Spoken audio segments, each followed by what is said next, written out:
Good afternoon, or perhaps early morning, everybody. I hope you've been enjoying your Sunday so far, but it is going to turn into a banger of a Sunday once more as we are beginning the Fighters Cup presented by the United States Marine Corps here for week number 2. I am Sepulence, joined by Cat Nader, and Cat, we are jumping into our first of 3 best of 1 matchups back to back to back today.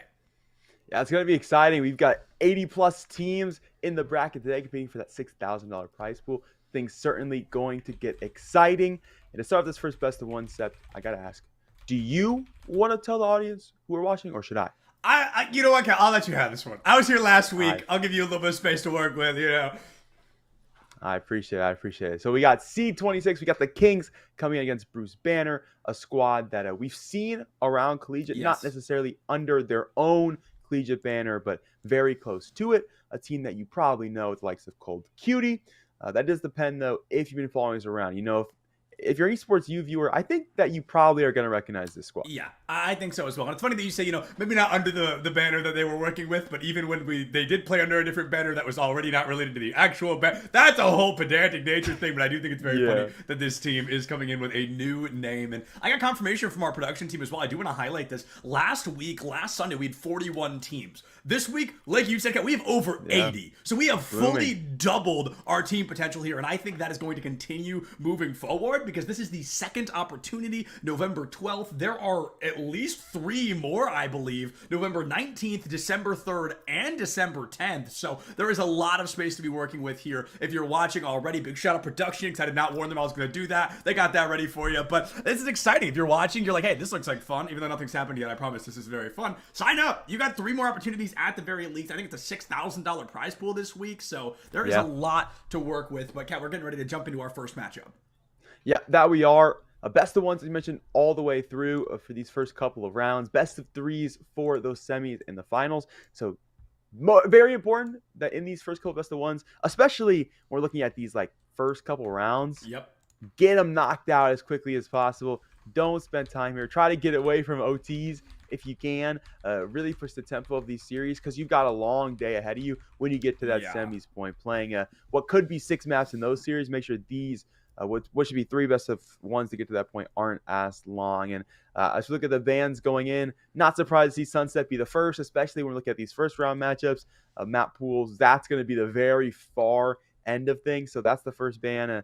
Brings us into what is a very comfortable Ascent for both these squads. I think that's probably the most accurate call at the end of the day. Yeah, Ascent is a very traditional map that we're going to be seeing probably a lot today, just a lot in any competition, because it's the map that everybody tends to know the best. And Kat, you highlight a very important point of, okay, you win this best of 1, you've got hypothetically 2 more than 2 best of 3s, and you're in that grand final in that second best of 3. So it could be a very, very long day. We were here for, I think, 11 and a half hours, and people were playing that entire time last Sunday. So there is a lot of viability. You do want to make things quick. And last week, I think our best of 3s were 13-3, 13-7, and then 13-3 again. So they were pretty darn one-sided. And as Bruce Banner comes into this against the Kings, these are 2, somewhat decorated teams. I think Bruce Banner in particular, as you mentioned, is a team that we've seen do well on any map, especially Ascent.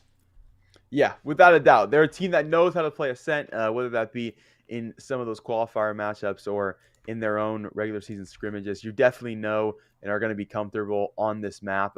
Same story probably true for the Kings, though. It's just one of those maps that everybody knows, everybody loves.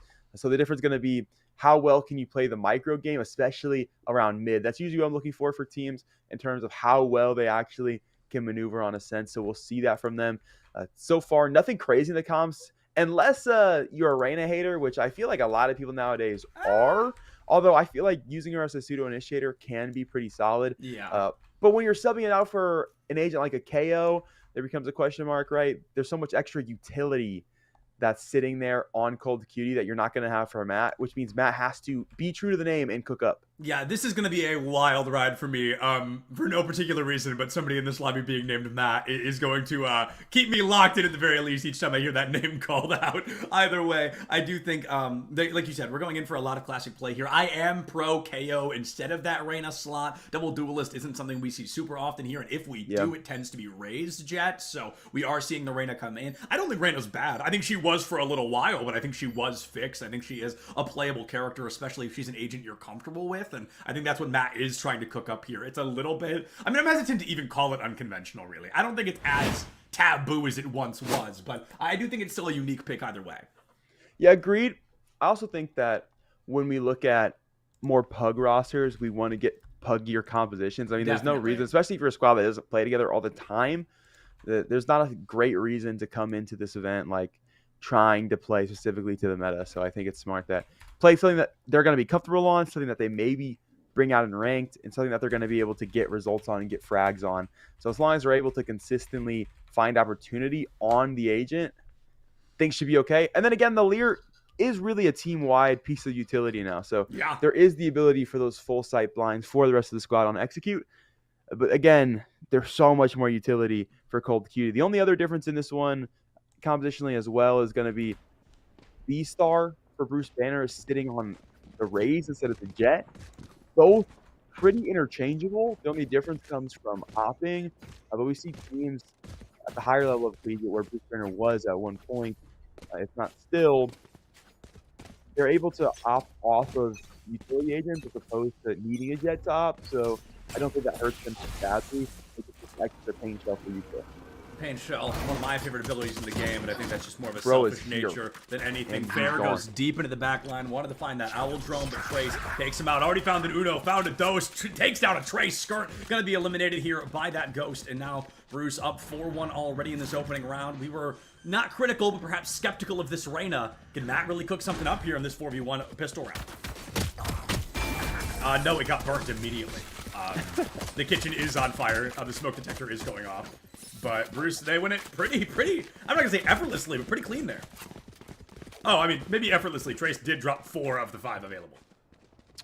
I think it's funny you say burned instantly as the finisher is literally him getting incinerated. All part of the plan. I All think part that of the plan. really ties it into a nice bow. Yeah, the Kings, try to look for something fancy outside of lobby, Fair the dash in, straight into trouble, and the Kings playing very close contact. And unfortunately, I gotta say, even though Bruce is lower seed in this one, I think we all expect him to have better mechanics, and they definitely show us that in round number 1.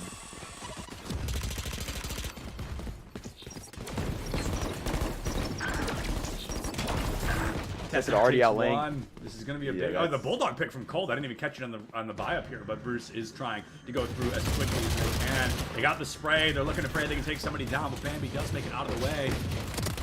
B-Star goes in for a little bit of action out of the far corner. Blast back in. It's greedy, but it's valuable. That will go down. I can't believe they get the shot onto Bambi, but B-Star's 2K does allow Bruce to win that round. And even though they're statistically supposed to, that was still very clean.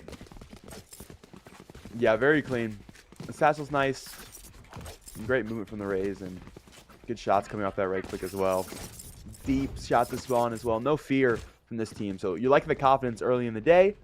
You're liking the momentum that they're carrying, and you're liking the guns that they're bringing in now to their bonus rounds. Everyone's stabilized. They get to take everything. Tested only had a sheriff, so still that's going to be the case here. Would be interested to see if they get some sort of attacking operator up here because they have so much money for next gun round. But we'll see. I think this bonus has a lot of potential, especially with Matt dead early. That's a rifle. Not, he has no gun. He's just trying to play a little bit hyper-aggressive here, and I think when you're playing Reyna, that is something we expect to see somewhat too very often, but it is going to be biting the Kings in the butt here. They're not going to throw the Lear out. They're going to wide swing the corner, and they're going to take a bullet to the brain, giving Bruce an opportunity to have that weapons advantage here in a round that they're just not supposed to. Can we tab real fast? We might be I don't think he had romantic. I don't think he had a gun. Oh, I thought he did. I think He had nothing. What is he doing? Where's it? He has no money, but he had no gun. Maybe I can't see, and I just am really missing it. But yeah, I think he walked out with the sheriff and then got tapped. So interesting that he. That's the only thing that got here, taken off the ground, and he would only drop his rifle. So yeah, he didn't have a gun. Yeah, that is an interesting one. Maybe a force in last round that we just actually hard whiffed on. Yeah, there's a high possibility. Last round was walk quite the chaotic. site. Fair There's a enough, rifle. easily out of generator. Yeah, finally the rifle's online for Kings, and the value finally there. Great Hopefully skin gonna get the player out choice. the door. Still a 1v2 on side. Unless you guys here to help on top of scaffold, and is there to do just that. We'll pick up the last 2. So it is 1 gun dropped from the Kings. They'll have no trouble rebuying into this gun round. Let's take a look at the economy of the Kings while we're waiting. So, okay, seeing Matt go Guardian in round 4 here does encourage me to think he did buy up in that second round. And like you said, Yeah, we just I kind of think so whiffed too. it. We missed it. But I think the Guardian could work pretty well here, unfortunately. Sitting at 0-3 on the board. But the Guardian is, to me at least, one of the easier weapons to get an elimination with. So maybe that's what Matt is thinking as well. Holding this A long here, Cal. I mean, why not just grab a Judge and pray the corner? Just feels notably less risky than Matt continues You know, to to be. each their own. To each their own for sure. Fair's gonna play close. Shooting all the util, so more than known about. This Dark Cover stalled for enough time to get Rich Hastings over. Hugo just had a big play from the top of Scaffold. Gonna be here yet again. Oh, great shot Scaffold's from Mike. in. Everyone trading this one early. Spell's on his way back aside. Ooh. Still gonna be caught by B-Star. Picks up 2 on the entry. Yeah, that was a really strong opening from B-Star there. Grabs 2 on that entry, as you mentioned, and that disperse wasn't enough to keep Matt alive long, but Matt finally did get that first elim, broke the curse of the zeros, and Skirt has, I'm not going to call it a high ground advantage, but I do think they're unaware he's up there, so Skirt may be able to catch 1 or 2 off guard. Sonic Dart goes out in the tree. Bambi's going to pull focus, which again, may be more beneficial for Skirt if they play this correctly, but if blink and you miss it, both players go down. Tactical precision removes them, and Bruce goes up 3-1 on the board. Up 3-1. Pretty close fight defensively, though, and that's really because this team's playing so quickly that they're giving that defense a chance, like working straight into their crosshairs. But effective nonetheless, still win the round. Decisions being made here early round of where they actually want to go on this one. They know the Kings probably not going to have a whole lot of money, a whole lot of util into this round, so they can kind of go wherever they want. Interested to see what B-Star does here on that lurk.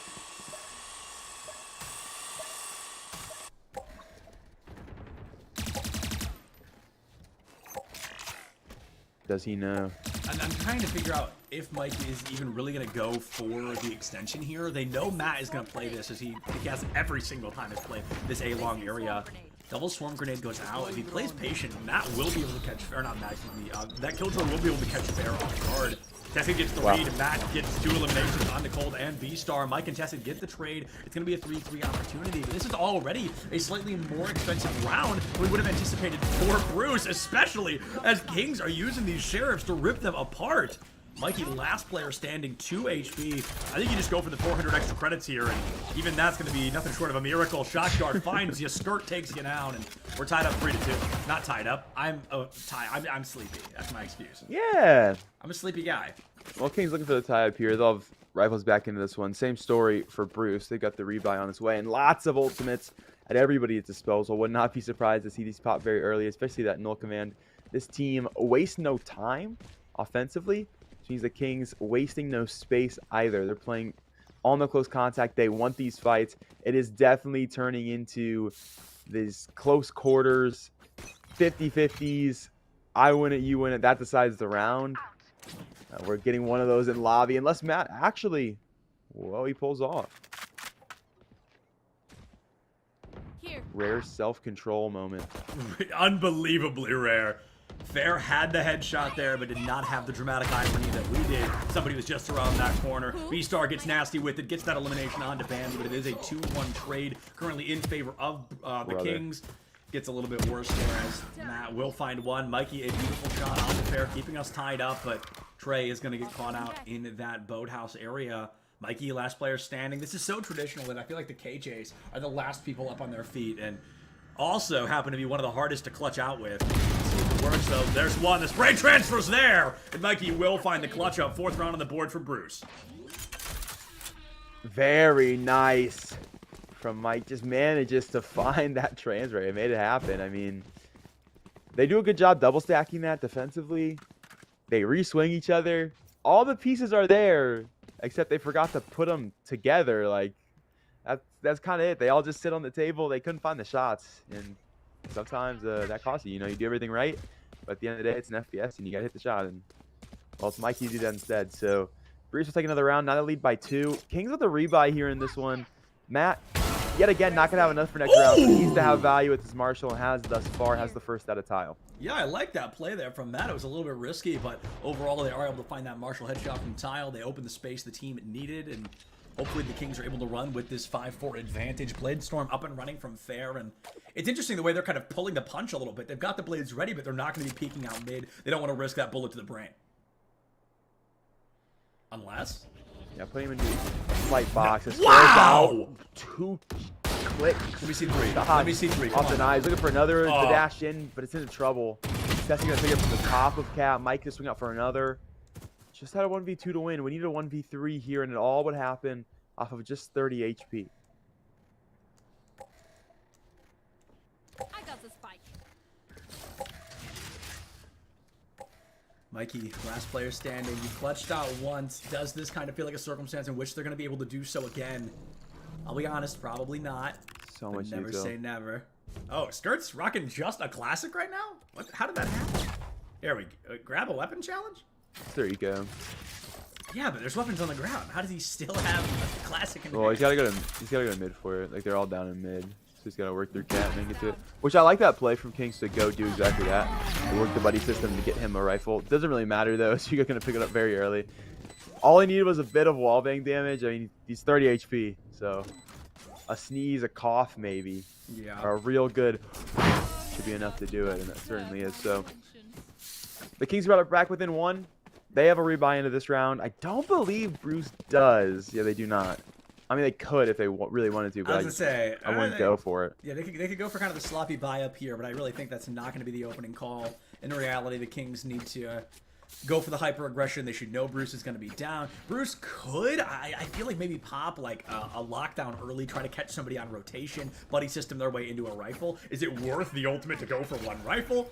Maybe not. It's a little freaky. You know, we're in a best of 1 single Elim scenario, I'm pretty sure. So maybe you don't take the wild plays like that. But overall, I think that's how teams are going to succeed a lot this weekend, is just going for plays people wouldn't exactly anticipate.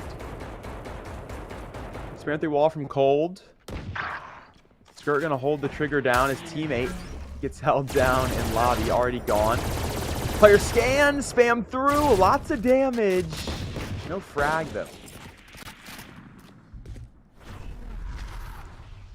Fear finds Mike through smoke. And B-Star was able to recover the rifle he dropped, so that's gonna have some value in this round. It's very low HP though, so I honestly would give that to. Never mind. I was gonna say I'd give that to somebody else, but not if you're able to make the job happen. They lose about 25 extra health, still alive, found the frag. They're going to full swing this to A. The issue is Kings have read this very early. They've already got everybody at A in addition. This is going to be a hard hit. Dude, check out just the general HP advantage we're looking at right now. This is a very loud performance coming out from Bruce. They know that 2 players are near critical, if not critical. They know they've got the weapons advantage to play a retake scenario. Fragment grenade goes out. B-Star has a great angle to catch Fair. Just got to make it happen. Trey will be the first one to go down. Nobody looking up onto that high ground yet. The door comes out. B-Star finds one. And all of a sudden, a Hunter's Fury from Skirt. I'm not going to call it desperate, but it's certainly an unexpected play. The read goes out. They've got Cold Cutie pinned. 12 seconds left. You got to go for the plant. They get it all. 400 credits. Guardian in hand. This is not going to be easy to win, Cat, but winnable it may be. Matt finds the wall bang, removes them from the mortal coil, and the Kings tie us up 4-4. Half a second difference between breaking that dart or not. Seriously. Gets some ping, gets some wall bangs. Hunter's Fury comes out just to deny that team the plant. You don't want Bruce to walk away, win an eco, and then get momentum back on their side. So they shut it down very early for the Kings. And then no plant goes down in the first place. T-Sid has to do extra work to get it finally down. By then he's pinned behind box. He has no info. But Bruce managing to get the site off of what is pretty lucky timing. Sure. The Kings had the read. They had everybody there. All 3 players on the A site. They pulled 2 away because they had cut noise for so long, which caught them on a site. It got Bruce there, but they do a good job of utilizing utility efficiently to get back in. Still lots of ults online as this one heads to the Visa. You should run. B-Star goes in off the dark cover. Might be able to catch one off guard here. This is going to be huge. Just a little bit of overextension. Oh, hey. Goes a really long way. Bambi jumps the gun. Gonna get put down like the namesake's mom, and all of a sudden Bruce finds himself That's up crazy. and running. No, it's not. It was hilarious. Matt cooking up takes Tessin out of the way. Trey gets the elimination right back to Matt with a 4v3 advantage. Let's make it a 4v2. Bruce feeling mighty good. B-Star in general finding a 3K, and that is easily the more impressive round we have seen on the side of Bruce this far. B-Star is awake. early today, without a doubt. Like just Which, walking by the in, way, Hawaii, constantly by the finding way, 2 so 3Ks. extra early. Yeah, extra early indeed. Really on it mechanically and not afraid to showcase it. Like going for these extra opportunities, getting up close and personal, finding lots of value on that eco. We saw them come in, find a frag, get the gun out, and then find more on their flank as well. The only reason they were able to get the A site swing. The Kings stacking this B site on the eco. This is going to be a quick round. Yeah, this is about to be a bloodbath. Paranoia goes out. I don't think it actually catches anybody except for the turret, which Matt will remove. Why Oh, leave? Skirt gets obliterated, yeeted, some might say, into the mortal coil, break beyond, tested. Is Where able are to you find going? one. I don't know where B-Star is going. Doesn't even have a showstopper. We're just going for that freestyle opening play. It's a 4v3 somehow in favor of Bruce still. No Command and Hunter's Fury online. The bloodbath will end on the B site, and now we'll rotate over to the A in return.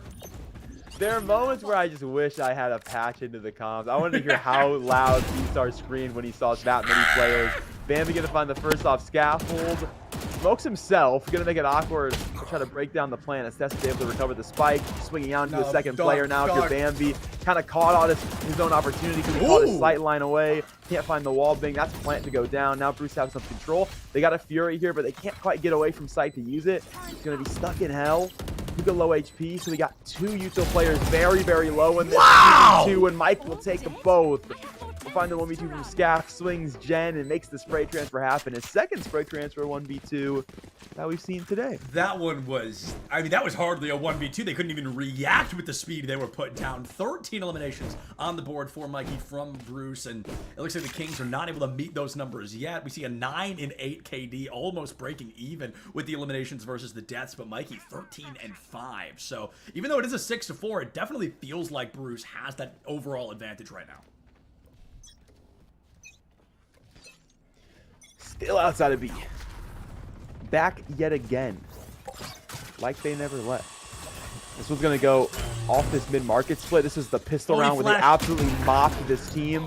They're looking to do so yet again. B-Star is so reliable on the sentry. Already has space on the market. Oh! The second has that one as well. Dude. The time to kill on this raise is non-existent. Skirt finally able to shut them down just with that blind fire Odin spray. But Plant's going down onto this B site. I am just unbelievably impressed by what we're seeing from the side of Bruce. B-Star in particular not missing a shot time and time again, finding that opener. Action comes out, pressure's gonna go down, and the anticipation does drive. The Kings are in for quite a difficult round. Mikey sprays and prays, takes Skirt out of the ways, and Fair, the last one standing in a matchup that feels anything but for the time being. Just gonna keep all these rifles up. Still, that one ultimate activated that they can utilize into the following round. I think Fair certainly does get this rifle out. So they have that going for them at the very least. The Kings defense just overran on the B side again. Wouldn't be surprised if they moved an extra member over, or at least considered the mid angle for this final round and a half. I mean, it's just a walk into mid for free for 3 members of the Bruce. And when you consider B-Star in mid, that's a whole nother 3 players on its own. The weapons buy-up for Bruce here as they've been able to really dominate these last couple of rounds in the half. Going into the closer, the Hunter's Fury is available. The Empress from Matt, I assume that's just going to be kind of a pull-off rip, as it doesn't really add that much more. You're either going to use it or just die with it, so you might as well toss it out if your game plan won't change much. Suppression goes out, a flash gets whipped into the bricks here. And that's not going to slow Bruce for a moment. The paint shells go out. They cover backside. Cole able to find that first one. Been silent in the kill feed for a while, but will open the door for Bruce to finally get that space once again. Mikey takes Matt out of the way, and just as Bruce really starts to get warmed up here in this first half, they're going to have to swap sides. Hopefully their defense looks just as good. And we'll see if it does. They yet again are able to find the onslaught onto that B site. Never got to use the Fury. They were just so confident all the way through. And as we get this elongated halftime pause, we can't help but notice it's a 17-6 Mike. It's a 16-8 B-Star. And the rest of the team is still having value. Like, it's not even to say that Yeah. they're the only two showing up. They're just showing up so much more than a squad that's Well, you can already even look playing at on this, their A game. Cat. Even with the low numbers from the remaining 3 members of Bruce, they're still outperforming the person they're tied with on the leaderboard right now. So Trey 8-6 versus Matt's 8-11. Tested 5-7 versus Skirt's 5-8. So it's like they are still getting, like you said, that technical improvement, that technical performance overall, and it's working wonders here for the side of Bruce. Got that down, and all the assists as well, 9 and 7 assists respectively for both util agents. So the whole team working off each other nicely. It's the Kings stepping into a lot of KJ utility. It looks They like want to she's play into nervous. this A side. They broke it quickly. Already dashed through. Ike's got damage from hell, but unfortunately now the one damage, he'll fall. And into sight is going to be Bruce. Already a catch on that lure. We got low HP, caught by Cold Cutie. Numbers even. Cold Cutie is able to equalize just a bit, but with the pressure in hell, it's going to be difficult for Bruce to move in. 0 point, not able to find much for Bruce now. I think the Heaven approach is much more likely to be seen. Shock darts, double lineup, doesn't find any damage. Wide swing out from B-Star. Bullet's going to put down the Courage, and Skirt will be able to find an equalizer by walking into the line of sight of Cold Cutie. Another one down, tested into Bambi. Fair falls, and it's a 2v1 in favor of Bruce, but not for long. This could be our first ace of the day, and Matt is going to be able to find it. The ace puts Trey away, and the Kings feeling good in the second half of this map today. Yeah, we know Reynas need to be self-sufficient fraggers. Gotta be. That's the implication of just that. 5 frags on the round for Matt. Does it all with that ghost in hand. So useful to have the Devour for overheal on the pistol round, giving you the extra shielding. And you see it work to perfection there, being able to get to the end of that round. Just reigning true. The Kings want to go back to the A side. I will say this is the harder site to take for them since Sure. there is the extra utility there, and they nailed it with no problem. Even were able to quell the nanoswarms early. So that's a great sign. Great foreshadowing for this offensive team the rest of the way through this half. Mikey goes wide in the corner. It's Wow. gonna be a 2-2 trade there, and nobody's going to So be low. on the side of the Kings. 5-3 up and running, and this is an expected round, right? This is exactly what we anticipated to see from such an aggressive team like the Kings overall. They really have been struggling a bit on the defense, but I think the attack is where they're going to find themselves just a bit more comfortable. Yeah, it certainly is looking like such could be true. Definitely feel comfortable right now. They're tucked into their reading nooks, chilling, waiting for peak. Tested will grab one for the trouble at the very least. Matt will peek under the next shot, though. So 3K for the Reyna right after the ace. That's 8 frags in the last 2 rounds. Suddenly at 16 in the game, vying for that spot at the very top of both teams' leaderboards. Dang, wait, that's crazy. And 16 eliminations? Like, off 2 rounds in the second half, they're just fully flipping the script. I guess that makes sense, right? Reyna is going to perform better on the offense. That's just kind of how she works. Yeah. Also, I don't think we've seen a single Lear this whole time. I can't remember. Yeah, no, I feel really don't like think so. probably. I feel like surely. Well, I feel like I haven't heard the audio cue because I feel like it's such a unique sound. I've been waiting to hear it, and we haven't really seen anything of it. And I feel like it works really well to kind of send out the Lear, have somebody run out underneath it because the enemy team just can't shoot both. It's usually a free frag. You can use it in place of an owl drone or a bomb buddy. We'll see people kind of do that same method overall. It does make an appearance here, though. Mikey will be able to find a 2K out the gate, and Bruce, they are just putting the Kings down. Only player in the lobby to get an ace is the last one standing for the Kings. Can they bring that energy out a little bit louder, though? Yeah, the Lear made an appearance, but nobody else for the Kings In a did. Learance. Everybody just mowed down trying to get out of that site. Eventually, Bruce bringing the extra member for scaffolding. The extra help, the extra firepower is all they really needed there. B-Star trying to take this early fight. Will Satchel into trouble. Matt to pick it up, but Mikey's there for a trade. So Bruce finally to get a round back. That one's the rifle round. The Kings should be able to rebuy back into this one. So one more you need to win here for Bruce to get control of the half. He was sandbagging. All part of the plan. All part of the plan. He said, I'm going to wide swing and you take the elimination. And it looks like they were able to do just that. Bomb grenade. This is tough. Things feel good for the Kings in those first couple of rounds, but the moment we see those pistols come out and the pistol round come to a close, Bruce really starts to wake back up. They get a couple of rounds not exactly in their favor, but clearly it has made little impact on this team's performance overall. Slow default coming out of Kings. They've completely changed the tempo here. A team that was playing close contact repeatedly. Now no contact anywhere. Haven't even stepped into any angles yet. The only thing peeking right now is Fountain and mid. They've seen nothing, and they're going to bring that Killjoy now over towards Cat, working the A site. So the first contact should come between Beastar and Huga early. Beastar trying to play the corner, maybe getting a little bit bored though, wide swinging over and over, and the time somebody finally walks out, Beastar can't even get a bullet out of the chamber before they get sent into the great beyond. Matt Cook's tested out of this equation once more. Mikey, a difficult high ground, especially when you're 1v4ing 4 different angles. Not an easy one to walk away from, and they will not. Trey taken out off screen. Cold does find Bambi, but the damage is done. Bear gets that 5th and final elimination, and the Kings separate us by 2. Yeah, much slower round. The pacing changed entirely for Kings, and it works nicely. They're able to catch Beastar on a timing he's not specifically ready for. Jiggled a little wide, to be honest. Sure. Probably didn't need that much space. And regardless, caught early, gives the space towards Cat, allows for that 2-pronged assault onto the A site, and it works nicely for the team. They're going to play back the other way now. So they slowed the tempo down. Now back against the Eco, they're just going to run it over to the A site. So they know they have control of the game right now, and they're utilizing that pretty efficiently.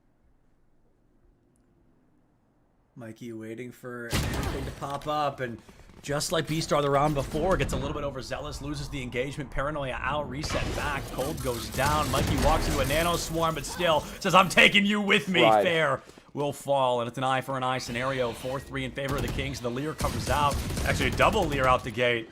Beastar spray and pray, finds no purchase, and with the rotation toward the ace, we're actually seeing Sova come in late from tree. It makes it a lot harder for this team to engage, as the few members left standing on the side of Bruce are not together. Door broken. Players close the gap here for the retake. One that's not really expected to have much leg to it. They're working against all these rifles. Beastar is able to find one. The player on site, but no one close enough to really recover that rifle. Dark Cover is given space to take this 1v1 with Bambi, and both players, Tested and Trey respectfully, can't win that fight. Just limited weaponry on it, as the Kings will find their 8th. Now looking to tie things up here in the rifle round. This is pretty similar to how we actually got to see a lot of maps end up being last week. A lot of times they got very close back to back, very back and forth, and I'm looking forward to hoping the rest of our day does look like this. I'm sure we're going to run into at least one, like 13-2, 13-3, whatever. But overall, I think the Kings are really coming back loud. Bruce is a very impressive team, but I do say their performance doesn't tend to be consistent. They can be very impressive, they can perform very well, or they can begin to fall a little bit, begin to struggle, and momentum can be lost pretty early on the way we're experiencing it right now. Showstopper out. There's the nerf for you, just at its finest. Matt stood still. High five to Showstopper and lived to tell the tale. Will be taken down by Beastar late in the matchup, though. 5v3. Bruce looking for that 10th round. Yeah, paper mache rocket. At the end of the day, the Kings played a much slower round again. We're still working to that A site. They work together. Eventually, though, you catch on if you're Bruce, and even if you're not catching on, you're at least bringing out enough players to have value if they do try to play there. As Tessa Trey and Beastar are all going to get involved for those last 3 frags. It's 3 total on Beastar alone. This team played closer, tried to cut off the action at the source.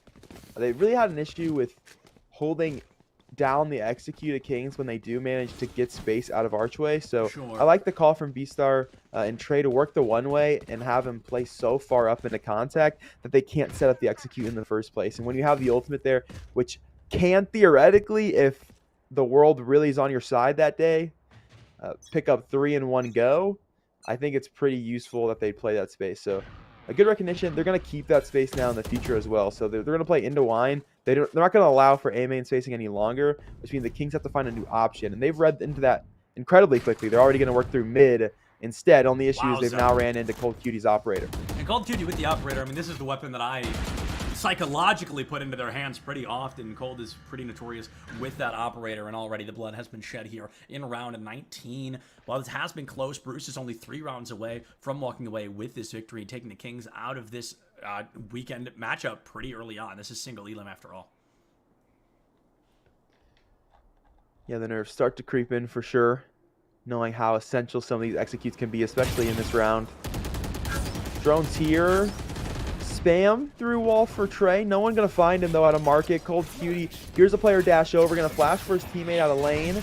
Peeks here, back of sight. It's a beautiful second flash to set up Trey. Finds the first, skirt of trade, and he's gotten to sight. Rest of the team on their way as well.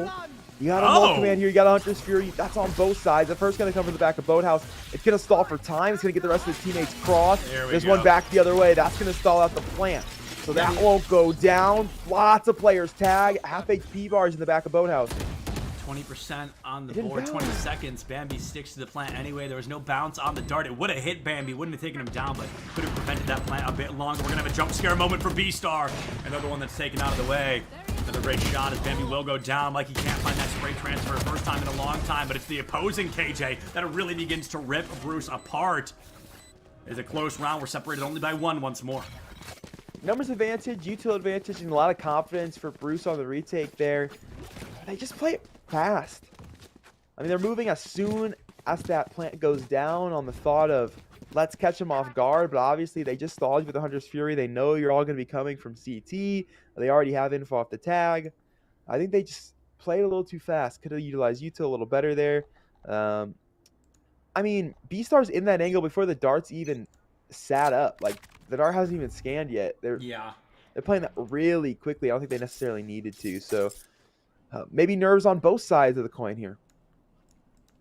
I think this is definitely a difficult scenario to be in, right? This is a $6,000 prize pool this week, and we're looking at Bruce finding themselves in a matchup that feels a lot closer than we thought it was going to be with their performance in the first half. The Kings on the offense have cleaned up a couple of mild-mannered mistakes that we may have been seeing earlier. They've made it a little more difficult to get that value, and as B-Star has a bit of a cheeky peek, they're going to wide swing into 4v1. Even one Elim would have made it worthwhile, but unfortunately, they shoot right between, they thread the needle, and nobody goes down except for B-Star themselves. A-side open wide for the Kings. No command has to come out from Bruce in an attempt to make up for that missing player. When the lockdown elevated, they know the Hunter's Fury isn't there to catch it.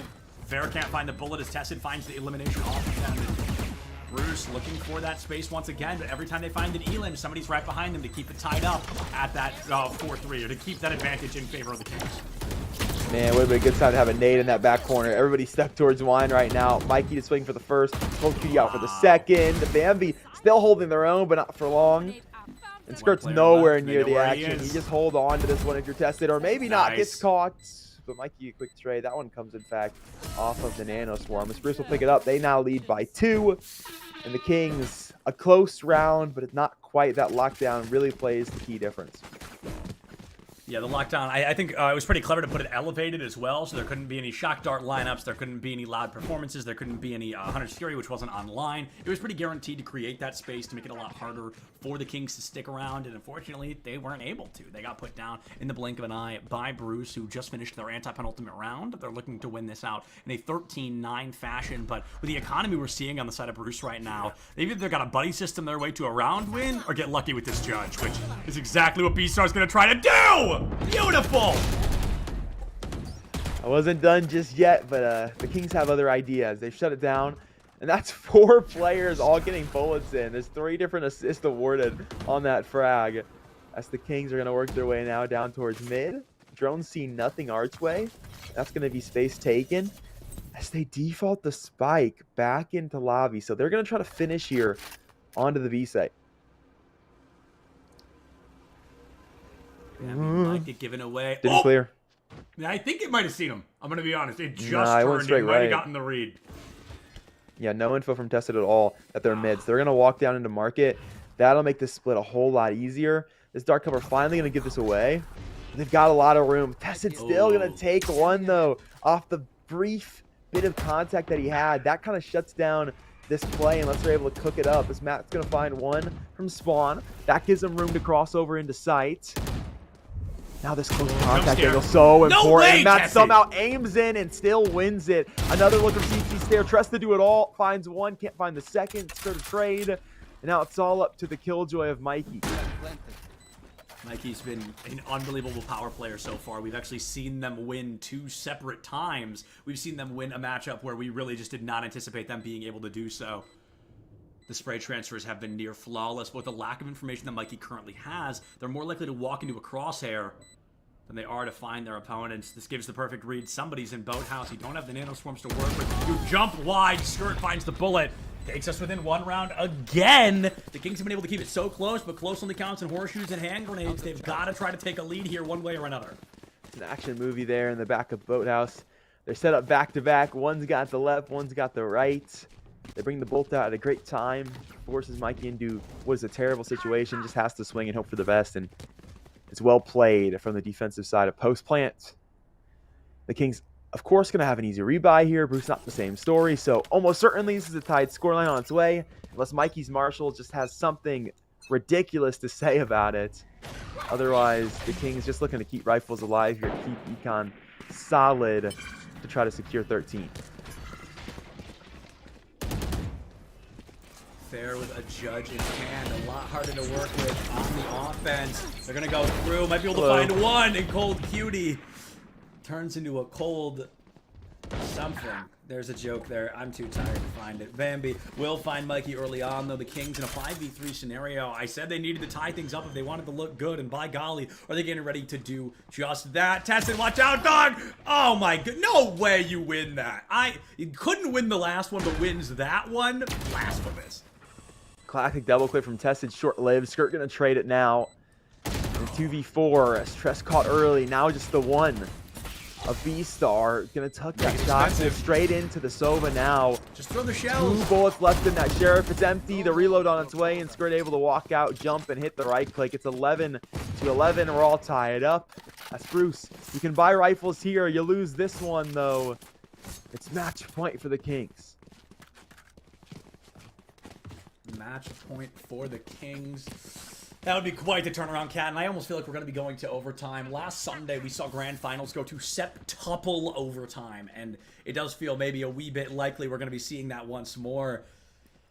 Maybe not septuple, but overtime in general. I hope it's not septuple. That's a lot of overtimes, but I do think the possibility of an overtime is just 2 rounds away. Yeah, septuple. That's why I remember, actually, because that's me. It's valid. Dagger has info on 2. Don't believe it saw the Killjoy. Did not. So, just the 2. You know about A main. They're going to pull orb. No reason not to make the noise cue. And they'll walk away. So, they'll reset the default here. I think the Kings have been doing a fantastic job of slowing down the pace of play. Recognizing when they have the defense where they want them and pulling the strings. Just stop route. That's a lot of damage to Skirt. Paint Shell going to force him into the contact, and V-Star wins that with confidence. Now, all the util for Killjoy is set up A main. They're going to pick up 2 more frags off of it, but they're traded back by the Kings. Still, though, after that initial frag, are down just the 1 member. Alarm Bot's going to give info here towards mid. Second Alarm Bot gives Trey info that they are indeed here. They've crossed. Tested going to play the close contact. This is risky, but it's worked out. He's dropped the spike. Just has to drop fair now, and we'll slow the pace down. Try to find it. Going to find 1 head tap to the wall. The second with an open space. This is match point for Bruce Banner. Match point for Bruce Banner here. They don't need to be Bruce Banner anymore. They've got to Hulk out in this final round and put a 13-11 down on the board, because if they fail to do so, Cat, things will be possibly a little bit no bueno for the side of Bruce, as we will be going into the possibility of an overtime. Not a circumstance this team wants to be in, but something that so many teams this weekend have constantly been running into time and time again. Just 1 round is all you need for the Kings to get into that OT scenario. As they're going to try to put all their marbles onto the B site. Trey up close. Oh, this Omen can really spoil the round early. It's C1, going to catch the Empress. Aspera's going to have an instant trade. Punches Fury online, trying to find these players in lobby, but they're all chilling. Huga's going to trade 1 back. They've got an orb, and they start to walk away.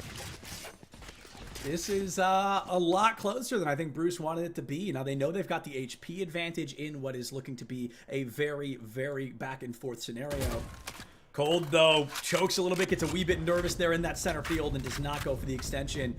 Rotation toward A site. KJ's got that lockdown. The turret gives him away, and the rotation should be a loud one. Or that happens. That's tough from Mikey. Was sitting there all the way in A main, was holding the space and the recognition of they're not going to check this as they come in, but they actually do their due diligence and they make sure that there's no A main presence allowed left alive, and they're able to find that look. That's giving them the extra member here. That's kept their lockdown alive to give them space to really set up for this post plant.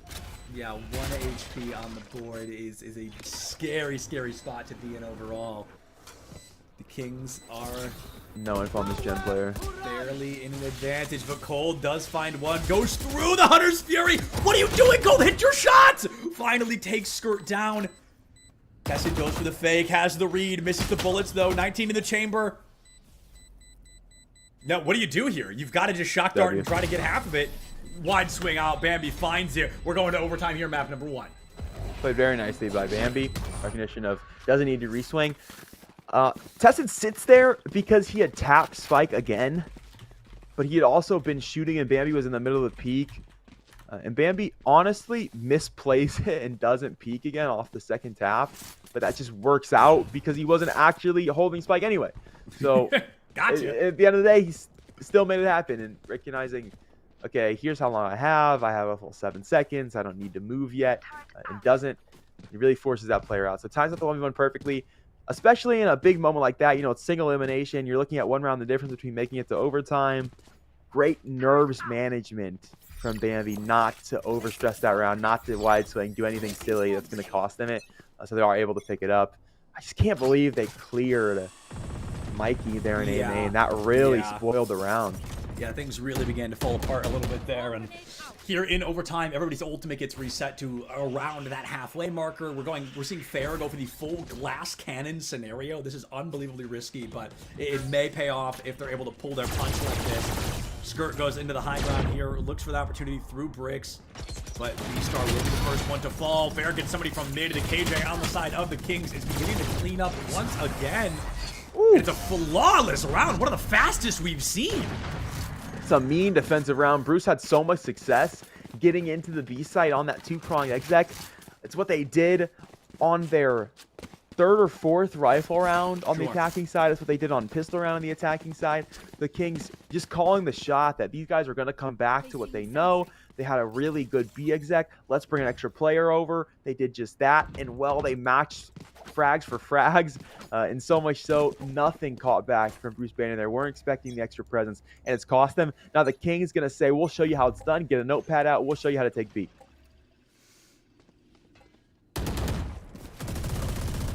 Fair goes in quick. We hear the spray go out, but Trey will go for a 1-1 trade. Tessid had the read, chose not to take the shot. Perhaps a bit of nerves to do that. Smith is going to be there, and Matt will be able to find that return either way. B-Star finding Bambi in the mid there is going to tie us back up into a 3-3 scenario, something the Kings have been able to win pretty darn consistently, especially when they were on the attack off the back of Matt, who pops the Empress and goes down. The Kings in a 2-2, though. They say you shoot for the crown, you better kill the King, and Bruce trying to do just that here. But I'm not sure if we're going to be seeing a double overtime. Great flash out. Skirt finds one player left standing, and Bruce just can't make it happen in the moment that matters most. The Kings will emerge victorious 14-12 for our first best of 1 of the day. And that's tough. One peeked pre-flash, the other peeked into the flash, and full blinds themselves, and that ends up being the close of the retake. Bruce, a phenomenal job offensively of having control of the pace, whether it be that slow default, whether it be space in the mid, or whether it be the rundown onto the A side after contact. Just knowing what was going to be efficient and win gets them the chance to go to overtime after what was an 8-4 half. They get to OT, and they just look dominant. They look dominant indeed, Kat, and they will be our first team that we are aware of at the very least to be moving forward here in the Fighters Cup presented by the United States Marine Corps. We're going to go ahead and throw it to a break here as we do have 2 more best of 1s and then 2 best of 3s left for you here today. So it's a long day. We're going to give these players just a few minutes to rest, and we'll see you right back here with our next series in just a couple of minutes. The future is threatened by enemies often unseen and unexpected. In the midst of an uncertain and evolving world, the need for Marines to defeat these shifting threats is critical, because the need to ensure stability for our nation has never been greater. When there are battles to win for America's future, there is one constant: Marines.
Hello, everybody, and welcome back to Fighters Cup, presented to you by the United States Marine Corps. I am Septilins, joined by Catinator. We're jumping into our second best of one here today. We just saw the Kings take down Bruce Banner, and now we are jumping over to Mizzou versus Rochester. So we're dipping our toes into the collegiate existence of Valorant here once more.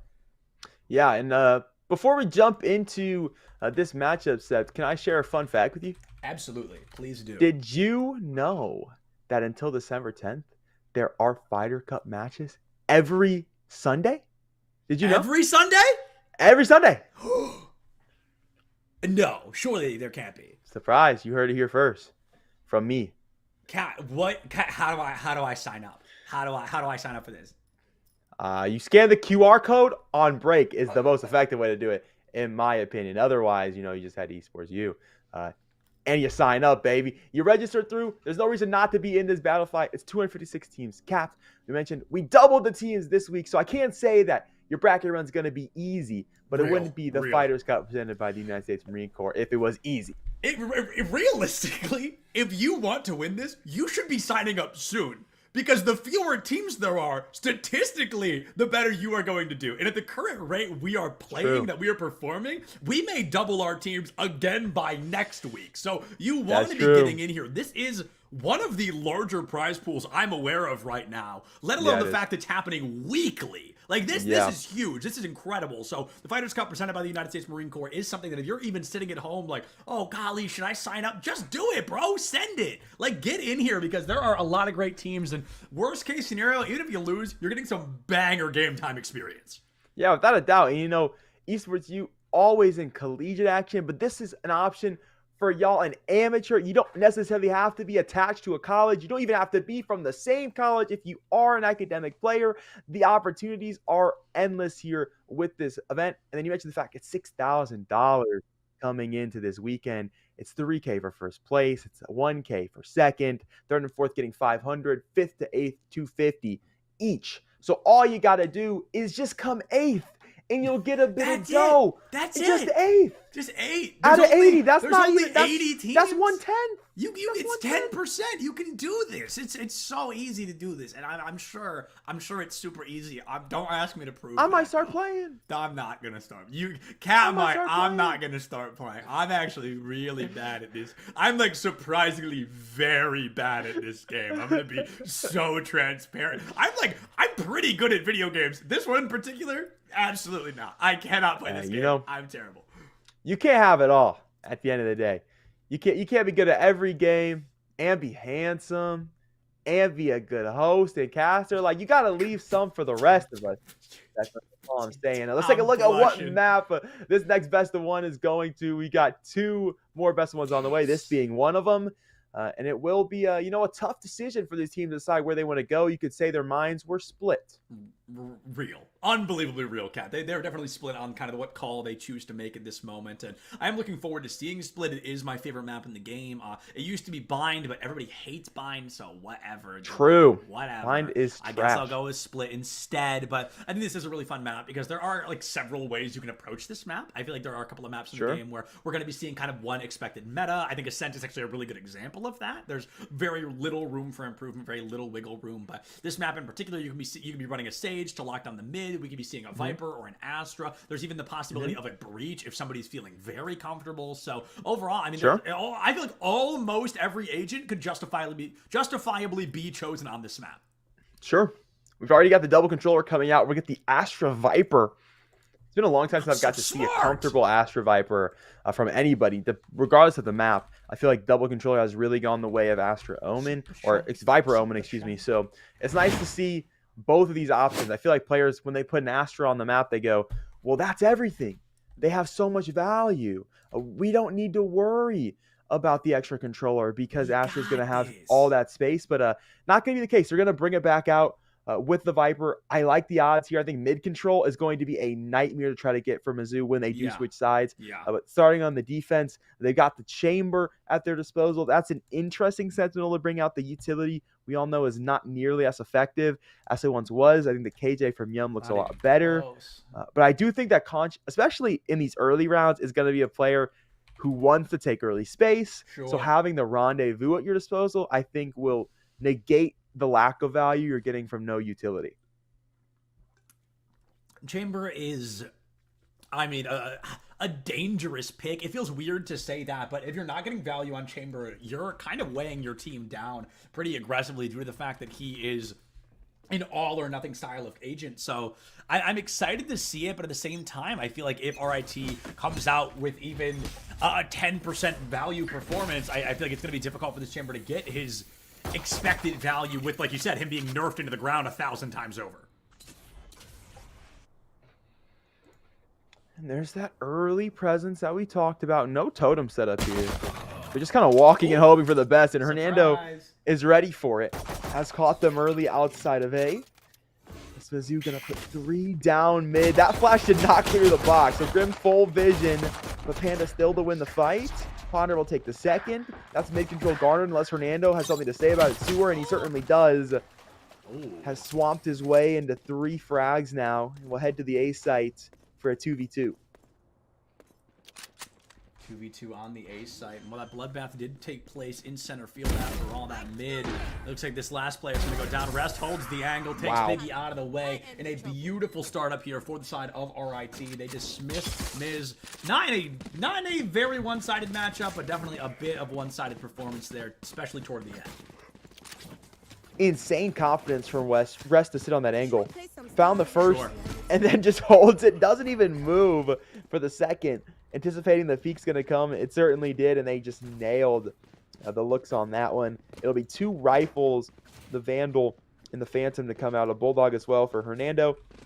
So they're really looking to win this round confidently, take it all the way into next round, and have a chance to take 3 when they get into the bonus. Oh, that's a great orb. It's going to block out the approach to Garage, the Viper Wall as well. So it kind of gives the read, okay, they're going to be pushing B side, but in reality, take a look at RIT as we're seeing an approach actually up through mid, where I believe Conch may become first blood. I thought they were going to find it, but the Phantom shot from Blank will remove Conch and give RIT the numbers advantage in a round where they don't really need it. They've already got the weapons advantage, but the cheaper this round can be for you, the better, because round 3 is where you're really going to want these weapons you want. Ponder to turn the flash. Blinded. And just going to sit there and rope. So it is going to be the late exec into V. Now we saw the orb lineup come in early. So they do have that smoke for the back of sight regardless. They still have all the Viper util again. And that's the great part about them being activatable. As now they'll come back online. So they're going to be able to play their way in. And now the Astra util. Someone's got to work on the back of sight though. 2 players stacked up. No one's cleared it just yet. Finally they're going to do so. Piggy going to pick up one on the knee side. Trying to hold on the pillar. Grim will trade it. Who likes the Sheriff, his second one tap of the round. Blank gonna pick up one through the walls. Super shy, holding on. But for how long? Hernando gonna pick it up. But I gotta say, that's a pretty dang good eco from the Mizzou defense. Yeah, that was a very good eco from the defense of Mizzou. Unfortunately, it's not one that works out well, but winning that round is very, very difficult, even when you are playing a strong defense like that. So Mizzou will be losing that, as the statistics often suggest they will, but it's not the end of the world yet because of the rifles they've got. If they want to flip the script, this is the round to try and do that, because if they lose, let's say, 3+ members, right, that's where things are really detrimental. That's where RIT can try to snowball this out, but with only 4 Sheriffs on the side, Mizzou's, as simple as it sounds, just got to hit their shots here. Conch looking to hit shots early yet again. Out early A. Oh, they saw him, I think. Hernando. Yeah, I think the Vision Cone going to give that one away. The orb's deep. Conch's going to take all this contact. Gets drilled. Heal me, heal has me, no heal choice me. but rendezvous away. Is going to get overgrowth. But it's early contact from Rit. They get value off the HP bar. They break down the overgrowth a bit. And now they're going to full map flip and work over to where that spike defaults outside of B. Looking to flip the map, like you said, and I think it's fascinating. Second time we've seen Mizzou kind of try to do this, where they go for the rotation, they play patiently enough to read the flank or the fake of RIT, but then they haven't fully committed to meeting it. So it's like we're seeing a lot of pressure from Mizzou right now on the high ground in Heaven of B site. And they're getting there on time only because RIT's been patient to go in. Last time we saw RIT kind of go for an aggressive full rush, but instead we're not seeing that value this time. We're not seeing that same hyper aggression, and RIT actually may reap the rewards for it if they can get just 1 elimination. However, Mizzou really starting off this bloodbath strong, 2 eliminations in their favor. Bro, they gotta get space into heaven before they step into this B site. The Eco showed us how successful the hold can be for Mizzou. Sure. Now with actual rifles, it is non-versational. Just chilling here on this one. Flash in, Super Shy still to pick up 2, just like he did with the Classic in his hand, around to go. A third off the Vandal, and Mizzou will take their first defensive round. 1-2 going to be that scoreline. We're back into rifles now. We got to see some work in mid here for RIT. Mid is arguably the most important spot of this entire map overall, because it of course has a link directly to that A and B side, allows you 2 more maneuvers and 2 more paths to get to those sides to catch the enemy team off guard, and it makes it harder for the defense to know where to split themselves, which entries to guard, which high grounds to cover, and which sites to lock onto. But looks like this mid approach from Mizzou is going to be an aggressive one. We've got 7 of the 10 members in lobby currently locked into this mid area, and nobody's going to go down for it due to this Viper wall. Tasmanian Tiger out, gives Conscious location away, has to rendezvous out of the matchup, and the paint shells will keep them locked out even further. Okay, there's a mid taken here. Oh, Early fight with Conch. And another one? This Chamber, not afraid to play on this close contact, not afraid to walk into angles, and is going to win out here. Panda going to pick up 1. Panda will fall. Conscious another. Man, this Chamber just walking into fights everywhere. Another 1v1 on its way. This one's tight. I'm so shocked he didn't play back into the peak. Just based off of every other kill in this round, I'm shocked that he didn't play into it. But is going to be patient enough. Spike sitting in spawn still. Mizzou, I don't know if they'll swing far enough to find that out. This could be a 2-for-1 if they line up. But Grim has the angle, gets the read, the Hawk goes out. It's the Tasmanian Tiger instead. Trailblazer not going to find much, but a bullet going to find itself some purchase and Super Shy. Panda and Grim goes for the swing. Ponder from behind takes Grim down, and Mizzou ties us up 2-2. They don't swing far enough to actually recognize that Spike is sitting there, but they find the players instead. They find the frags to win the round. So Mizzou will take the rifle. Rochester now on to pistols. They'll put a Marshall Stinger into this round. That's going to hurt the rebuy, I think, slightly. The call here might just be to work as quickly into A side as possible. If you're down 2 with these Stingers, you can maybe get rifles. And then who knows? There. If you're able to avoid the trade, there's a chance to even pit and win this round. Sure. The buddy system could work pretty well here for Rochester if they're able to get up close, take a rifle offline. But look how far back Mizzou is playing. They want to prevent exactly that from happening. If they do go down, they don't want the rifle to be up for grabs. The paint shell out, the Trailblazer down, and Piggy tucks into the corner. Double blast pack in. The Bucky not going to be able to find much at all. Piggy and Ponder have a P-named firing squad lined up here in rest. Last player standing. A Stinger to their name. Even going for a rifle trade into a save here could be unbelievably beneficial for Rochester going into their next round. Give some love to the paranoia. Everybody running into sight there has a bag over their head. True. There's no possible way you're getting any vision, any info, any frag. Panda has the info now off of Dog. Rest will run away. yeah, I know. I've seen that before. Panda trying to get over with that Hawk. Unfortunately, not quite on the angle. It wasn't where he thought Rest it was. is toying with them. Info, but they know now for sure. Rest trying to dodge this. Does manage to get away. This gravity wall gonna go crazy. No way you chase this. What? Yeah, what are you doing? Why do you chase one. this? There we go. There's Just take the W. There's the trade. Handled efficiently. They'll find him regardless if they should be chasing or not. And they've got rebuys now for the next 3 rounds. The rebuys are going to be huge here on these next couple of rounds here, Cat, because Mizzou is up only by the 1, and it's going to be difficult. I feel like Rochester, I don't want to say they fall apart a little bit. I think that was kind of an expected loss due to the weapons and due to the economy they had at hand. But this round in particular is going to be where Rochester really has to win this because their economy is wrecked right now. 2 players at literally 0 credits.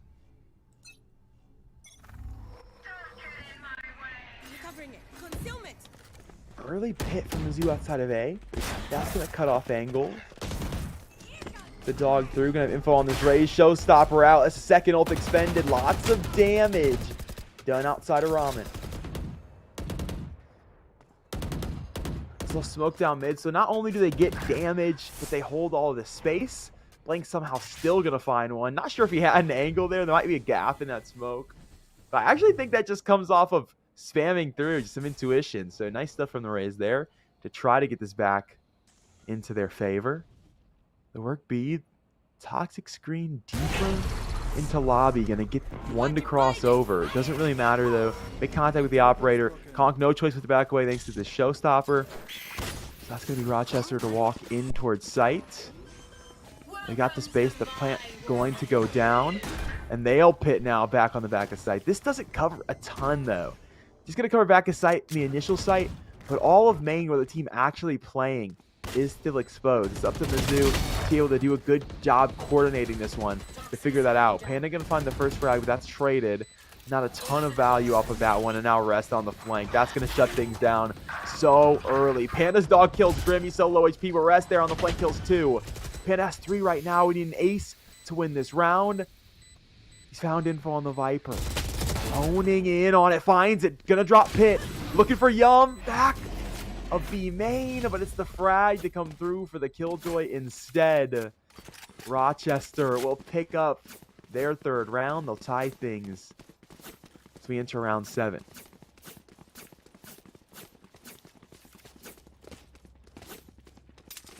Still, those rebuys gonna be strong. I said 3. I think I'm gonna stand on it. I think they still get 3 here. So this round they could lose and still buy. Yeah, I don't know. 3 is I'm not gonna call it a gamble, but maybe not possible depending on how this round does fall apart a little bit. And speaking of things falling apart, bottom frag Conch with the operator right now doesn't exactly instill a lot of confidence, especially as they're locking down mid where nobody from Rochester is. We're looking at a 3-2 split, perhaps a 4-1 split. We do see that Astra in sewers right now. But overall, I feel like that op has to rotate pretty darn quickly. Blank gets 1. Ponder drops a beautiful spray transfer onto both Blank and Grim, turning Rochester's chances into that namesake. And Mizzou with this numbers advantage. Just when the chamber makes his way out, he's got to be right back in center field. And there we go. Rest puts Conch down. 4,700 credit weapon off the table.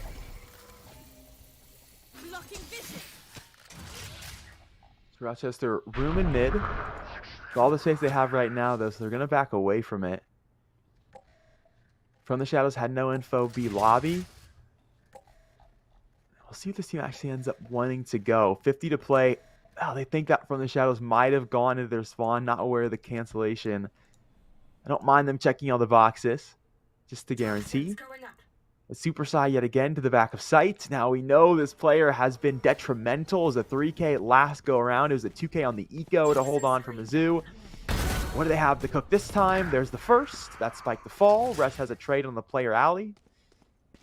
This next 1v1 critical for the round, and it's Super Shy to get the better of the controller bout. We'll pick it up. Another 3K from the back of the B site for the Viper. Mizzou up by 1. Mizzou up by 1 here, and this is a very back and forth matchup. We continue to see these, and honestly, I'm eating it up. I love the fact that we are continuing to get these unbelievably close matchups, and with the way things continue to be tipping, I feel like this is the half that Mizzou wants to be playing better on. And I don't think it has anything to do with the map. I think the team composition, Conch on the chamber, this just feels a little more defensively notified to me. So it's like, I want to see Mizzou kind of take a lead a little bit here, because this does seem like the half they should be performing better on, but Conch gonna go tour de force into Rendezvous, able to find Yum. That's actually quite surprising that finds Purchase, but overall, a win is a win.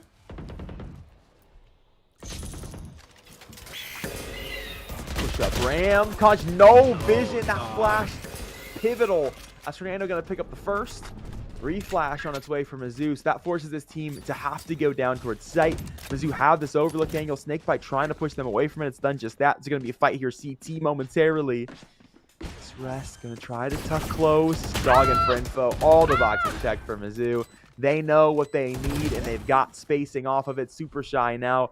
Can he have as much value on the retake as he does in the back of the B site? Ponder not even thinking that there might be a player there. I need what was to he ponder this. pondering? Fernando 1v3. Super Shy will pick up another 3K. That's 6th in the last 2 rounds for the Viper.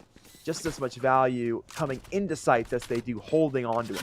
And Super Shy, not only a great gamer tag, but a great performance so far as well here for Mizzou. Another 3K, like you mentioned, gets the spike defuse, 1 away from a Viper's pit. 2-round advantage for Mizzou. First time in a while we've been able to say that, or to see that really. And Mizzou right now feeling pretty comfortable with their advantage state overall, but you've only got, what is it, 4 rounds left here, Cap. Best case scenario, we're looking at a 9-3 on the board, I believe? Best case? Yeah. 10-3. No.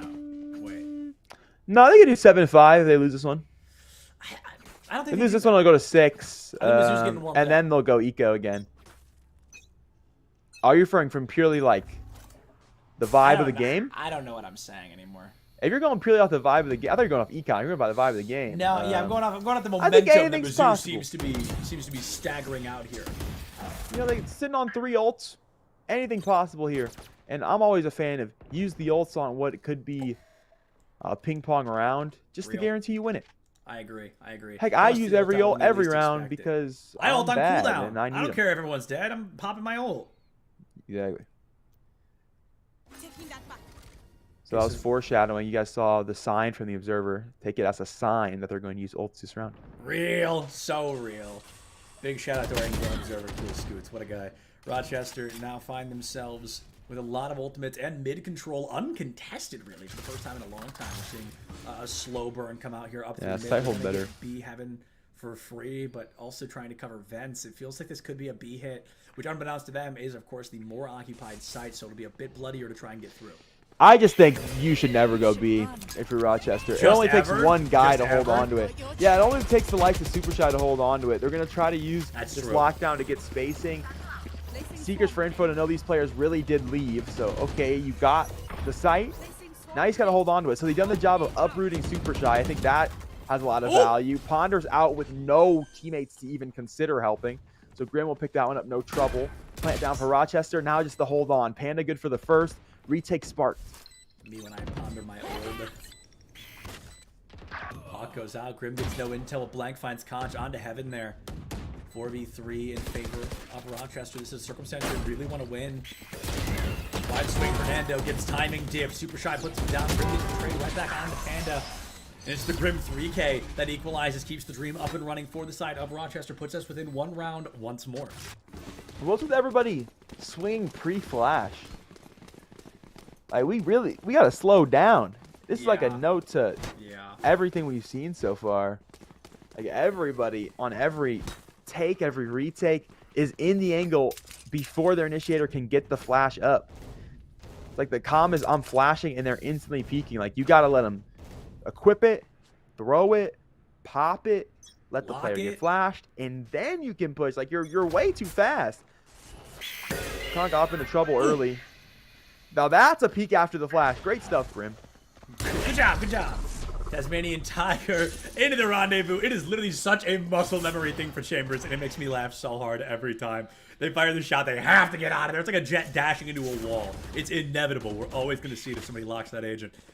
And Conch right now, waiting for a lineup here. A lot of flashes have been used, and I think they know the op is there. It's going to be a good enough call to go for the rotation, which is exactly what they seem to be doing here.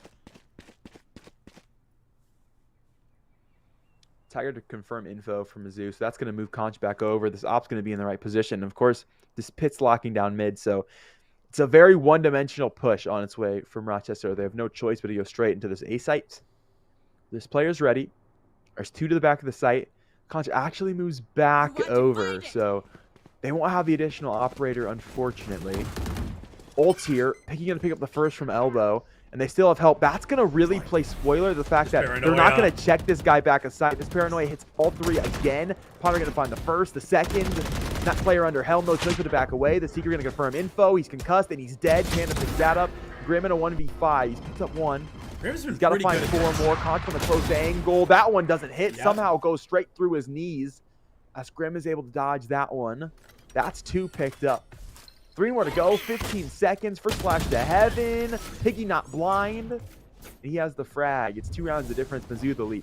Grim's been pretty good at kind of isolating those 1v1s, trying to take those scenarios, but to go for essentially a full ace there would have been a little more than difficult. It feels near impossible. And Mizzou, worst case scenario, they've given themselves a tie-up at the half, but when we're looking at the economy, the fact that Rochester can't even half buy, they're going for kind of a lackadaisical circumstance here, buying everything they can. Might try to buddy system that Vandal if they're lucky, but the fact the bottom frag has it is very confusing. We'll get there when we get there, I guess. Mizzou, plenty of weapons online, looking for at the very least a 7-5 on the half.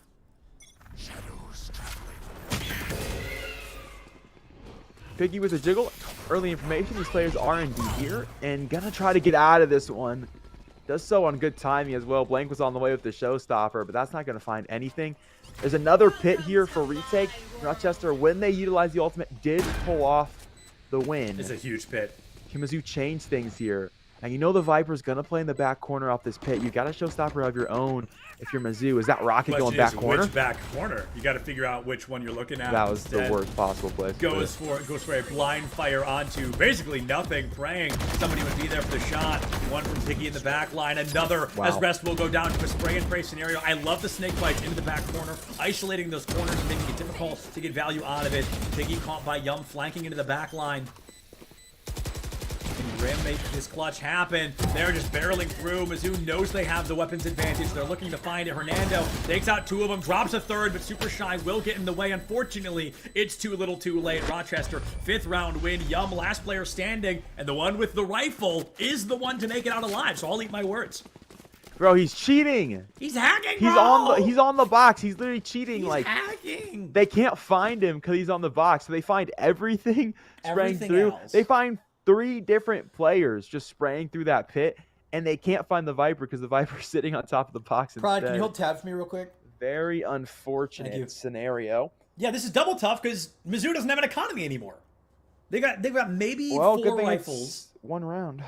Yeah, but it's going to be difficult to win this one round. We might be going tied up into the half because Rochester, they've got the opportunity to use mostly rifles. They've got a Spectre, but again, buddy system. You've got Seekers to work with. On the side of Mizzou, you've got, oh boy, From the Shadows. Oh, golly gee willikers. What a great ultimate to be using. And Mizzou, they've got a couple of rifles. They've just got to, as silly as it sounds, hit your shots, forehead.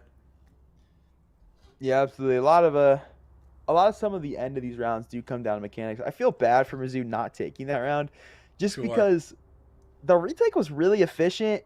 It went well, and then they just got decimated by Hernando.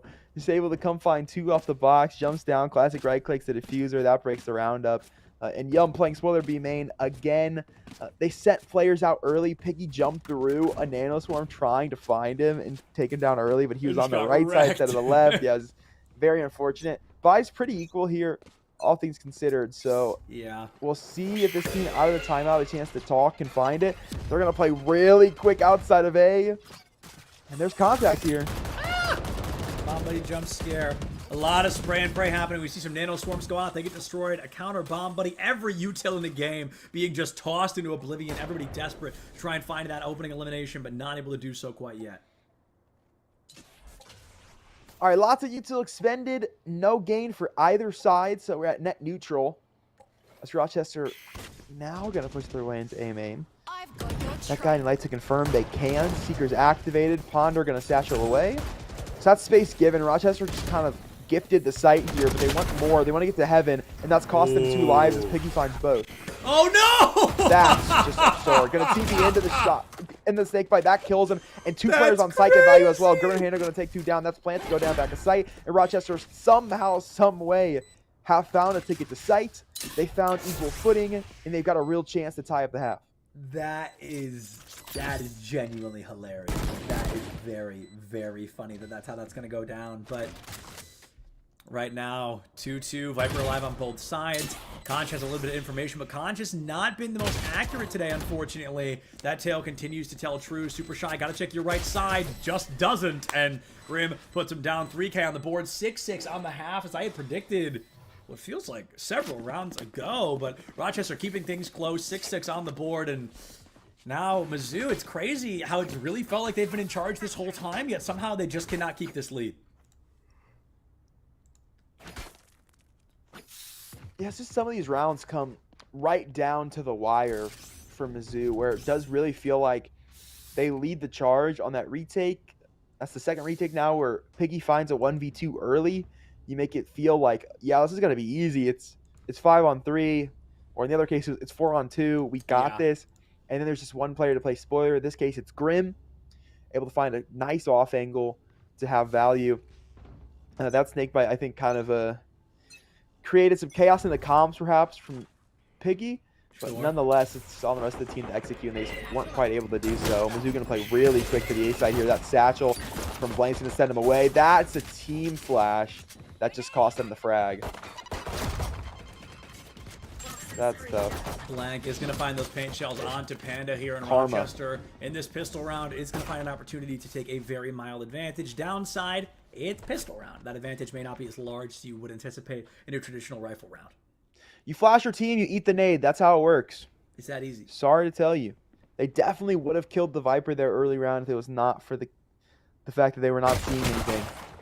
Hernando early. Oh. Lots of damage from both controllers. Neither of them going to find the fight there. Rest is Yoru cloning to sight. And Conch happy to pick that one up. Mizzou now back to even numbers. It's 4-4, 2 low HP bars. See, Overgrowth is going to make that not the case. So advantage for Rochester as they're already out. Conch Rendezvous going to pick up one. Trades all across the board, but it's Mizzou on the better side of it. They're 3-1. As Yum making all the noise in hell, trying to make that play a Raptor piece, couldn't do so. Picked up one, but it's easy trades from the other two remaining. As Mizzou will take the pistol, they'll take a 1-round lead. Mizzou have that 1-round lead, which does inherently suggest that we'll be seeing the second round one as well, but those statistics aren't always necessarily true. Rochester, though, when they've had a weapons disadvantage, I don't think we've seen a clutch. I don't think we've seen a thrifty round from them yet, so this does suggest that Mizzou will be able to find that first round, or second round, excuse me, advantage off of that first round win.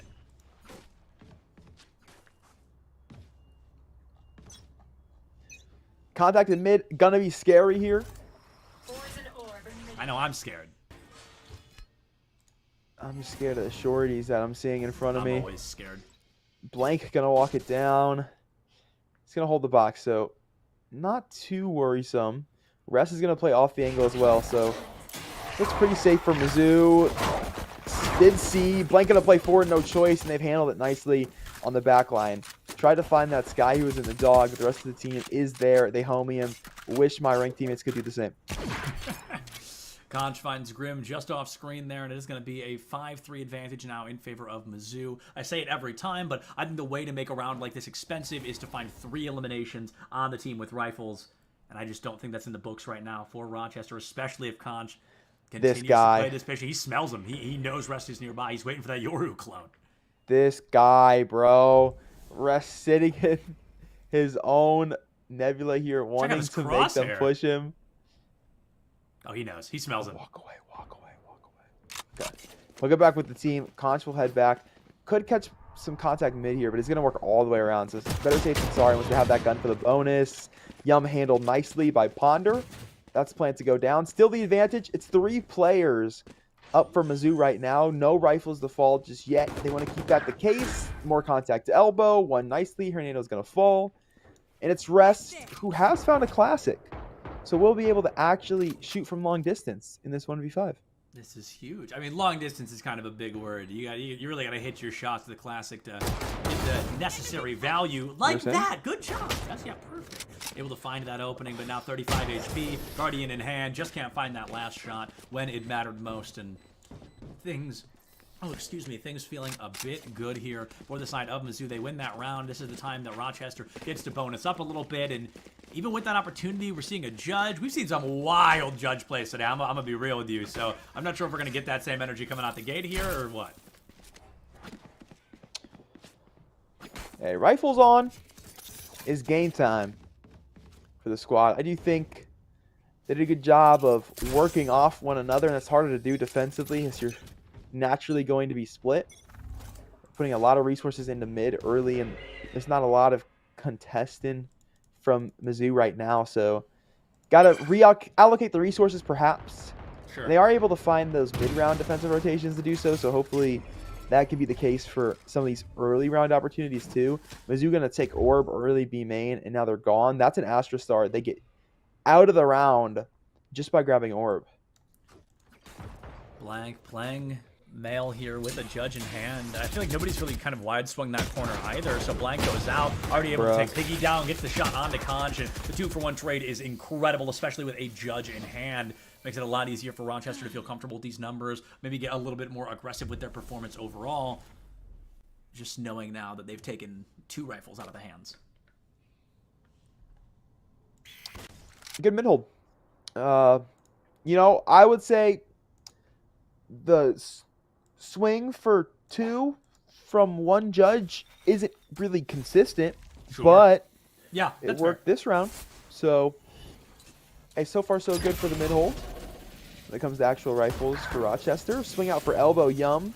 Felt he had to, as the utility was going to send him away, and that's cost him, unfortunately, thanks to the Snake Bite's Fragile. Ponder sends in the Roomba. That bounced the wrong way. Does get back there. So info, there's at least one player in Scream. Mizzou sending an early hawk. We see the Snake Bite onto the spike here, biding as much time as possible. Trailblazer goes out. Another scare tactic. I really like what we're seeing from Mizzou. They're just using as much utility as they can, trying to burn down the timer. And it may be working. Rochester really running out of time. We've entered the second tick phase already. Super Shy finds a double spray, and Rest being the last person standing again has been pretty good. Can you be 2v1 running out of time? Good. Timing diffed as Ponder wide swings the corner, and the space has been made for Mizzou once more. 9-6 on the board. And a team that looked good defensively, of course, is going to look good on the post plant. Mizzou's going to find that one. They're up 3 now. They broke Econ for Rochester, so this one should be at their disposal. It's up for them to play slow and smart. I mean, they saw him even in the gun round. Blank has a judge. He's sitting in mid. So who's to say he's not doing something silly now on the eco, which yet again, it's a judge up. Russ is going to bring a Bucky into it as well. So we'll get 2 shotguns into this round. So Mizzou's looking to play it slow. It's a segmented default, a 1-3-1. So they're going to take space into mid. They're going to look for that mid push that will not come. And then they'll take the extra minute of the round to try to decide where they actually would like to go. Concealment.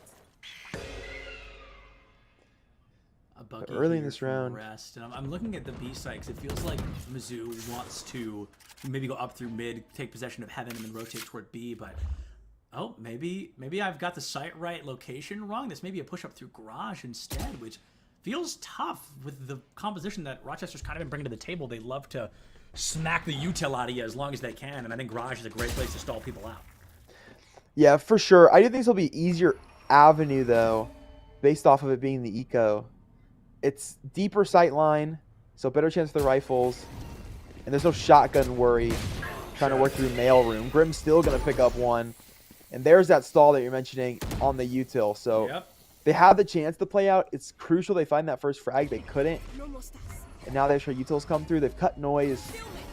But this Raze being all the way up A main means they know they haven't left. Ref is going to step in with the Bucky. You'll find 2 finally traded by Piggy, but is it too late? It's the 2v4 now, a 2-on-2 when it comes to the direct spike site. Piggy's in. Has picked up 1, couldn't find the second. Ponder with everything to do. Spray transfer. And suddenly it's a 1v1. A Raze El Raze. Blank on his way up. Has paint shells here. Can get a lot of damage down early as Plant has to get stuck. Oh, no Showstopper way. Popped for Ponder looking to win this round. This was an eco for Rochester. Does he Blake commit? will He step does! behind him. No way! He has the info. He has the read. He has the damage. It's 8 HP for Blank. Judge in hand, trying to satchel this player into his grasp. This is crazy. His cheesy little fingers. As he'll swing for it now. Ponder will pick it up. A 3K and a 1v3 converted. Mizzou now up 4. Nah, that's the most entertaining round I've seen last week and this week combined. That was crazy. Mizzou able to win that one 10-6 now on the board. 4 rounds in a row. The snowball really turning into a bit of an avalanche against the side of Rochester. And as this momentum continues to move forward in favor of Mizzou, this might be the round where it gets broken. We've got a Cosmic Divide we haven't seen yet. That could be a really clever way to kind of box Mizzou out, figure out which site they're approaching, and just put a horizontal wall up, force them to walk through it.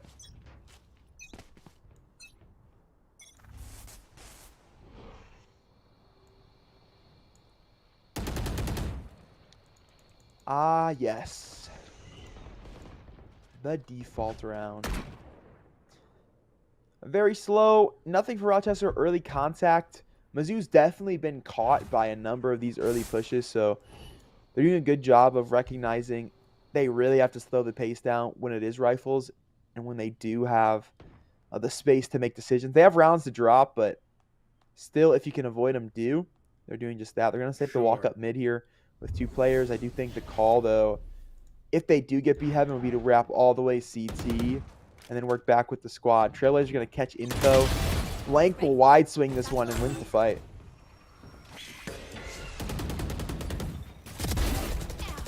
Good read And for it Panda. takes ranks down. A pretty large opening here for Mizzou to keep things up and running. Snakebite forces Panda to rotate at least down into ropes, if not go for a full mid flank through sewers. And I think one of the biggest issues with Rochester is that the second they kind of get confirmation, they get sight, they pop a lot of utility. And I think that does tend to be more than they have to. And then they don't have that utility for the last half of the round, for later in the equation, and it tends to cost them.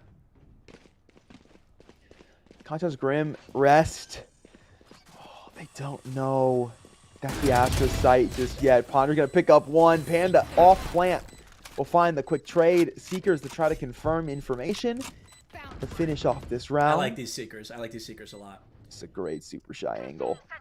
Sitting here in heaven. Unless Hernando checks. Just can't overheat on it. Yeah, you don't want to get too aggressive here. And oh, Hernando looks the wrong way, goes to check the corner. It's obliterated by Conch, and the 2K turns to 3 as Yum will go down. Anti-penultimate round has been wrapped up here for Mizzou. 2 away from really making what was a 6-6 at one point, maybe a 13-6 in their favor. They've really gotten to shatter the economy of Rochester. They're going to see one rifle versus probably a lot of sheriffs belonging to Rochester. So Mizzou got to be feeling really good about their chances on this round in particular, which puts them 1 away from victory.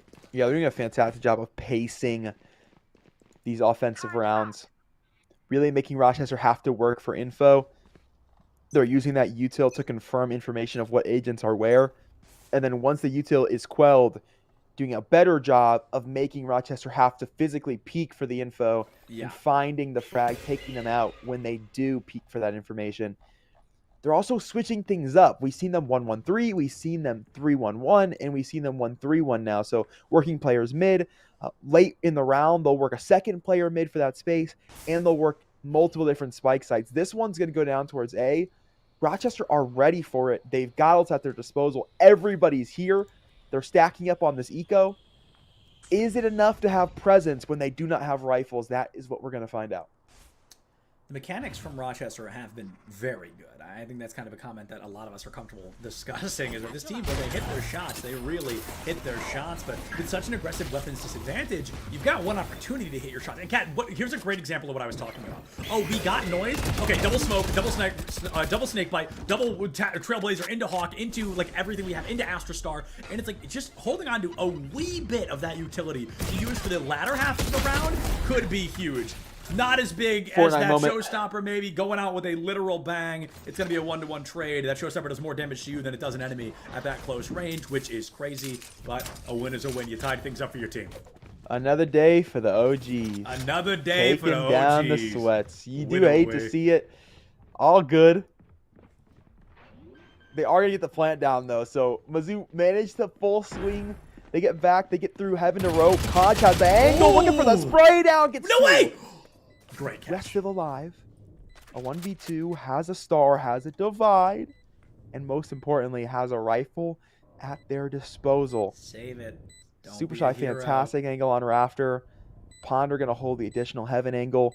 Does Rest swing for this? Does. Has info, has contact. Can't find Ponder, though.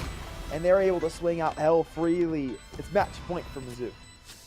Mizzou end their penultimate round with a victory. Rest instead of bonusing the rifle. Okay, never mind. I guess he didn't have to. I wasn't sure where the economy sat, but in that moment, things are not looking as comfortable as maybe they wanted them to for the side of Rochester. Rest, the last player left standing quite a few times in this second half. In the 6 rounds we've seen. And Mizzou, they've got it from the shadows. They've got a tour de force if they were to choose to use it. And as I see a classic in hand, that does seem to be where we're headed. But right now, Mizzou just 1 away from wrapping this up in the most one-sided matchup we've seen. You want to play? Let's play. This half has been Mizzou's, no doubt about it. Taking the last 6 rounds straight. Conch out early, whips the first shot. And Rest easily takes down the tour de force. So much space heaven for Mizzou, though. Grim. Timing. Careful. Nails it. He's going to take down Peggy, who's on that extra space. Super Shy falls to the nanoswarm of Yum. That's a post-mortem kill. Trading his own life is the killjoy. As Mizzou will get the plant down back of sight, but the 2v4, there's ults against them. And there's lots of util still cooking for Rochester. The Panda's crit as well. 60 HP on the board. Ponder finds 2. Panda finds another one, walks right into the crosshair of Hernando, keeping Rochester in the mix. 12-7 on the board. Rochester, a huge journey ahead of them. 5 weapons or 5 rounds on the board, excuse me, before Mizzou wins even one more. At least they've got a Viper's Pit here on the defense. They can lock down an entire site without using the lockdown, which is also in their back pocket. This round's going to be so difficult for them because now that they've won, they're going to lose that max loss bonus. Means they've got to work with less utility here. So really convenient that they have the ults that you mentioned, as they're going to be dealing with a lot less defensively in terms of util. So we'll stick with what they can here. They do manage to get rifles back out into this round, and it's so crucial that they are able to pick it up. As Mizzou going to bring extra resources now into lobby. They played the Tour de Force there early. There was contact from Rest. So they're bringing the buddy system in the 3-1-1 trying to catch it, but there will be nobody home. No one to answer the peak. They'll just grab orb. Wouldn't be shocked to see them resend this one. And reset this default. Still a minute 20 to play in the round. Here. Patience is key here at the end of the day, and I think Mizzou trying to get some utility out early. As I mentioned, they really like to throw out that util very early on. They want to make it easy to kind of box out, burn as much time as possible, and I think they are starting to change that play style a little bit. Hard dumping util every time they get the opportunity. Blank whiffs the blast pack, goes into a 1-1 trade, which could be a lot worse, honestly. You at least got yours on the way out the door. With a Viper's Pit and a Showstopper in hand, can Mizzou turn this into a victory and wrap things up 13-7?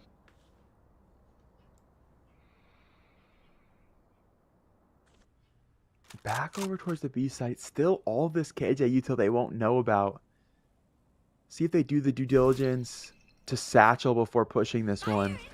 Try to break some of this util. Showstopper's out. Ponder into Yum. Gonna pick it up though. Panda has a trade. Yum back a sight with it all to do. Wants to hold it initially. Viper's Pit gonna cover the plant spot as Yum here picks up another Panda trade. Has a 3K on the round. Has to find the Viper early. Caught by the snake bite and melted. Hernando will pick it up. It's 8-12. Rochester, hold on. Bro, snakebite inside a Viper's Pit is lethal. I mean, it is just absolutely insane. You get stuck running into that in a circumstance like that one. Things not feeling great for the side of Mizzou right now. They won 6 in a row. They fumbled 2 back-to-back, and now their economy really, really not feeling great.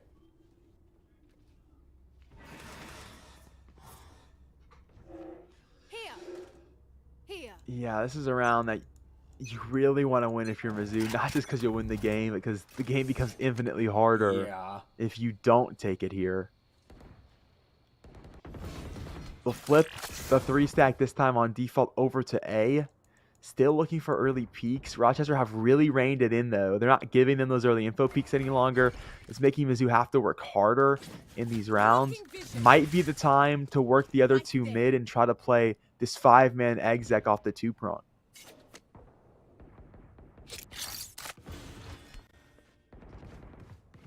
The A site is compromised in a couple of aggressive ways here. We see Miz moving forward to go for that high ground, but they get the Guardian spam. They know somebody's up there. Probably not going to swing this corner as confidently. Viper's wall is up. They rotate to the far side of box here. They might be able to catch this Raze off guard, especially now that she's pulled focus. Popping in early Seekers here, I don't think would be a bad idea at all from the side of Mizzou. Oh, what a nade. What a nade. Ponder gonna pick up Blank. That's big. Oh, that's Seeker huge. is out. Superstar has another.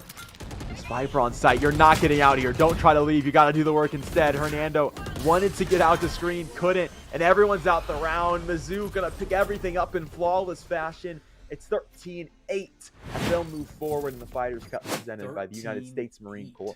13-8 on the board. Mizzou, you know, dropping a couple there at the end, but really not the end of the world. Could have been better, but could have been so much worse. Mizzou walking away with a victory, and that's what matters at the end of the day. Rochester looking pretty darn good in the first half, and unfortunately the second just began to fall apart a wee bit. The defense was not their strong suit there on split, and things don't work out well, but hey, that's the cool part is they've got, I believe, 3 more opportunities after today, every Sunday except for the week of Thanksgiving. There are opportunities to sign up for the Fighters Cup presented by the United States Marine Corps. So go ahead and give that a chance. Maybe go sign up right now. I'm not sure if you're allowed to sign up yet, but the point stands that we're going to a break, so you might as well do something involving the Fighters Cup presented by the United States Marine Corps. We're going to try to get an interview with somebody, so we'll either be back with an interview or our next best of 1 series in just a couple of minutes. Either way, plenty of Valorant left for you. Scan the QR code. True. Your future is threatened by enemies often unseen Stay alert, Marine.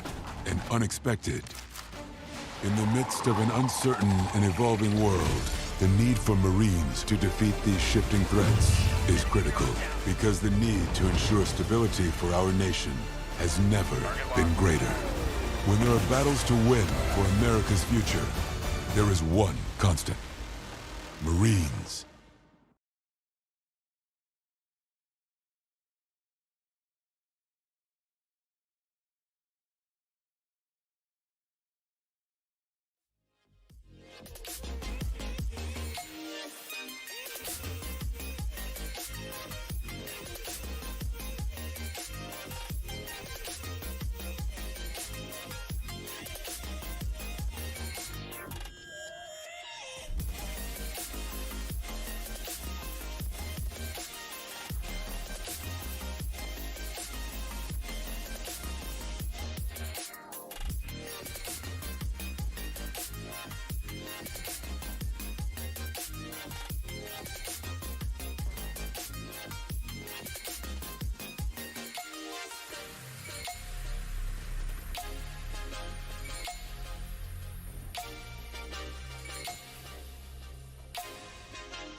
Hello, everybody, and welcome back to the Fighters Cup presented by the United States Marine Corps. I am Septilence, joined by Cat and Nina. We're jumping into our third and final best of one series today before we pass it over to Clutch Key and Sam Talks, and they'll walk you guys through the best of threes. But, Cat, this may be the highest caliber matchup overall. We've got Veers Kittens versus No Pants, No Shoes. Both these teams carrying very decorated players. Yeah, absolutely. We've got players over from Fisher College. We've got Anderson, a player vying pretty hard for a tier 1 spot last season, very far in challengers qualifiers early last year. We got players like Ferbsba that you saw all over in Northwood. You've seen them at the top of both national and international competitions. We got players like Veer. And of course, you got to give love to Jason Neptune Tran, a player who is very colorful. Let's just say that, both in person and in the server. This is a star-studded roster on both sides. It's anyone's game, to be honest with you. Without a doubt. And speaking of that game, I'm sure everybody's wondering, oh, what map are we going to be going to? And I'm so excited to announce that it's a new map. I'm kidding. It's Ascent. We are going back to Ascent for the second time today, unfortunately. Last week, we had a very cool opportunity where we continued to see new maps every single time. It was actually really awesome. I liked it a lot. And then, you know, things like this happened. And that's not as awesome, unfortunately. You know, we're going to be going to Ascent. But I'm eager because we did talk about these are very decorated teams. Yeah. And what better place to do well than the map everybody knows like the back of their hand? Yeah, absolutely. So we know that the mechanics are going to be on display. It's also a map that really you do get the extra edge in mechanics since it is a map that is so comfortable. And both these teams being pub rosters is going to make a map like Ascent more favorable for both of them. I would say back in the day, an Icebox pick might have been more beneficial to this specific matchup because it is so much about just fragging. But Ascent, the next closest thing. So I'd expect to see some off-meta composition here just because you want to get a little bit more frag potentially. Like a Reyna pick wouldn't be the craziest thing in the world to me, but it does look like this one's going pretty standard as it currently sits. I want to see first, but pick up the Raze instead of the Jet, but it is going to just be the Jet pick. So everything going into meta right now, this game is coming entirely down to who's on the money with shots today. Yeah, without a doubt. I like what you said there, Kat, that this is going to be a very pop-off mechanics-based game. This is going to be somebody is going to start carrying one way or another, and we're going to have to try and learn who that is. And as I just barely catch the last name of the player for my spreadsheet, we are getting ready to jump into this map. Our third map of the day, Ascent, going to be here. The third best of three for these, or best of one for these players as well. So maybe a little bit of fatigue to be here, but with the pros like this, I mean, they're eons away from fatigue. These guys play for hours a day on purpose. Yeah, without a doubt. These guys know what it's like and have been playing everything thus far as well. The current Tier 2 circuit being that Funhaver Invitational. Players went through what was 2 qualifiers trying to get to what was that 10K final. We saw a couple players in the server today make it through into the quarters. That would be Paint. Anderson squad made the quarters as well, and I do believe that one of the alternates for Veer's team was also in that quarterfinal squad. So the roster's running really deep for these teams might also mean fatigue won't be an issue today. That's true. Because not only do we have these star-studded 10, but we've got like 5 other players feeling ready to go at a moment's notice. Going straight out of the name. Here's all the here. Able to pick up one, instantly traded by Jason Neptune Tran. He's gonna find one, still alive, now dead by the player outside of Cat. Wow. A massacre for Veers early. They lose just one. Yeah, blink and you miss it there. No Pants, No Shoes. Just not able to find that value they were looking for. And a lot of it comes off of Splagooby coming out from mid there, taking 2 players down early, catching NPNS off guard and forcing them to really readjust out of that opening round. I think this is going to be a second round victory for Veers as well, just due to how statistics tend to play and how dominant that opening round was. Yeah, really nothing bought for No Pants, No Shoes here. Not even going to try to really contest the early efforts. And it'll be standard SMGs, so no rifles necessarily coming out for Veers. That's a beautiful flash. First going to find one. Veer going to trade 2 back, though, off the Stinger. So MPNS, no choice but to walk this one backwards. And still, Neptune can't help himself. Wants the contact nonetheless. This previous Where are you going, NYFU bro? player, I told you he likes to have a good time. You Gotta gotta try to respect the find something jump on the peak. classic. Nothing there. You gotta respect the jump peak, but not when somebody is there to high five you on the other side of the door. It was a tough spot to be in, but NPNS come into this with a weapons disadvantage. They know things are a little bit slower for them in this round, so they're just looking for any frags they're gonna be able to find, but nah, it's a lot easier said than done. Yeah, without a doubt. Vinny getting put in the blender right now. Managed to find the first no trouble. Cloric's gonna fall.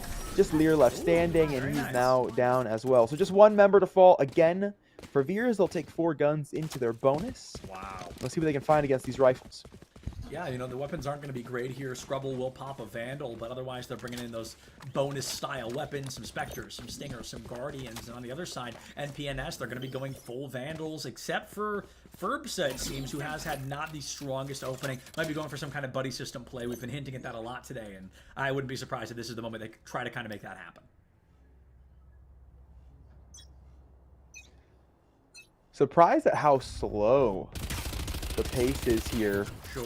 for No Pants into this round. I would expect them to really One suppressed. be on the move, to say the least, based off this roster, but Sure. actually patient, very segmented defaults, not really going for anything too early. And we'll see if they can create some opportunity off of this one. Maybe just worried about the close contact eco weapons. It's the KO of Neptune going to step into mid. Will be able to shoot the drone, but not before it darts in, and everything on its way right now. Getting caught by the fragment. Would have been the shock bolt, if not the frag. He'll fall. There's a trade on the opposing side. There's room in the A site. Plant's going to go down here for No Pants. Trade is out. The spike gets ready to be planted, and the A site has been locked down.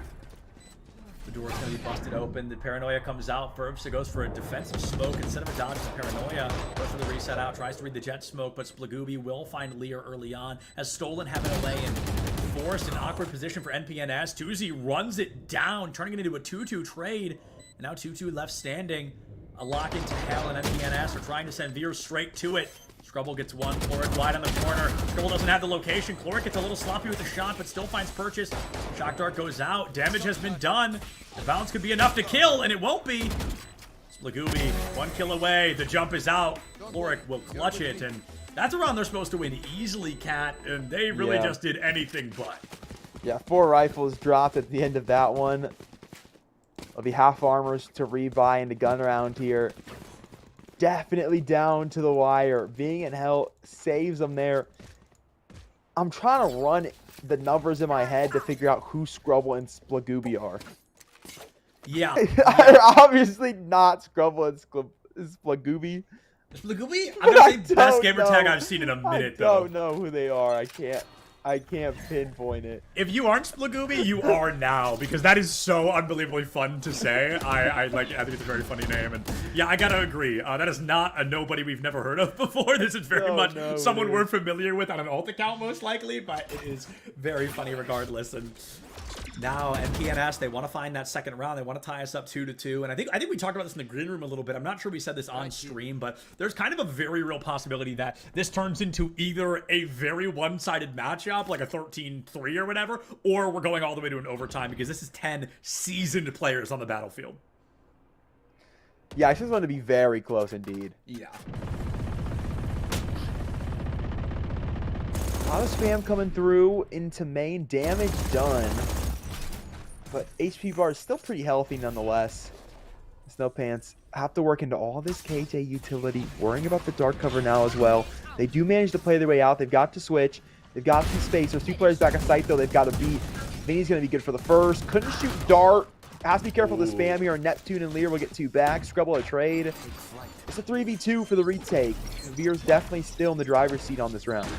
And I don't think they're going to be leaving that driver's seat anytime soon, to be quite honest with you. It feels like Veers really has a dominant performance on this matchup. Each round, they've become more and more consistent with their shots. It's up to Neptune to try and save the day, but I'm not sure they're going to be able to. Wide swings on the spike. Paint, I mean, could go for a knife kill at this point. Neptune is oblivious. Yeah, There just he is. walks in, takes Neptune down, and Scrubble Bubble was in trouble, but it was the elimination there that allowed Paint to sneak into that back line. Third round now on the board for Veers overall. Was that important? Yeah, baiting the teammates there to get behind. Paint bait teammate. Trying to get all the way to the back of Boathouse to make sure he's not out of the smoke, and then walks in as his teammate falls for that spacing and the timing. So Veer's going to pick up 2 extra rounds now. They'll get a rebuy into this one. MP, no choice but to sit here on what maybe won't even be pistols. Really, the last 3 players can only buy shares comfortably. Neptune really can't buy that Stinger, but it's a Neptune moment to buy it anyway. Right. And he'll do just that. So that'll go down mid. I expect Neptune to take the contact here Archway as well. This fight will be pretty big in terms of My ult. any hope of winning this eco. As Paint's going to have Sure. the first. That's enough to pull this team out entirely. You want to pull the team out pretty early on here. Just looking for any kind of opportunity of performance. Right here. Lagubi with the Odin. I mean, a Sova and an Odin, peanut butter and jelly, something that we will truly see very often. Veers an early 5-4 advantage as Ferbsa just really, unfortunately, cannot kind of hit the grind like we're expecting. He keeps kind of falling off the board a little bit. Okay, so the only other 2 players on the Battlefire are Anderson and Manbear Pig, both those quarterfinals I mentioned from Let Us Cook. Yeah. If I had to guess, Anderson's the Sova, which would make him Splagooby. Okay. No, That's my I read on see the where you're going. situation. Yeah, I see where you're going with this. That's my hard read, but Anderson doesn't play Sova a ton, so that's what I'm gonna go with. That's what I'm gonna go with. If I'm wrong, GG's. But I think this is Anderson. Even though I'm Splagooby.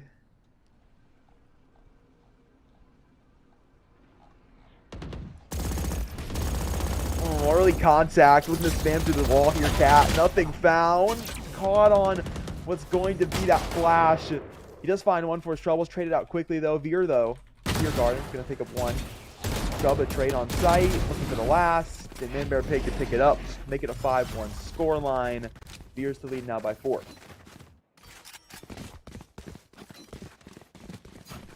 4-1 on the board, and I feel like I don't say I cast or cursed it, but I feel like I said, okay, this is either going to be really close or things are going to be really Yeah, you said one-sided. both. You said both.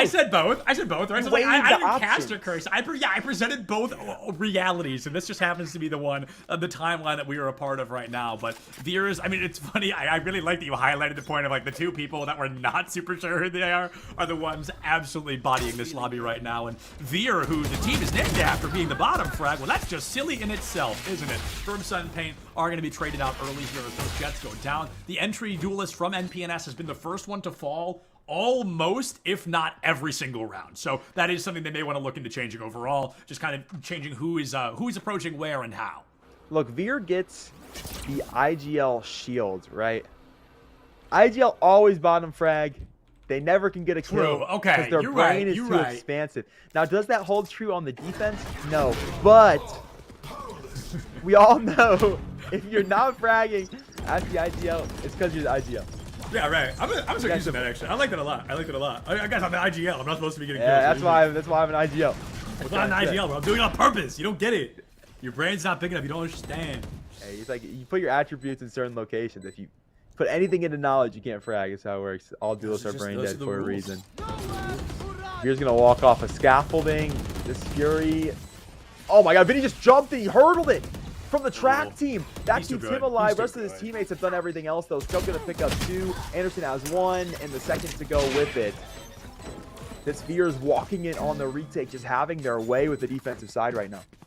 Yeah, this is a very, very strong performance overall. And I think one that we kind of anticipated coming out from Veers. They're able to win with a 4-1 advantage. I don't think they've flawless yet. It feels like every time we seem to be stuck in kind of that 4-1 scenario. But I think there is an opportunity here for Veers to keep this momentum moving forward. As NPNS, they continue trying to buy up. This is the first round where they can't, they're not, simply because they don't want to, but because they can't. This is the first time they're really kind of being stalled out like that. And I'm hoping that this does kind of force them to reset the economy a bit, because every time they've tried to buy up, Veers has just walked right through them.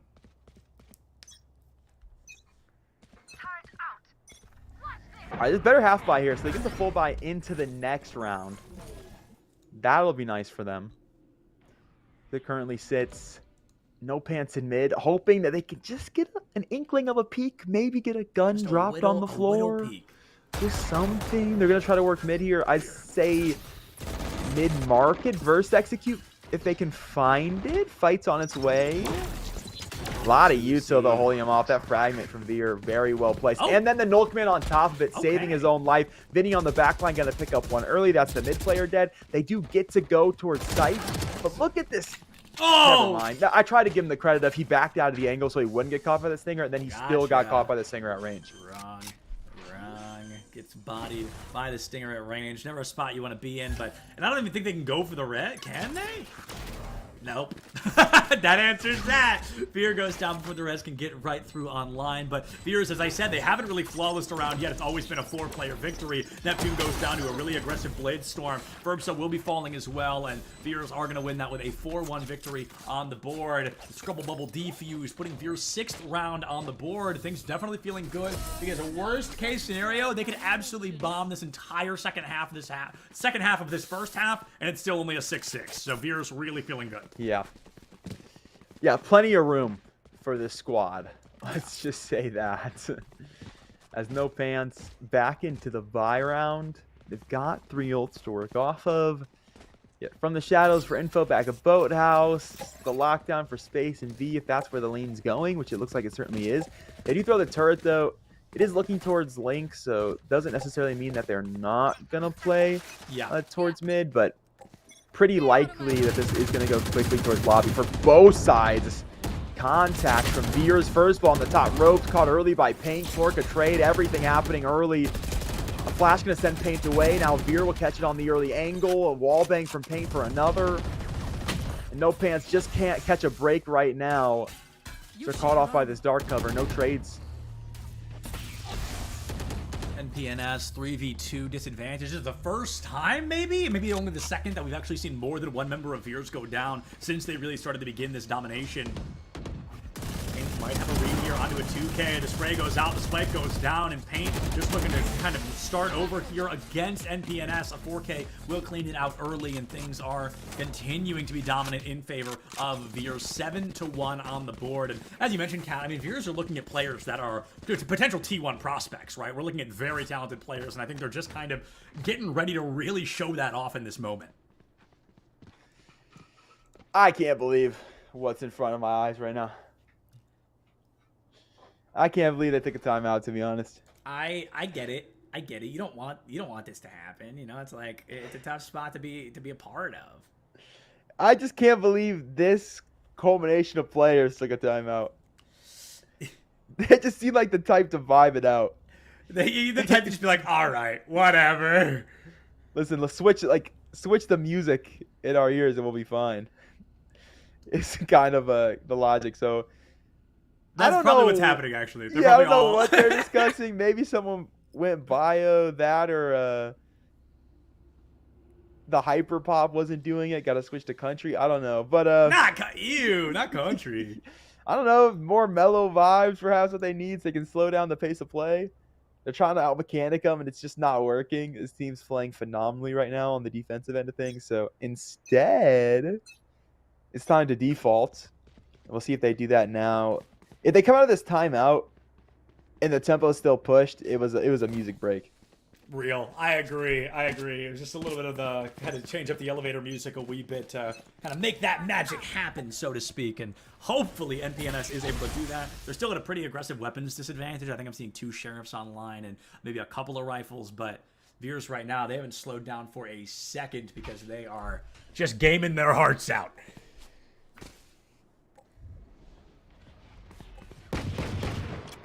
Okay, pace of play is slower. Mid-prism's on its way. Still, these 2 players, Cat, they've known that they like to play out here. Are they ready for it? Still no. Then you're going to find one. Birdwood does trade 2 back. But just the team now mid-market, barreling their way down as Veers first. We're going to find 3-4. Finally, Anderson trades it. It's 2-2 when all things are considered. So from the shadows for No Pants, they're heading towards A. Thanks to the KJ frag, they can just walk into this site. Anderson going to be on contact scaffold, but it's late. This timing in the back line going to be interesting. Oh, not the shot dart, bro! Put it away! Okay. You had the flank. It's a wee bit overzealous, and it is just not the circumstance they wanted to be in there, Cat. Things are falling a little bit rough here for Veers. This could be the first time in a long time they actually have to put a round down and give NPNS a little more room to breathe. Yeah, unfortunately, on top of that, Paint opted not to work the flank, so now has to make presence in order to actually play into the retake. No dash either. Up dash is useless here, and they double stack it to perfection. Lear gonna pick it up. No Pants will convert around out the timeout. They slowed the pace. They capitalize on overextensions, and they get themselves a round win. You know, you never seen a good racehorse with clean hooves, you know what I mean? In NPNS, they're trying to dirty this fight up a little bit. They're trying to bring it back from not the worst deficit we've ever seen, especially if it turns into a 7-5. Things could be a little bit harder to work with, but they've got to get down in the mud. They've got to get in the paint a little bit harder because right now, Veers has been very dominant in this matchup. And this, since maybe round 3, is the first time we're seeing everybody with a rifle.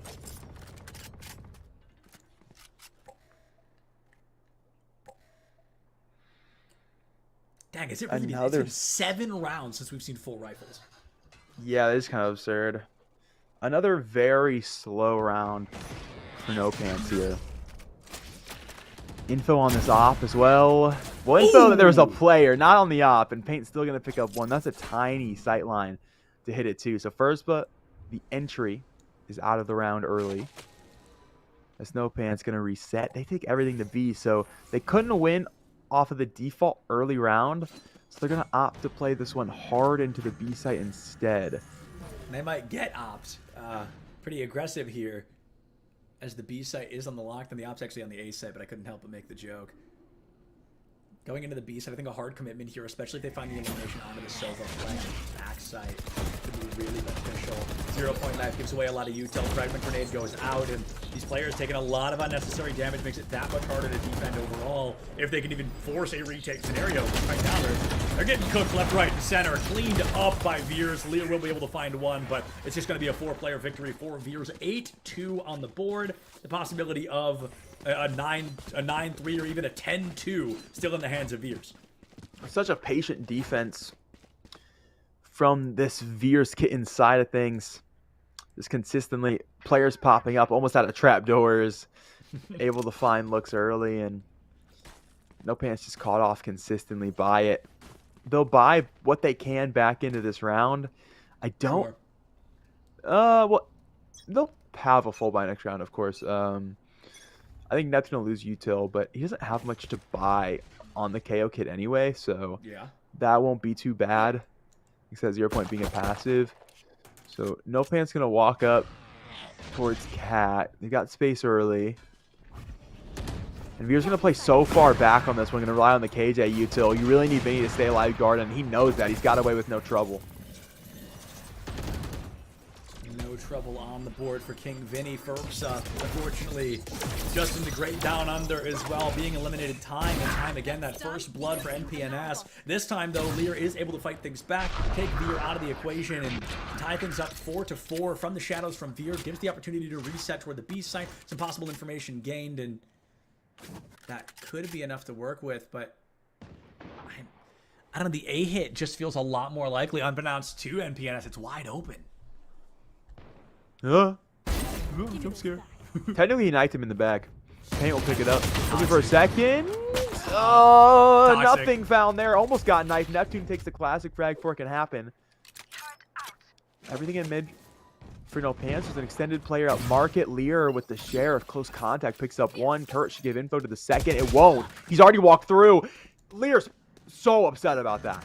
That player just shows up in his peripheral. The turret doesn't see it because it doesn't spawn in time. He turns around almost shocked that's a possibility. HP bar is so low. Lockdown now on its way. Whoa! Hunter's Fury for Clork gonna stall this one out. One more shot, it'll break. Keeps Neptune now. Neptune's about to get They're under scaffold. Do they check? Yeah. They do. Vinny has it. Clork up here, caught off by the dark cover. It's gone away now. Needs the first shot. Flicks awry. Scrub has it instead. And Veers will take it to 9-2.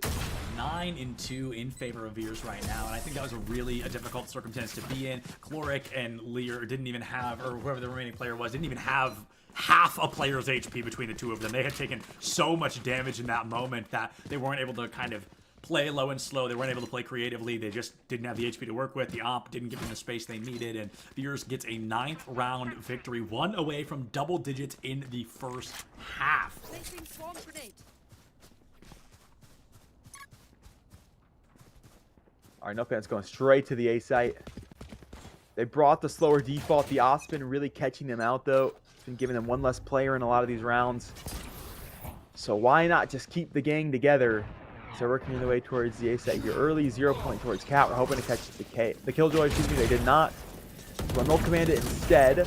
It's Nulled into sight. Lots of util expended to get here, though. Makes me concerned for what they have to hold on to it. Huge elimination, though. NPNS, first time in a long time, they have that advantageous position of having the numbers advantage. The door goes through. Scrubble Bubble gives themselves away on Tree. Early fragment grenade locks out Heaven as well. Going for the stall tactics here, I really like, but Paranoia is not going to be enough. Tuzi goes for the wide swing. It's a 2-2 trade. Blue finds Neptune as Veer will also go down the KOs offline. 3v2 in favor of NPNS. Scrubble Bubble goes out right into the firing squad. Up to Splagooby to be the hero, and they just can't pull it off. 9-3 going into the second half. 6 rounds, the difference. Veers Kittens the lead on this one, as they get to go on to the attacking side of things. No Pants struggling a bit with team coordination. Yeah. In bits of that game, especially when it comes to just looking to frag players in every instance. So now sit on the defense where they really can just focus on fragging, minus the retake scenarios. I think that could be very helpful for this team and could bring us back to much closer score lines.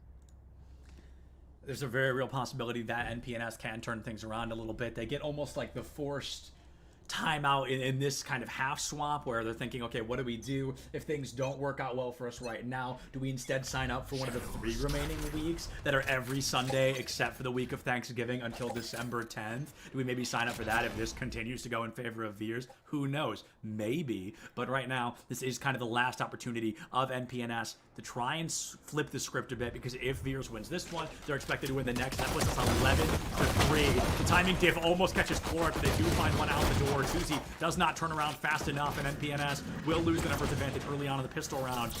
Spike line already going down very fast. Chance for contact door. They waited on the pop flash, and that's unfortunately cost them the opportunity. That dagger's going to stall for time. That team has no util. Jumping into smoke and caught by Anderson, so he'll fall. A 2v4 now on its way. First bout scaffolds. And Manbear not going to give the head, so he has no info on it. First one swinging wide. It's caught one. The second as well. Now full flash as Veer will take another. And 1v2 now on its way. Lear going to walk forward. Tap Spike. Has contact with the first. 180s and has damage onto Anderson. They're both so low. Anderson just needs to kill time. Out for it now. Full pre-fire. And he's found the connection. It's 10-3 as Veers take the pistol. Veers barely off the back of Splagooby, the legend themselves. Veers will find that double-digit victory. They are most likely going to win this round as well, which, as I mentioned, puts them 11-3 on the board, 2 rounds away from what would be currently our most one-sided matchup that we've seen. And, of course, that was kind of the threat here, right? As both these teams are very, very good. When you hit this echelon of play, the very goods, you know, there tends to be a large skill gap between them. And right now, I don't know if NPNS just isn't used to playing so early. It is only 4 p.m. here on the East Coast or what, but Veers, they're locked and loaded, trying to make their way closer to that prize pool. First, but good for the first. Nice. We'll take King Vinny deep down and attack for Swan. Share the rifle if they'd like to. Back for the site. They've gotten in the door for No Pants, but they don't really have any space here. And already so close is going to be this defensive side. Paranoia out from both sides, and everybody's gonna miss. Paint catches a bullet to the brain. Scrubble Bubble does find the trade on Tuzi, and with Lear's hyper approach through the A set, there should be an elimination on the Scrubble in their favor. Ferbsa with the flank will be able to take down the 2 remaining members of Veers and NPNS, find their 4th round victory. Keeping the momentum moving on their side, keeping the second half alive, and hopefully able to put a little bit more down on the board. Vessel flank from Fursba, gonna give that room. Finds 3 and what was the back line there. So you gotta have an extra consideration in the back of your brain here for the attacking side for future rounds of if Furspa is going to work that flank in the future. As Veer's no money in this round. Playing with just pistols, 2 sheriffs, a frenzy, up for Vinny. This one got to get run down somewhere. Got to go for the good old-fashioned run down, and I think we're going to see a hyper-aggressive push from Veers onto the A site. Now, walking down A long, of course, is going to be difficult due to the fact of the existence of these Guardians. They are a one-headshot, one-kill kind of thing. They bait out the 0-point knife. They go for a slow rotation through mid instead. However, the spike is about to be dropped by the orb here unless they win this firefight early.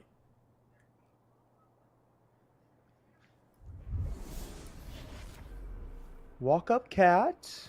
Looking for this 2-pronged attack. They're going to bring in that drone first. Paranoia on its way. It's going to stall for time. As first one, Neptune's going to knock down 2. First one dashing out into trouble. 1 second found off of it as well. A 2C from sight. We'll take the last. There's 5 rounds. The gap now. As No Pants slowly walking things back. The walk back is viable here, and I have to say I'm quite impressed with what we just saw from MPNS. I've been very critical of Furbs this entire game, probably because he's just the player that I happen to know the best, but he's gone from the bottom of the leaderboard to the very top in this circumstance, so definitely feeling a little bit stronger with that performance overall, feeling himself a little bit, warming up overall, and playing the defense stronger with this Jet, now that he especially can utilize this operator a lot easier.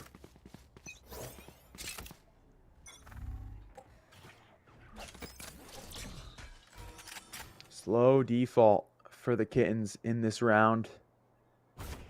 Close consideration on the one-way here for both players outside of A main. First, but getting jump spotted. So the op found out about. That's going to make it very hard to make contact with mid. Viewers know that. They're going to try to play just to the cat cross. And they'll work this 2-pronged attack. There's Anderson. Caught first with the drone. So yet again, reconfirming that info on this util. But they've used all this util now to get that info. They kind of have to keep playing forward off of it. And the ops moved again. So, first one consistently making this difficult for the attacking side, although they have grabbed space pretty effectively. Vinny now able to find that mid-fight. Scrubble Bubble Great takes timing. Neptune down, and the timing dip works twice in favor of Veers. Paint might be able to take this op down. It would be huge, but unfortunately both of them are going to miss. Shock Dart out, Blade Storm up, sprang up through hell, can't find the floor bangs. Lagubi takes Furbs out of the equation, and now Veers has a 4v1 advantage. Lear finds the first. Can they find 3 more? Only a Guardian in hand. Grabbing the op and just getting the heck out of here. Not a bad idea, but can't even make it away as the floor bang will come down in favor of Veers. 11-5 now on the board. You know, that is a great example of how effectively this team is able to clear and how professional, even though playing mostly on amateur squads, both these teams really are. The work that they do to drone through cat to reconfirm the op, to jump spot initially, to find the op at the top of mid, and then to flash in to get to site. So they do all the work. They use the util efficiently to get that space. And a lot of times we see tier 2 teams or collegiate teams struggle with that exact element of they use utility effectively, but they don't know when to use it, right? Like, what combo do I use? When do I use it? And it's great work there for Veers to play their way up so that op isn't an issue. First one repositions 3 different times, and they never get caught by that op. So now they know it's active. They're able to effectively play against it. And honestly, like, watch that last round back. Take notes if you are a player trying to work your way up in the ranks, because that's fantastic stuff done. It's the reason why they win that round so successfully. And then, of course, as well, Scrubble just wins a good fight over towards A main, swings under the one way, and that's patient play to get that opportunity. He waited for contact cat to pull that A main player away, and then was able to swing into the back of the defender. Yeah, I think there is a little bit to be learned from that play, and I think I'm blanking on the team name. What am I doing? My brain's on fire. Veer. I think Veer did a really good job working through that, able to kind of try and find the openings. There was a little bit of risk reward. Again, just naturally peeking an op is always going to have that little bit of like, uh-oh. But I think they did it in a way that worked pretty well in terms of consistency overall. So I'm hopeful that they're able to keep that energy moving further into the next couple of rounds. They're very close to just wrapping things up here, so if they can keep that momentum, if they can continue to find first picks, this should be very easy to do. Looking for first frags, taking Furbsa down, I think has pretty clearly become like a possible win condition just naturally due to the existence of Ferbsa being a very, very strong player. And as soon as you take them down, it seems like they are not able to react fast enough. Certainly. All right, out the tech pause. Oh, great timing. Like right at the end of your statement. Nice. See? All part of the plan. Yeah, it's like you knew, which I wish I is knew. sarcasm for you knowing, but you didn't know. I wish I knew. You wanted me. As this team wants the A site, they're going to play their way in, no trouble. Flash in first, dash in for paint, and that is site freely taken. No Pants don't even really have anyone there. They came out the tech pause and were a little slow to the jump. Like, just defensively didn't even try to set up for it. So they've got to play retake, and the retake has been 50-50 here. Yeah, the retake has been pretty 50-50 overall, and as all 5 members are alive on both sides, haha, just kidding, King Vinny will be taken down by their counterpart Lear. That does give NPNS another opportunity to take the lead, which again, they haven't really been able to work with very much, if at all. An uncontested lockdown will make an appearance as 2 more eliminations do tip in favor of NPNS. The top 2 frags on the side of Veers are the last 2 left alive, and with this lockdown here to make it difficult, I think they're just going to have to get detained, do their darndest. Floric takes Scrubble out of the way. Lagubi needs an ace to wrap things up. Will be taken down by their counterpart, Floric, and NPNS, 6th round up and running. Grenade out.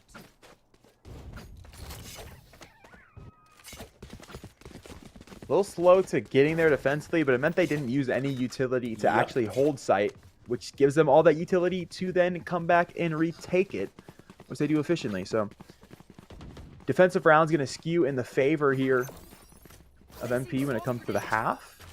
Now they just need that to be the same case in round score. That's going to take them, unfortunately, 5 more rounds and then a 6 to get the advantage. So a long time coming for this team.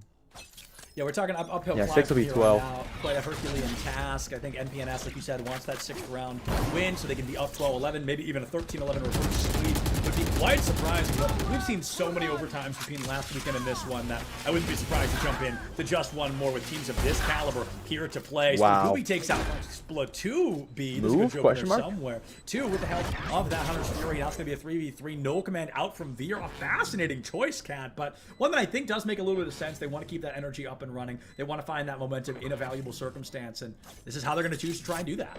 Well, think how quick the No Pants just played their retake with utility. Right. The most efficient way to shut down that space is to kill the utility. And they'll do so again. That's both players having to do it all just dry here. First but down, going to find the first, but it's Anderson again to have value. He's found 2 of the Hunter's Fury, now 1 with the Sheriff.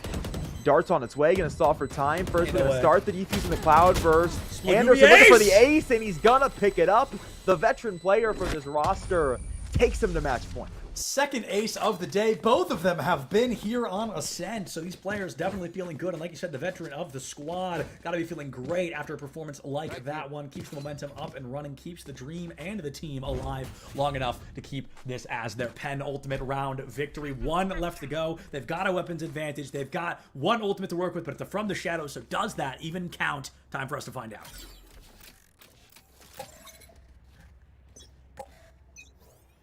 6 rounds between right now and overtime. No Pants gotta really buckle it down now. Neptune out sweet early. Neptune. And poor Jason spammed up just 25 HP on the KO. Ain't nobody gonna be able to provide any sort of healing. Only thing we can heal is his soul. Hopefully his aim's on the money here. Out of Garden. Good paranoia early. Well, certainly not his soul. Paint gonna pick up 2 early. 2 massive 1-taps. A 3rd to go with it. He's overheating his way into the A site. Everything on the entry. Lear and Garden getting flanked. He's gone as well. 1 more ace to end off this series. Is that the case? Paint looking for it. Clork gonna trade it, and Veer is there.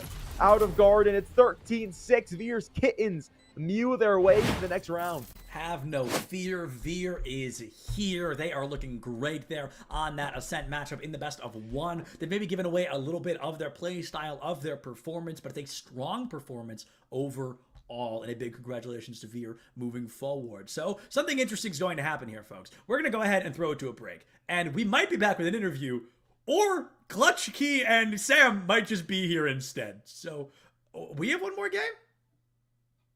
I don't know. Either way, it's a break. We'll be back in a couple of minutes.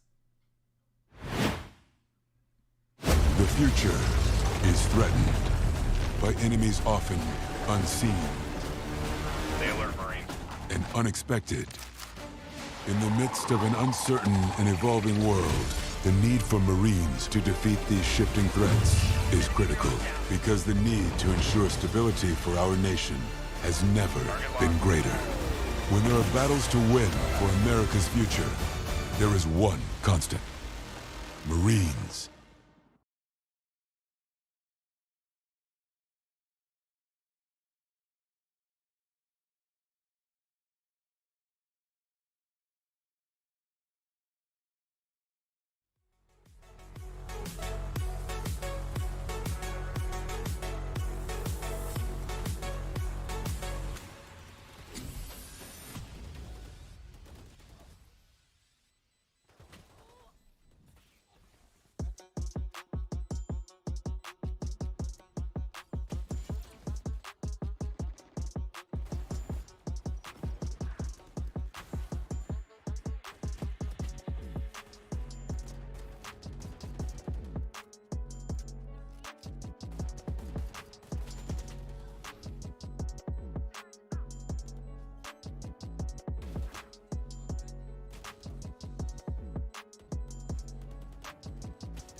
Hello, everybody, and welcome back to Fighters Cup, presented by the United States Marine Corps. I'm Septilence, joined by Catinator, and now we will be joined by the team's namesake himself, Veer from Veer's Kittens. A 13, I don't know, not that close victory against a very talented team just a couple minutes ago. But Veer, going out of that matchup, you are jumping right out of the fire into the frying pan, going against Ukers, who came in first place last week. So how does your team feel going into that?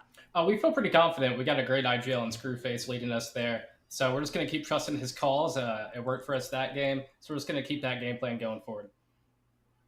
Very nice, very nice. So you told us just before we hopped into the actual interview, you got the Avengers on your squad. Talk to us about your relationship with these guys, how you know them, and how you're playing so well. The chemistry looks almost natural right now.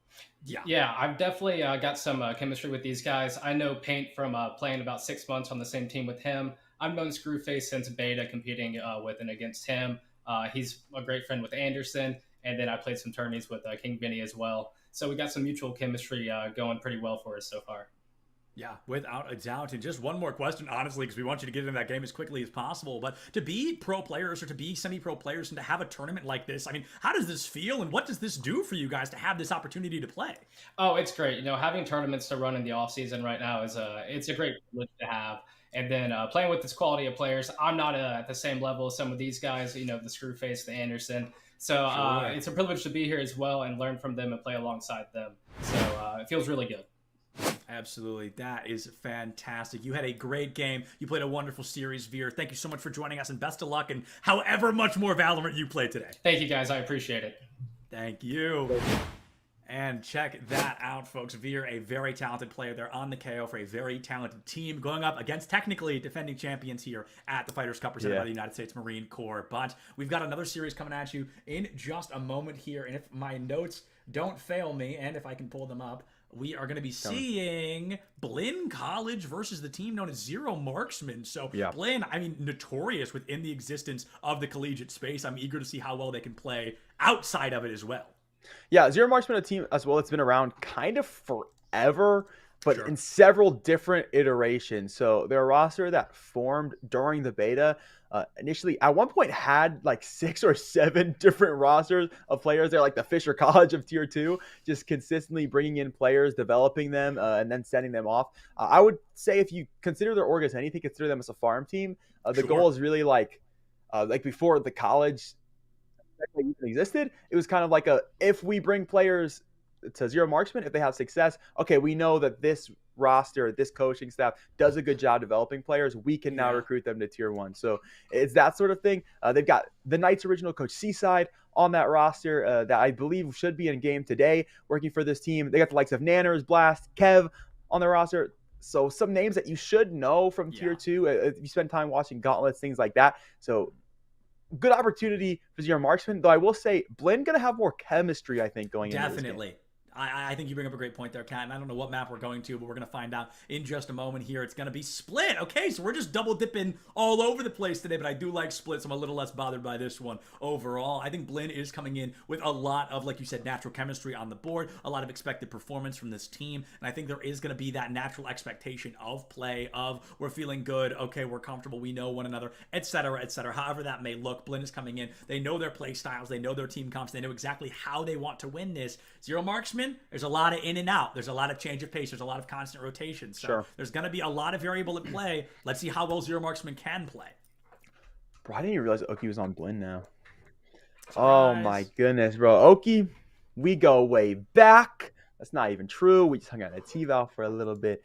Same thing. Guy's trying to get big, so I don't know if he still frags like that, to be honest. Because, you know, I will say, once you start getting in the gym, your arm gets stronger. It depends, I guess, if you're a wrist or an arm aimer. And once your arm gets strong, your aim just becomes terrible. Like, it doesn't take nearly as much force to move your mouse anymore. And then you just become bad. So, the question is Oki still fragging? Because I don't know if you've seen his Twitter lately. Guy's kind of massive.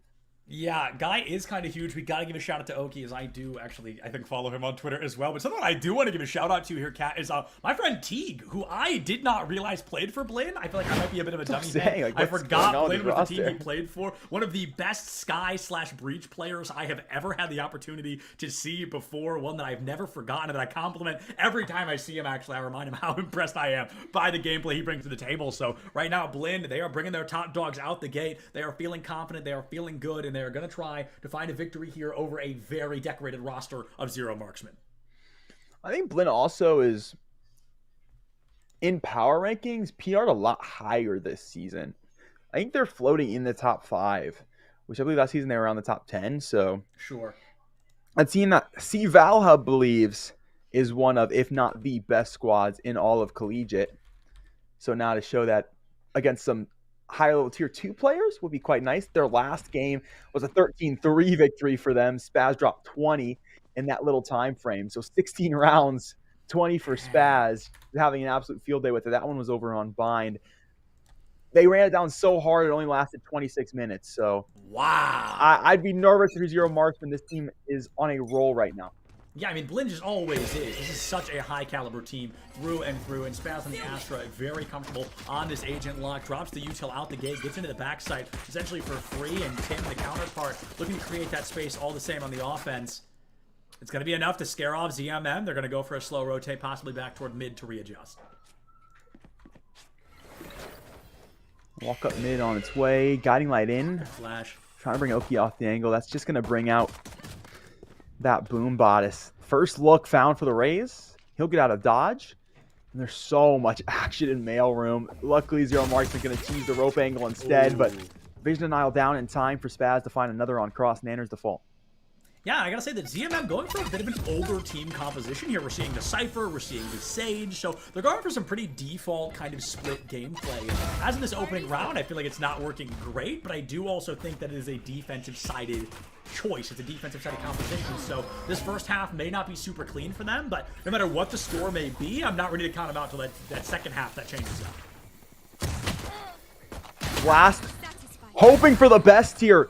In a 1v3 situation, top heaven, and manages to find 2 and Tim to get around as well. Zero Marksman full swing the round, and that's by the likes of Blast. Finds a 3K.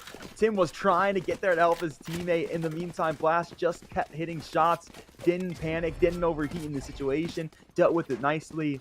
That's a round picked up for the squad.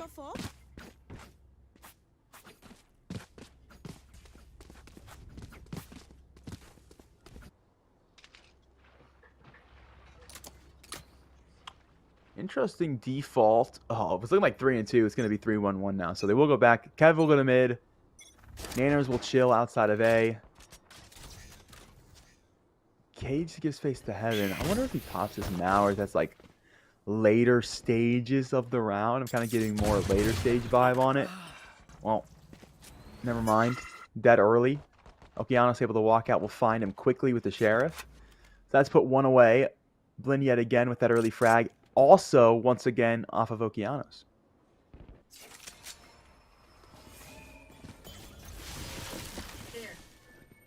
Star place. They threw util. Didn't get activated, though.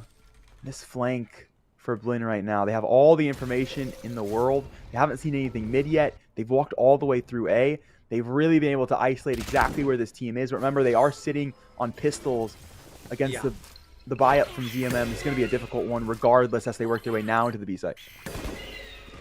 Monsi has a good off angle here, doesn't swing wide enough or fast enough, and actually is going to get caught out for their efforts. Able to find not 1, but 2, almost 3. Blast will be able to stop that tear from Monsi and ZMM.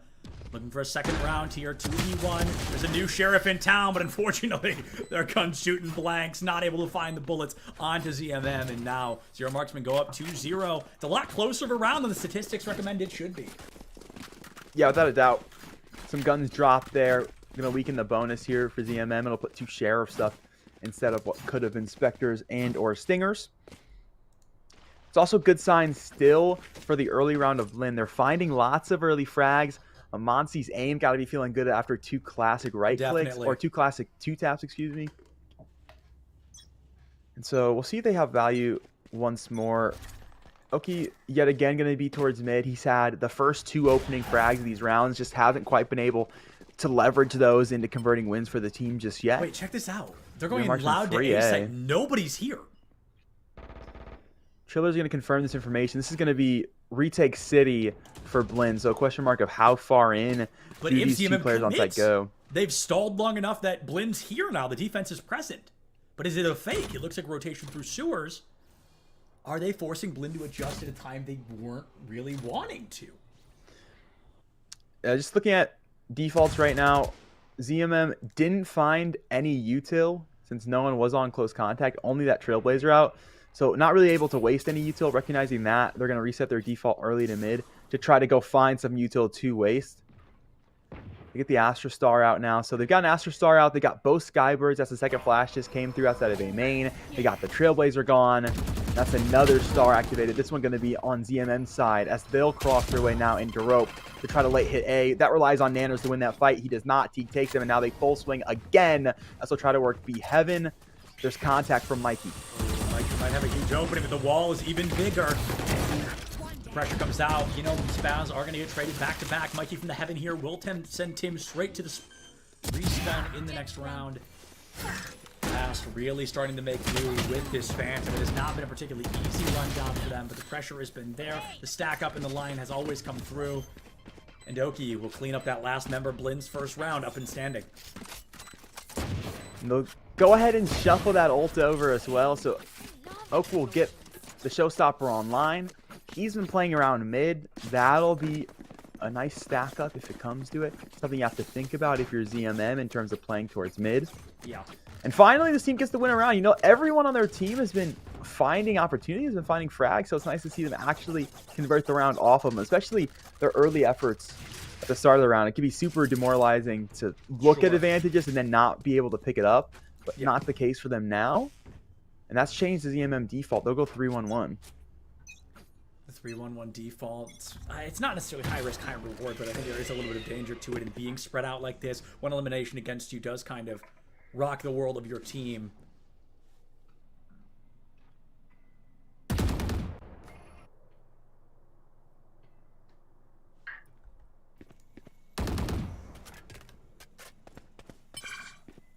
Early flash, looking for info on Nanners. This will be an interesting B plot to look at for the rest of the game. I guess I should say an A plot in this instance. As they are sitting over on this A site. It's been Sky Util into Nanners. The Cypher just kind of hanging out on the lurk here, A. Just trying to make sure they don't walk up. And that's cost the Trailblazer. That's both guiding lights now gone as they try to push Oak forwards. These players are going to rotate through sewer, so a lot of value in Oak finding this early frag, if not more. He's going to hold this angle. He hasn't left yet. Sitting on the cross. There's a lot of trade potential here. Remember, the Showstopper's activated. That's the scenario. And there it is now. Looking for the stack up. Gets caught by the Seeker, though. Concussion's going to stall him out. Has no choice but to back away. At least the Rockets bought time. Is going to have extra help on the back of site. This is actually so fascinating here, Kat, because I feel like Blinn is doing such a good job at making Zero Marksman a bit uncomfortable with the plans they want to bring to the table. ZMM knows that they aren't going to be able to win these firefights completely for free. There is going to be a little bit of effort stuck behind it, and I think Blinn is doing a good job forcing this team to make some changes, to make some adaptations, and as Monty does get overextended knife in hand, we are going to be tied back up 2-2. Resurrection is available. ZMM, though, I don't think the corpses are nearby to the point of resurrection. Now, I had the wall, but it wouldn't have blocked at the Heaven angle, so it would have certainly had the Resurrection player die. Blast going to pick up Spaz. Mikey known about. Dashed towards site, but unfortunately got caught behind that wall, so now has no choice but to work into elbow. That or updraft into danger, and then have no time to get a weapon back out. Spike, though. We've already hit the second tick phase. Mikey has to walk into a 2v1. Can they do it? Blast puts him down. This Battle Sage has been unbelievably beneficial to the Zero Marksman so far. And as they go 3-1, statistics often see us at a 2-2 scenario. But ZMM not only taking that, able to buy 3 rifles into this next round, should be able to find this maybe a 4-1 scenario on the board. Rifles for Zero Marksman. Teague will get a Phantom into this round. There'll be Sheriffs and Stingers for the rest of the squad. Splin, no movement on the defense, minus Okeanos a bit farther away, and he's been the only player really to move. We see him either working ramp, working a main, or working mailroom. And here he's going to be back towards ramp. So back on the A side of things, helping with that fight with Nanners, who is still there, been there every single round. Kev's going to pick up Monzi early. That's a lot of room. ZMM can kind of do whatever they'd like with mid. Ooh, this is going to be a bloodbath. Close. You know, is going to be able to find Teague. Takes down Okeanos as well. Zero marks in 5-2 advantage state. Just hurtling toward this A side. Feel bad for them. They both dropped silently. And still, just the due diligence done for ZMM to check them. You walk into sight. Plant's going to go down. Kev will pick up Mikey yet again. Walking through screen is ZMM early on the post plant to find value. Spaz. Kev going to double satchel straight into him. And he'll pick it up regardless. Close quarters. It's a 3K for the Rays. It's 4-1 for ZMM. 4-1 for ZMM here, Cat. And I'm waiting to kind of see what the circumstance may be in terms of Blinn trying to adapt. They've got a couple of things on the board. Okeanos going for what I love to call the plastic cannon, which is the operator with light shields instead of heavy. And ZMM is just going in classic rifles on the board. Yanel is picking a Guardian, but I'm starting to realize that may be like an on-purpose choice. You know what I mean? I feel like that is just a weapon they seem to be comfortable with, and they may be trying to bring that comfort out to the table here to take down Blinn as aggressively as possible.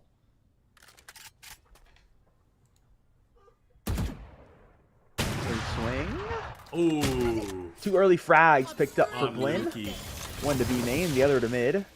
Now they know the op's online, but you find it out the hard way. ZMM left reeling in this round. They're going to flash their way towards B. Spaz caught early. You know, a second. I'm telling you, man. And This a res. ZMM yet again, just like the pistol, they flipped the round. I'm telling you, this Guardian is Oh, lethal. that's top 10. I Nanners wanted to knife in moments. tries to think I wanted to knife him. Do I go for trigger discipline? But instead just gets cooked for it. That's going to be a 3-3 on the board. Cosmic Divide makes it a lot harder for Blinn to comfortably choose this attack through. Seekers might help, but following the Seekers in might just be forcing you to walk into a firing squad. Wall goes down. Terrible timing for Blast. Teague picks up another. It's up to Tim to win this 1v1, but in star form, Teague rushes it down, takes them away from the matchup, and Blinn finds another victory on the board. Tried to flash his teammate forward, but he popped it a wee bit late. They're going to try to recover that op. Might as well, right? There it is. Yeah, absolutely. Half spike, grab op. He'll get it back into this round. It's nice to see. That would be really demoralizing for Blinn there. The pistol was in their disposal. They were up 3 players. Blast somehow sitting mailroom wide open, exposed, and caught by a slow. Picks up all 3 players there and then flips around. This time, not the case. So they're able to come back on this one. They get themselves that round 1. The op back online as well. That 4,700 credit weapon. But still, the buy not quite what you want it to be. Well, at least they've got a tech pause a little bit longer here, Kat, to discuss what choices they want to make moving further kind of into this lineup. They can use this tech pause. Well, it's not necessarily for strategizing. No team is not going to not strategize, and I think that's okay. But in this current situation, it's going to be discussing, okay, what the heck do we do? How do we fix this? What is going on? I don't really know if there is a ton to fix. It's really coming down to the latter stages of these rounds. I feel like they do a good job of getting to site. The only thing I'd say is they maybe burrow down too hard into it. Okay. Like we see the late round exec into the back of the A site where both Oak and Teague are in the back of site. I do think it'd be better to be towards screen, especially because once this team gets site, they like to go screen. They like to get all the space. We've seen twice now players cut off the retake. I think you got to have the extra help. So it does feel weird, right, to be like, yeah, they're splitting your retake off, so play more for retake. But I think if you have more resources for it, it would be easier, right? Like when you have 2 players that die on site immediately into the take because they're playing onto contact defensively, now you have a lot less back for the retake. So while yes, they're beating their retake, they're beating it because it's not as strong as it could be. Sure. Okay. No. Okay. I see where you're coming from with that. I think I like the logistics of that, and I really like this Viper's mid. This is really difficult to charge into. I'm not sure if we're going to be able to get that opening play out of mid the way that ZMM really likes to. They like to go up through ropes or try to find that heaven, try to get a pick early on, and this really negates that opportunity, makes it difficult for ZMM to do that. It's going to force them to split. They either hard commit A or B, and Blinn should have rotations fast enough to work with that.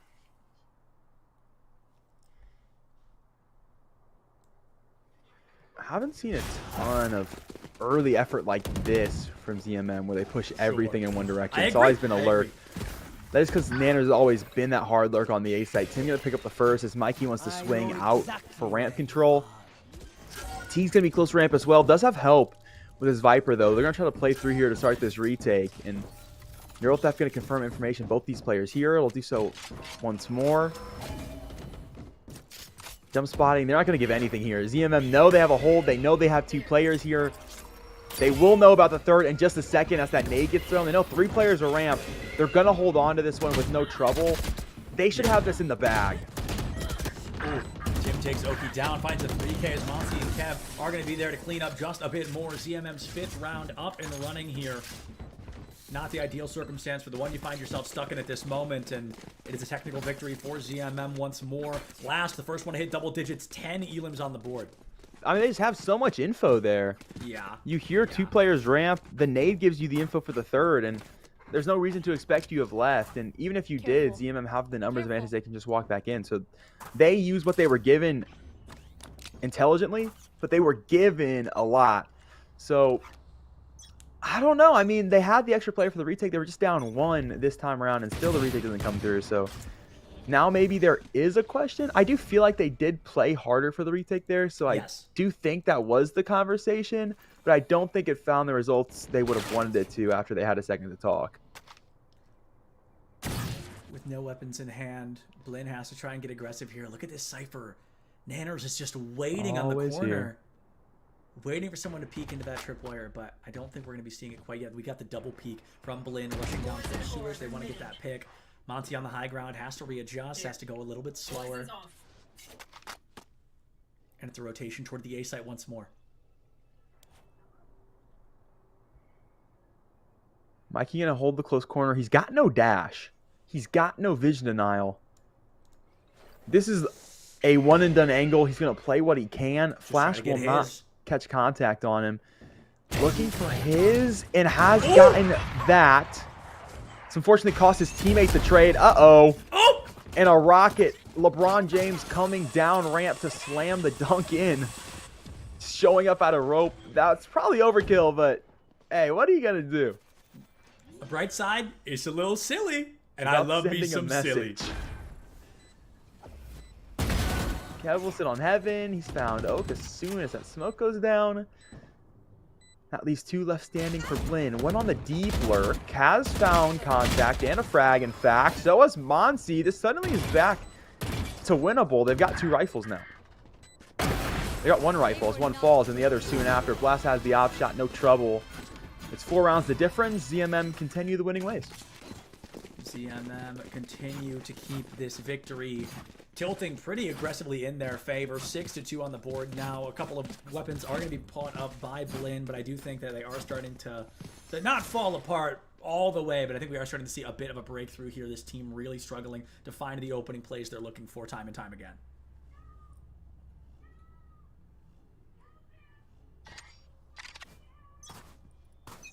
With a 3-2 split, this time Spike lurked over towards B.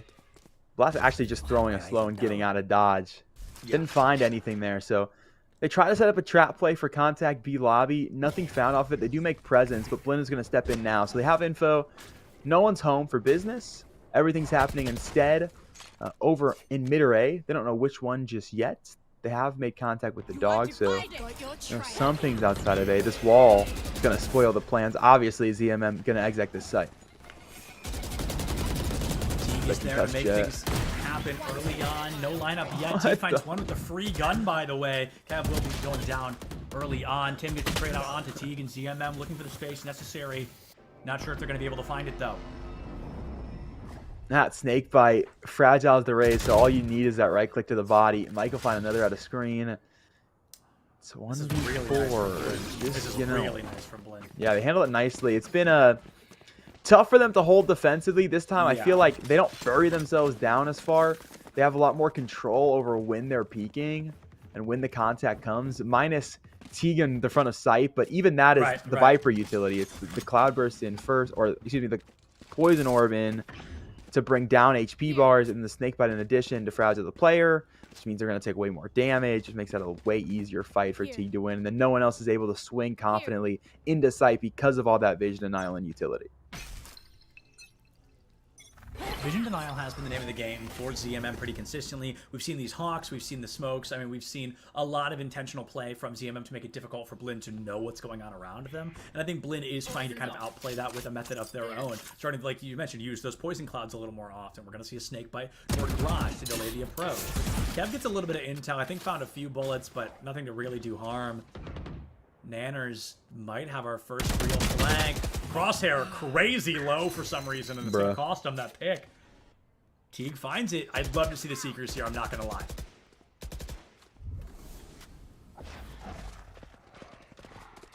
Let's see. Good idea of information right now.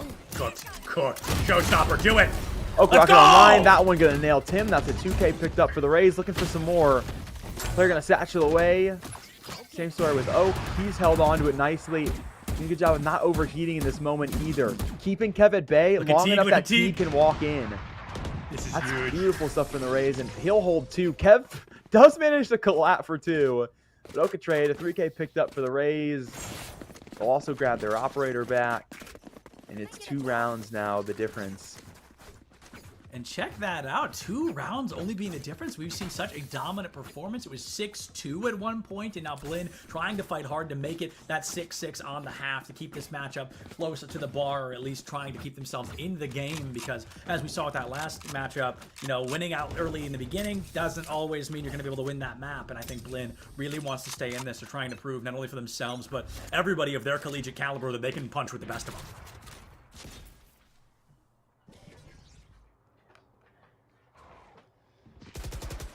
Walk up for ZMM. Xander's going to play this close contact on the cage yet again. Oak into it and out of the round as Blast going to have the first pickup. And ZMM pushing their way into the A site. Flash over the top for Teague. He's got it out the vision denial. Spray transfer for 2, a third, a fourth. Wow! Picked up for the sky. Does it all on site. Has been the anchor. Looking for these opportunities. You bring a little extra utility at his disposal, and suddenly it's a whole new ball game. Mike's got the last in his eyes rope. Not quite the frag he picked up though, and now a chance at that ace, and it's picked up. Teague reaction time, milliseconds to grab the last frag. That was a very, very notable performance from, I mean, Teague. Can't even say Blinn, from Teague.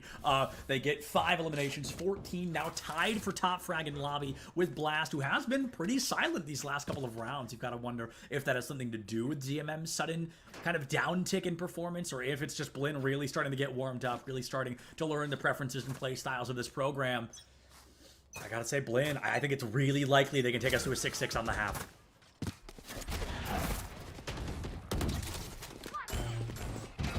Dog up A.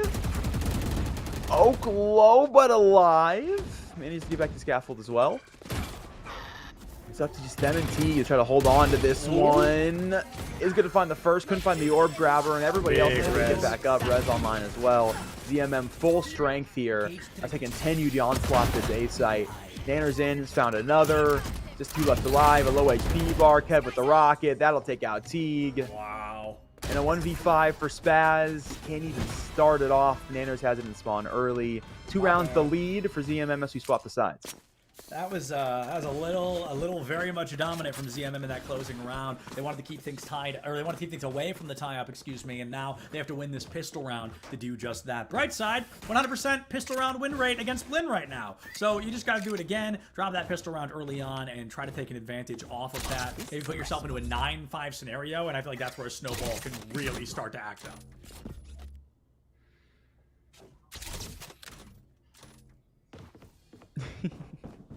Like that cam. Goes there. Oh, this is a nice All right, 10 into the round. Anybody's game right now. Just a pistol round. and one thereafter to get this one tied back up. It's looking like it will go towards B. Most of the defensive utility is in mid, so there's room to get into sight. The only question mark is going to be holding that heaven angle afterwards. Right. Got to worry about this initial vision denial, but if they're quick, they can play through it, and Mikey will be quick. Hawk goes out, kind of forces Bro, Mikey to so slow blind. down a bit. Blind like a bat right now. You know, we'll find Okeanos early on getting elimination as well. And I talked about the importance of this round win for Zero Marksman. It looks like they might be able to rock that win in their favor. 8-5 now on the board in favor of the Marksman. Even on the pistol, the let's do it strat almost never works. Sure. Just never, ever. It's the second Astro to come down. They have the consideration of, okay, here's the first Nebula. When he pops it up, Mikey just dash through, get the sight, we'll take space. The issue is immediately they gravity well afterwards. So Mike's getting pulled back. He's also so blind, you know, just doing a fantastic job of shutting down any vision from anybody. So no one can really reliably swing out. They're just swinging into the well or swinging into being full blind. There's no help from Mikey because he can't get any angling. And it allows Zero Marksman to jump out of heaven and be there immediately. So even though they are mid, it's a quick walk to be heaven to get there. Contact mailroom, not quite there yet. There's two. Now these mid players that came and shut down the B site, looking to shut down mid.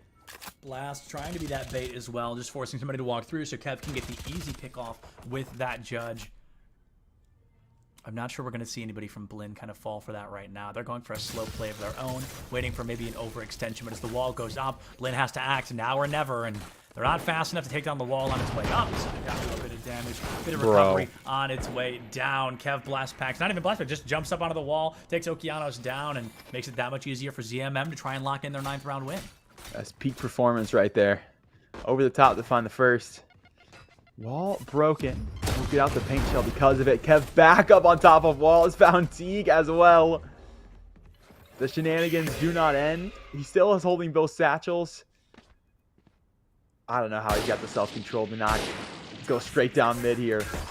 Another panel of the wall is gone. Monty caught by the nerd cam. They'll know about them as well. And finally, the satchel is a go. As the last player stands, Spaz will find the third.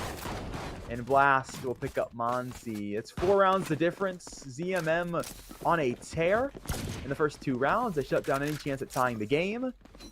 And with this judge, the bonus looks pretty strong. Yeah, absolutely, absolutely. You got the judge in hand. The bonus has got to be feeling good in ZMM. Now 1 round away from hitting double digits. This is exactly what I was afraid of. I think I even made the call out a moment ago. You got to win that pistol round if you're Blinn, or this is where the snowball really starts to hurt. And right now, ZMM taking full advantage of this opportunity, winning 2 rounds in a row. The bonus, it's not going to be easy, but it's certainly not impossible with what's being brought to the table right now by ZMM. This judge getting a pick early on could be the nail in the coffin this team needs to find success. But I think Blinn, aware of the judge, they're going to play corners like smart, right? They're not going to wide swing opportunities. They're going to know the judge is in play. We've got to play from a distance because the Spectre should beat out the judge in a mid-range fight. The judge is one hell of a gun, though, so maybe not. Yeah, I don't know, especially in his hands. It just made the judge look real efficient. Just say that. Early push-up ramp. Blinn looking for contact. Anything from ZMM. They're giving nothing right now, so not opting to hold this space. If anything, we maybe see 1 or 2 of these players work their way to rope to mid. But that requires these 2 players mid to get the space first. They've cleared rope. That's big in getting their team to help on this flank.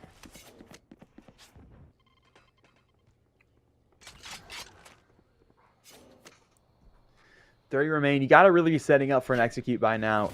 It's going to be hard to full map swing, especially with no mid control. This one has to go towards the A site. They're going to push their way in. They have no information. They haven't seen the back of the site yet. They don't even know who's here. This is going to be a hard exec with 20 to go.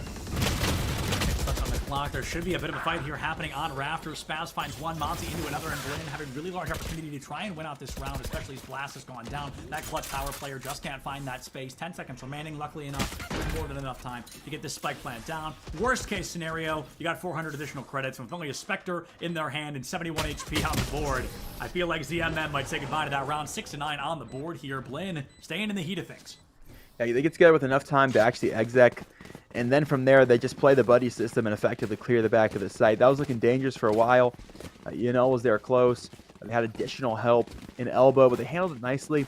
Everyone aware of the situation there. And that one just really comes down to chemistry. No one looking at the same thing, everyone looking at different angles. And that's just kind of playing with a squad long enough to know where they're going to be looking, what angle they're usually checking.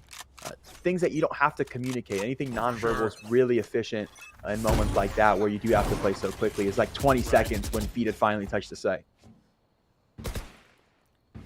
We've got a majority of the round left in play here, and Blinn trying to speed things up, but they might walk right into the crosshairs of Kev if they don't play this correctly. Mikey does win out that frantic firefight, and it does create another opportunity for the side of Blinn to run with these numbers. The wall is up. Yanel getting hyper-aggressive like they so love to do, and Monsi may have a chance at this fight if they peek the corner correctly. It's the ropes, though. Blast finds one, turns it into a double. Monsi does take out Yanel. Nanner's finding Mikey. So ZMM, they're desperate to hold on to this numbers advantage, but Monsi going to equalize it again. Really having a strong performance here on this round in particular. Yeah, just needs to leverage that now into a victory. These last two will work their way up sewers. They'll go to the A site. There's 2 trips to worry about, but no players. This one will be easy to walk their way in. Can we get a quick look at the Astra util? Just to see what she's got still in her pockets. Okay, just 1 star. So this is great scenarios for Blinn. It's 4 for Spaz. It's 1 for ZMM. That means the retake's dang near impossible. Right there. Yeah, I have to agree. This would be one hell of a retake. I mean, it would be quite impressive one way or another, and I'm not fully convinced we're going to be seeing the show, I guess, that I was anticipating a moment ago. Spike plant goes down. It's just going to be a clean 2-2 on the board. And, I mean, look at Nanners. He's not even at the site. They're going to be at least in the second tick phase before somebody even gets close to the spike.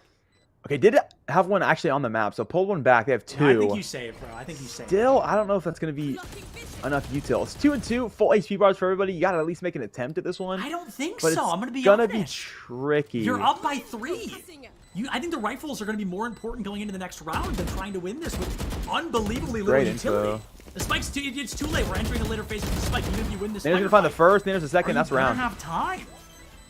Oh, this is so close. No, Nanners knows he's they leaving. bail. Oh, wait, Nanners is out. This is so close. Do you stick? Oh my god, they got it. Wow. See, that's why I don't play, because I would have bailed on that 1,000 miles ago. That is very, very risky, but the risk is worth the reward, and it looks like it works pretty darn well for the side of ZMM. I'm shocked they won that, I want to be honest.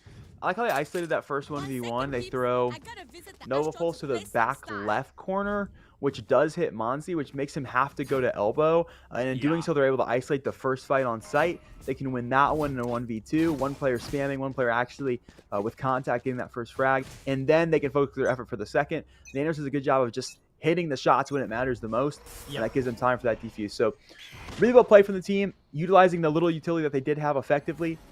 Now Blinn already up ramp. They want some revenge in this round. Playing up ramp is really dangerous. They know Kev prefers to play this tight corridor, and that's exactly where Raze is going to get her consistent value. Trailblazer is stopped. Kev fully bailing on the attempt, but Yanel on an off angle, able to find Mikey early on.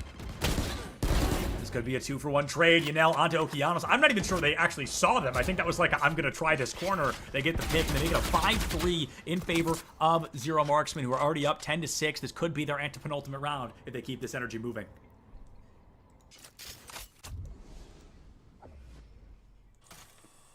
Missing 2 whole players here. Kev a flick to Teague. Just better.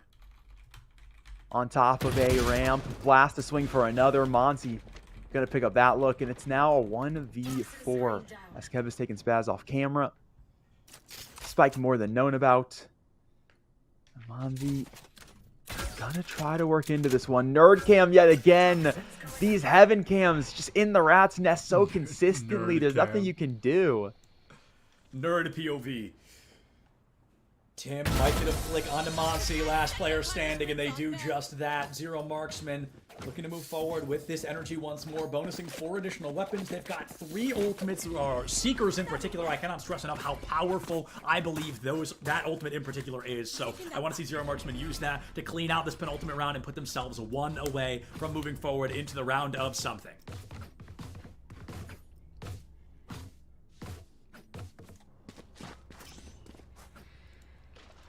right, Blinn to play hard contact on A by the looks of it. Monzi will move now. They've got a pit here. I would expect this to be early util bait and leave. I would be shocked if they took a contact exec without the pit.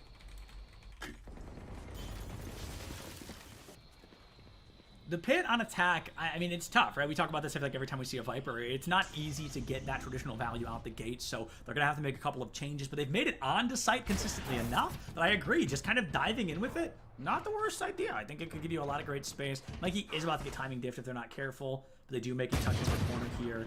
Trip player's up and out, gives the locale away. Dash prepared, may dash right into that next trip player.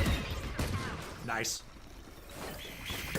Mike close. Great flash to the back of the site. Nando's never seen anything, but Yinno's going to be here for the trade. He'll flash his way back out for more frags. Hard angles, one close, one far, and he can't win it. Oak is going to be traded by the likes of a rocket. way. His blast picks up 2 from heaven. Suddenly it's a 1v2. Seekers for info. Seekers are late, man. Oh, but they Seekers are double late. up.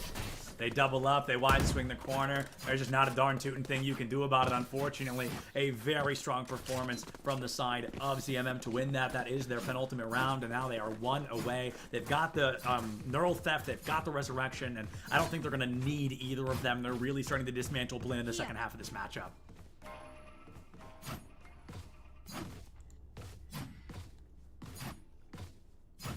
Op online for Kev.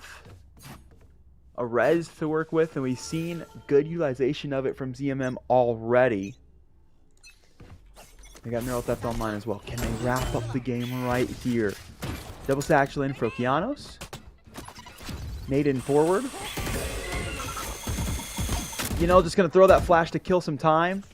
He'll have a Boom Buddy to worry about. Oh, so low through the wall. He knows it too, gonna spray his way forward, both with the gun and with the in-game cosmetics.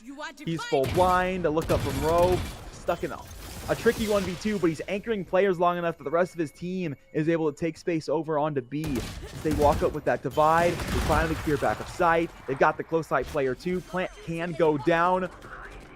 Unless Flash has something to say about it, trying to defend Kev's body, has managed to do so. They got another player back on the board here as Yellow gonna pick up value. And they'll step away alley. They've got time, a player advantage. Can they make this retake work? It's going to be a tough one to win on the side of Blinn, but this team plays unbelievably well under pressure. Unfortunately, they're just not going to get the chance in the name of Spaz. Mikey, last player standing. The spike is up. Nobody's checking this back, so this could be an immediate spray transfer, but, gets a little nervous. Only 6 bullets in the chamber. Has to go for the reload, and ZMM just waiting for the audio cue. Blaidstorm out. There's one. There's another. And Blinn not ready to go into that good night quite yet. Mikey, 4K to keep this team alive. 7 points on the board. They've got to win, 4 more? 5 more just to tie things up and force an overtime. They stack up for good old Mikey, who's more than happy to gun them down with the blades. Has kept his squad alive here with 5 rounds. The difference between overtime. You're right. It will be a road to get there. One of the roads of all time. And ZMM, recognizing that, are going to save into this round. They'll full buy for next. See if they'll do some orb farming here as they've got some time. A lot harder to farm the orbs defensively as it is offensively. But they do make space into B main. That's the first of 2 orbs they could play for. Tim and Spaz about to have a bit of an Astral 1v1 if Tim continues this aggression. Could be very risky to go for an overextension like that, but I guess when you're Blinn at this point, you've got nothing to lose. Fire in the hole! Oh, speaking of things to lose. Tim, oh my goodness, dude. Take a breather. Tim hunting down Spaz for so long, and Blast finally going to pick it up. That's a rifle being converted for ZMM, and the Eco just got an extra leg to it. This plant will go down the B site. This retake, we know how close it got for ZMM a round ago. It was a Mikey 1v2 to save the day. It's had a different story, though, when Blinn has rifles at their disposal. Teague trying to look for a plant, getting caught by all this util early. Still, they can't put this spike down. They haven't left just yet. But if you're Eco, impossible to find the actual engagement. This one, as soon as plant goes down, you should get pulled off spike. Sure. Yeah, Down there's the pull-up spike. A beautiful prediction from Cat there as it just comes to fruition before our very eyes. Okeanos finding 2 members of ZMM very early on. This is an absolutely winnable round for Blinn. It's theirs to lose at this point. They've got the Viper's Pit. They've got the spike plant. They've got one enemy left standing, and it's the one who went fully out of position for a kill. Okeanos there to take them down, and Blinn right back in the heat of things. The problem is, Cat, they win that round. They do it well, but you're not going to have a Viper's Pit every round. That's very true. And also, what do you do when there's full weaponry on both sides of the coin instead of just one? So ZMM looking pretty decent on what was just their eco. They'll take a timeout here. These last 2 players obviously going to have rifles coming out of it. I like this call. Slow things down. Get back in your own control. I don't think there's really any change you're going to see defensively come out of this. Sure. But they will get a second to kill that momentum from Blinn. If anything, I'd be interested to see what Blinn crafts up coming out of this extra minute of time.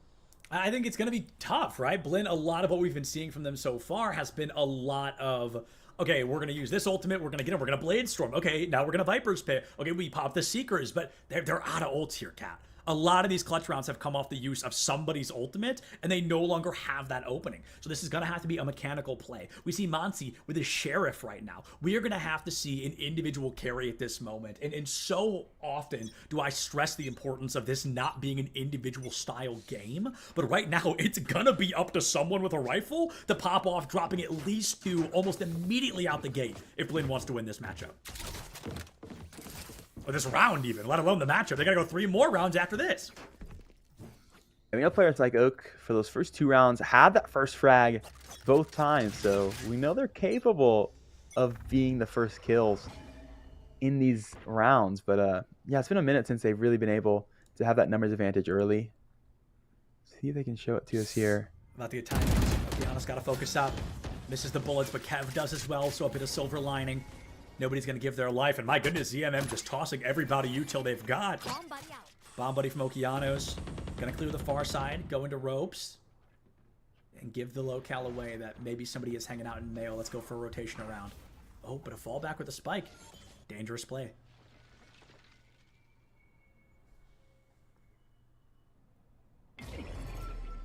Lynn's slow nervous. You're gonna round see for in this the team. rotations. Yeah, it's interesting because they got that timeout. I wanted to see if they drew something up. I don't feel they're like nervous. Yeah, I don't feel that's the case right They're now playing on with instinct. the way they're playing. They're hoping to get just anything from ZMM early. Like really hoping that this team will show them a hand and allow them to kind of leverage that opportunity. But there's been no early advantage in the round. This Trailblazer does confirm info on at least one. T trying to take things kind of into his own hands here. And he has anchored 2 players. That's a pretty decent brunt of utility. Those 2 flashes, the dog, going to give them room to play into the A site, but they got to kill the 2 backside anchors. Oh, here we go. Up and over. Backside anchors ready to fire. Kev finds one, turns into another, and just like that, 12 seconds left. Spike nowhere to be found. The utility works wonders. And ZMM, in not quite a clutch, but a very clean moment, will walk away victorious over Blinn, who fought tooth and nail. Very talented performance, but unfortunately, just could not cut it here today. That's a Cypher util gap back aside. We said earlier in the half that team took a defensive timeout. I said they gotta either throw more utility or they gotta take players off of site. They chose that former route, and we saw how effectively it worked. It was players like Teague finding what was, I believe, an ace from back of site off of extra utility. Like Viper utility, really helpful. We saw what was that right click with the classic coming off of Oki dashing into site. So a lot of value when they did switch up the game plan and very efficiently doing so. Now Blinn a lot more synergy, but ZMM, man, this squad don't mess around. The Night Seaside, he don't mess around, and this squad got the job done. They got the job done, and hopefully we're going to have the opportunity to chat with one of them in just a couple of minutes here. We're going to go ahead and throw it to a break. We'll see you right back here with some more Fighters Cup presented by the United States Marine Corps in just a couple of minutes. The future is threatened by enemies often unseen They alert Marines. and unexpected. In the midst of an uncertain and evolving world, the need for Marines to defeat these shifting threats is critical, because the need to ensure stability for our nation has never been greater. When there are battles to win for America's future, there is one constant: Marines.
Hello, everybody, and welcome back to the Fighters Cup presented by the United States Marine Corps. I am Septilence, joined by Catinator, and joining us now will be Nanners from the Zero Marksman Squadron, the Cypher player there on Split that we had the opportunity to see. And I did want to ask you a question about that in particular, Nanners. I'm really curious to hear, the composition you guys bring to the table is a good one, but it's one I feel we haven't seen as often recently in the existence of Split. You bring back the Cypher, you bring back the Sage. Is that just you guys going to a comfortable composition that's been around for a while, or why those 5 agents?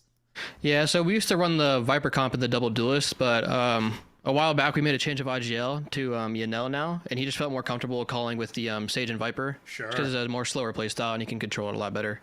So we moved to that, and it's just in terms of like role comfortability, it helps everyone out too. Definitely. Sure.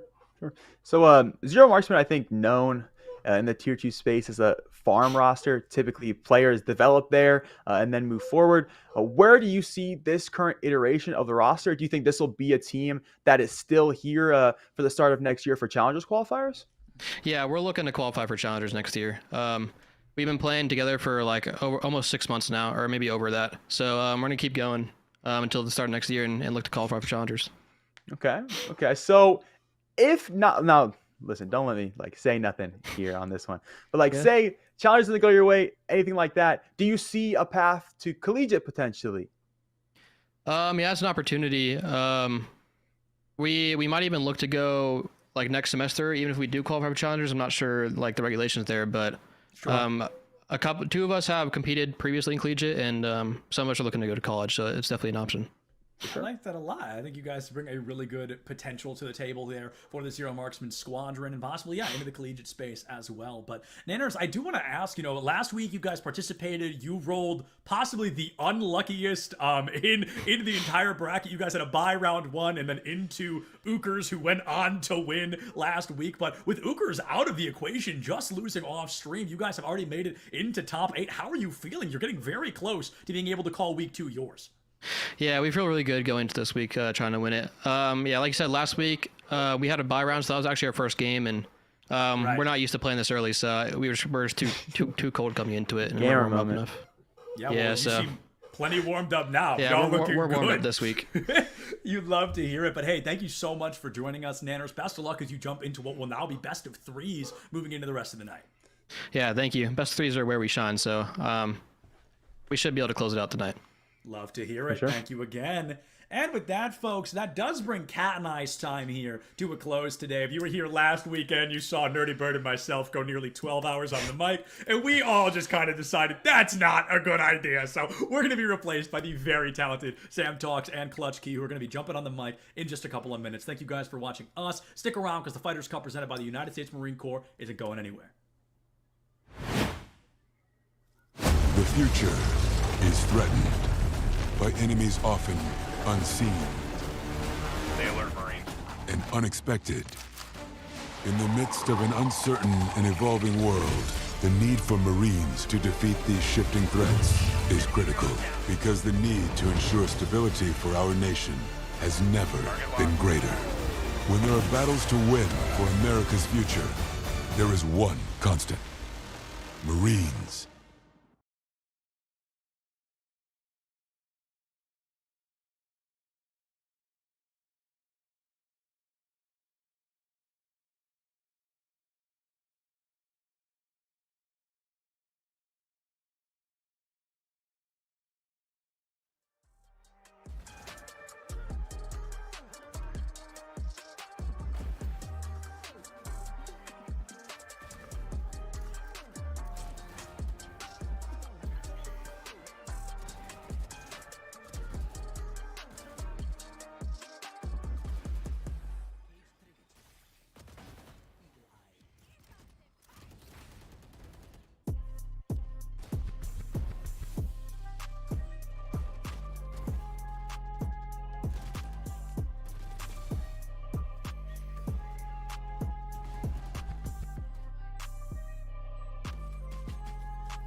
It has been a long and glorious day of Valorant. But of course, all roads must come to an end, and we are starting to see that end come closer and closer. Hello, everyone, and welcome to the Fighters Cup presented by the United States Marine Corps. My name is Sam Tonks. Joining me is none other than the fantastic and amazing Clutch Key. And Clutch, it's been a long day, right? It's been over 80 teams going at each other, trying to figure out who's going to be able to take the top spot, especially now that we're heading into our semifinals of that nice big chunk of that prize pool. Yeah, it's been a very long day for a lot of these teams playing from that 80-plus start. Now we're down to 4, where it just gets a little bit tougher now, right? You got 4 teams left to go. I know a lot of people were looking to see what Ukers was bringing up, but if you're looking for Ukers, you're not going to find them here in the Final Four, unfortunately, because they lost 13-4 earlier on. So I think it was DeVere's Kitten. So now you're getting into a top 4 situation where the prize pool gets a little bit bigger, right? So everybody knows what the top prize pool is. If you've been playing in this tournament, it's $3,000 for first place, $1,000 for second,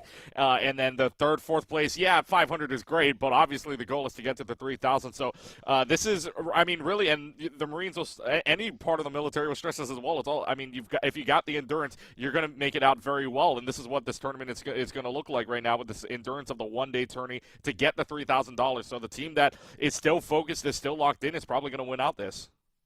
And we also had to remember, I'm glad you brought up the word endurance, because every single series up to this point has been a best of 1. But now that we are in the semifinals, this is a best of 3 from this point on. And so that endurance is really going to be a key playing factor. But you also have more opportunities to right the wrongs of what happened, an opportunity to start understanding your opponent's strategies and understanding how they play. But of course, Clutch Key, what is a game of Valorant without our competitors going up against each other? And here on this broadcast, we are going to be having Sad Purple going up against Cappers. And I've had the pleasure of seeing Cappers before. They are a phenomenal team, did really well in the previous Mr. Funhaver Invitational, one of the tier 2 tournaments going on in the scene right now. And they managed to take second place against a team that had Stellar in it, right? It was Asians and Stellar. And so you know that this team is made up of some really tough stuff. But if Sad Purple has made it this far as they have, then Cappers better be watching out. Yeah, you talk about a Tier 2 tournament as well. I mean, this is probably the equivalent of that as well. Yes, it's an open tournament, so anybody can sign up. And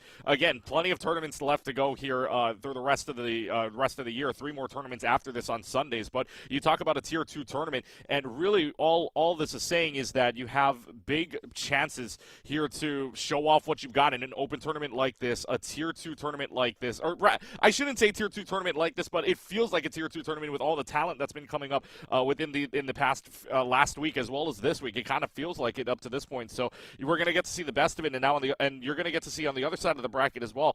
Veers Kitten, Zero Marksman, Black. They're going to be playing here soon, or they might be in progress as well. But when we get to the final series, it's great. We're talking about this one though between Sad Purple and Cappers, and yeah, I mean, if like you said, if Sad Purple has made it this far, I'm expecting something big out of them. And the 3 maps that we're going to see here pretty much constitute that when we get to that decider, if or when we get to that decider map, it'll be a lot of fun to see what these teams pull out. But Bind, Haven, and then Lotus are the 3 maps that we're going to be looking at here for this entire series. And Lotus being that decider map is going to be so fun. Bind, I don't think, and I think our producer Colton pointed this out, I do not think we have seen Bind the entire day. So the fact that we're going to see Bind is going to be very, very fun. Expecting KJ's out here. KJ, my favorite operator. So this is going to be pretty fun to see.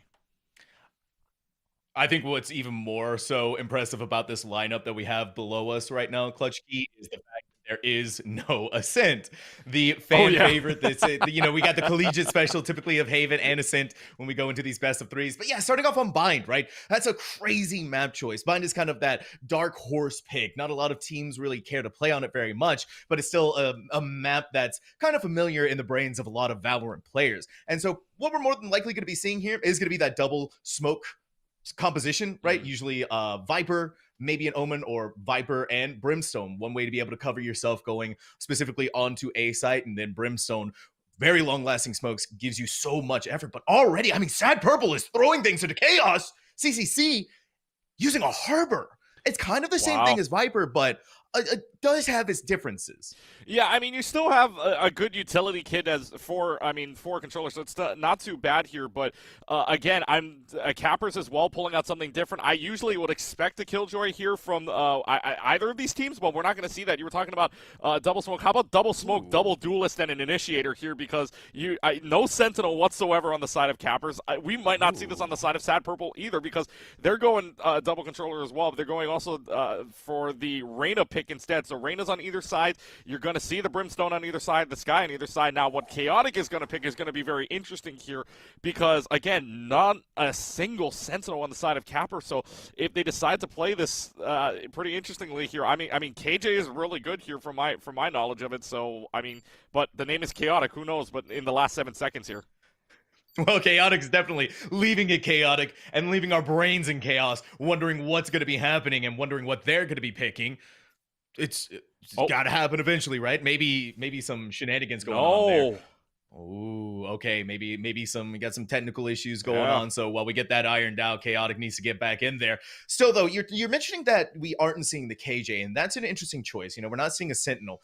What we're going to be seeing, I think, is that Viper or that Harbor playing sort of that Sentinel position. But that's why you go Viper over the Harbor, right? Yeah. Viper has that ability, has the snake bites, right? That's a really good area of denial tool to stop the push from coming in, but it also gives you a chance to be able to use post-plant lineups, right? You can send it sailing through the air and then land on the spike to be able to clear it out, make sure that nobody's able to ping it or able to touch it.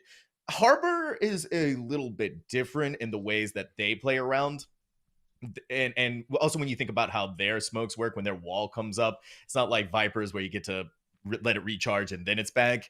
It's pretty much like that one and done. It lasts for quite a long time, but it's still Harbor versus Viper. I think the Viper, in my opinion, is still going to come out on top just in the ways that she can play. She has so much more lurk potential that I think will work out much better here.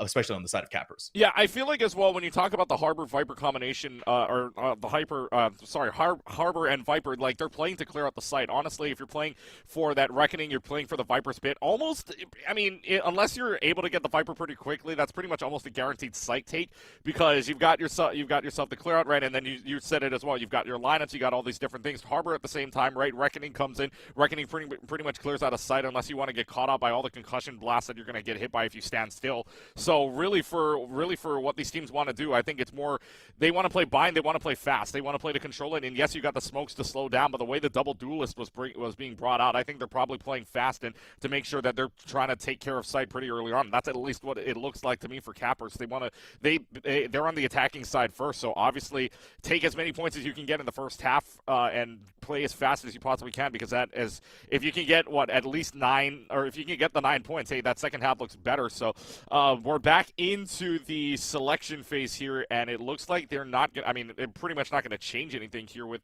that double controller. It's probably going to be double duelist as well, and still one initiator. So, but Chaotic now in, and yeah, I mean, we're going doubles all over the place here from the looks of it. 7. Again, we're waiting to see what they're going to be picking, but it was the Reyna last time around. So, well, actually, it's going to be an Astra that they're hovering on.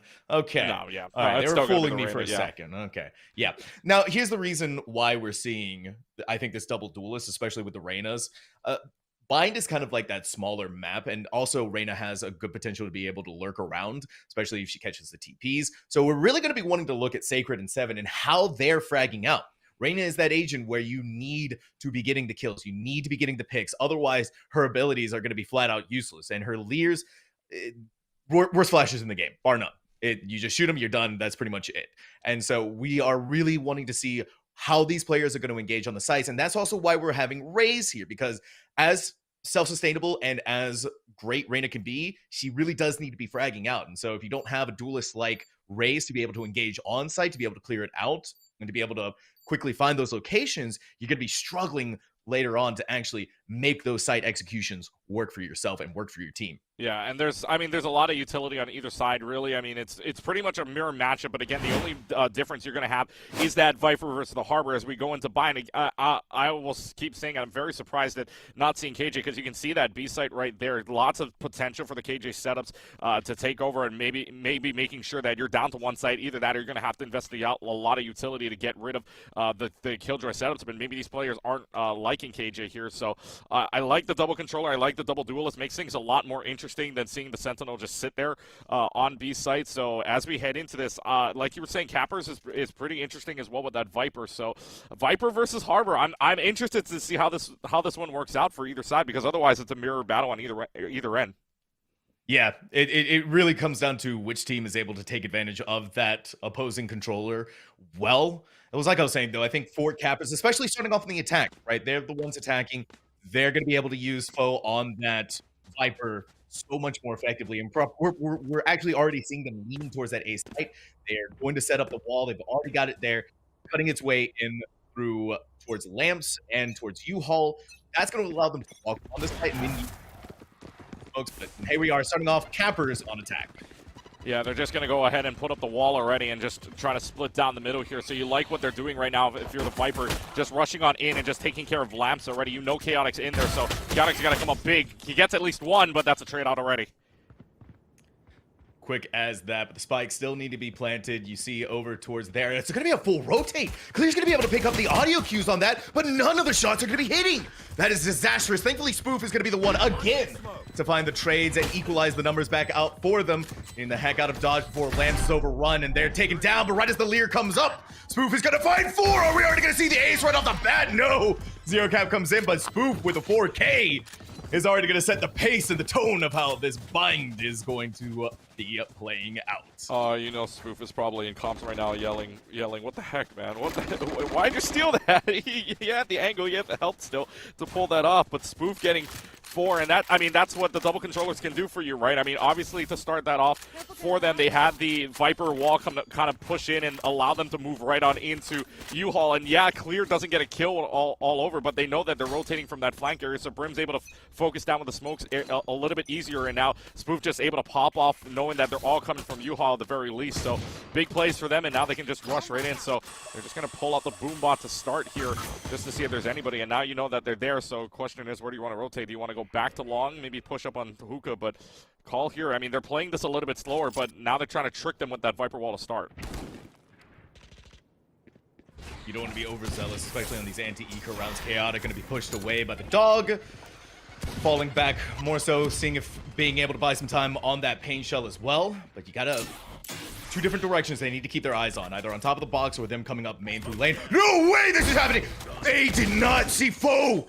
Completely unaware. Doggo hiding out inside of that smoke. Kills him real quick, but thankfully Clear is there for the return to Cinder. And then another one. Clear is just clearing these smokes expertly and efficiently. I don't know what's going on with these classics from Sad Purple. They're finding a lot of value, and so is Chaotic. Now we're looking at the 2v2. 7 dismissing just in the nick of time before Aqua stabbed them in the back, but now only 22 HP to their name, looking for different ways on how they want to take this engagement. Well, you have a guy like coming up in a couple of seconds, but that's not going to be enough time here. And obviously, only with the classic, just go right in. You still get a point off the death. You still get an all point off the death here. So 7 cleans that up. It's going to be 2-0 here for Cappers, and I love the way Cappers is playing this, right? Yes, they played slow, kind of changing up the rhythm, changing up the pace from the very first round, but you know when that wall goes up, it's all systems go, and again, that's exactly what they did from fall. Yeah, 0-2, but you're still helping out your team exactly with that Viper, with that wall, so really, really well done now for Cappers, but you got a couple of interesting buys here, because now you got the Guardian probably going to buy out maybe a Bucky or a Judge here on that full health, but not a lot of rifles, which means at least for gun advantage right now, it's over to Sad Purple. Yeah, Sad Purple being able to make those buys, wanting to deny the bonus round here from Campers is going to be pivotal towards their economic ideations later on in this matchup. And look at all 2 of them leaning inside of Gardens. Sacred's gonna take the swing, but the Guardian proves to be just too much for them as long as he landed those headshots. Sacred, they're gonna need a lot more than that, but Chaotic! Truly living up to their name. a tour de force of their own. 3 kills from Garden, now all alone by themselves. A very sad and lonely foe. Yeah, Viper the only one left to go here. And I mean, what do you do? Not a lot of utility to work with other than a wall. You could rotate to A, but now you've got to look down from the sky down the other lane.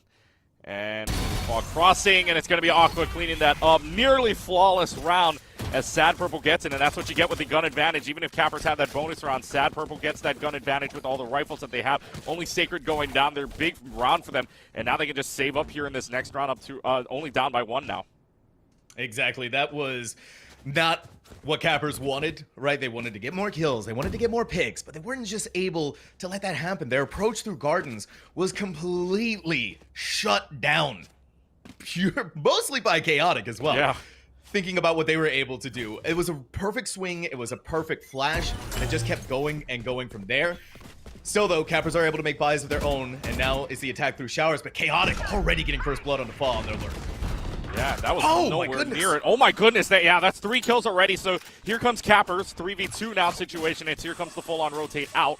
Just gonna go ahead and switch out Boombot there to spot him out, but they know where the one is at the very least by CT side. So they're gonna go ahead and plant the spike now as we got about a minute and 15, but they get it down in time. Now here comes the Trailblazer out. They know where one is through the wall, through the cube.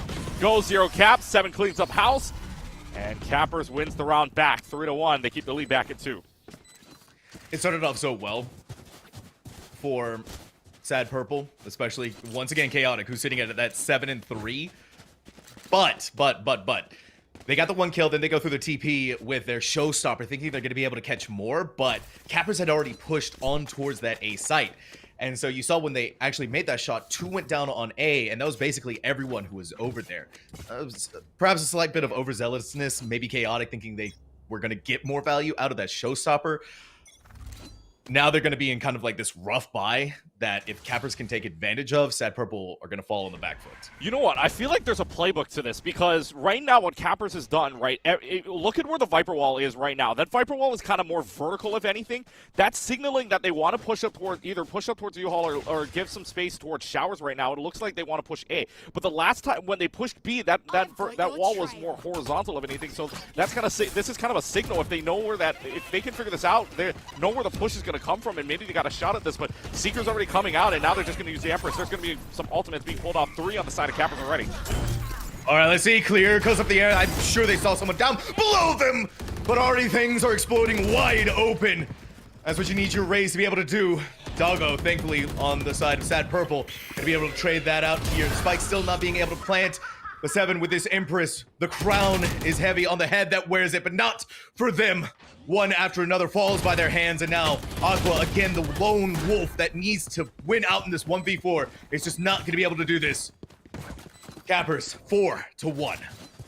Yeah, I mean, you and I do. I'll tell you what, you and I do Overwatch, right? And sometimes as well. And we know that when you pull out all the ultimates, usually you'll win the fight. I mean, there are 3 ultimates there that were used, right? You had the Showstopper, you had the Empress, you had the Seekers out. Cappers was on the good foot there of winning that. So, yeah, I mean, well done by them. 4-1. Now again, the wall comes up towards A yet again. At least this time vertically. So maybe they're just sight checking B. But I thought they might have been pushing A at this point because you know that could very well be an aggressive wall to head towards A, but now that they know that, there's going to be 3 pushing up on A, so this could just very well be a decoy wall as they kind of push up long here, or push up towards the garden area, but not a lot of util, and especially on a B site that doesn't have a controller with you. This is looking a little dicey for them, but Chaotic could pop off right here on B again, but nowhere to be seen at the moment.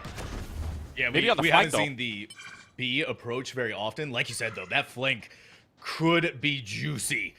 And they're taking their way through it nice and slow. Not getting anything here, but clear.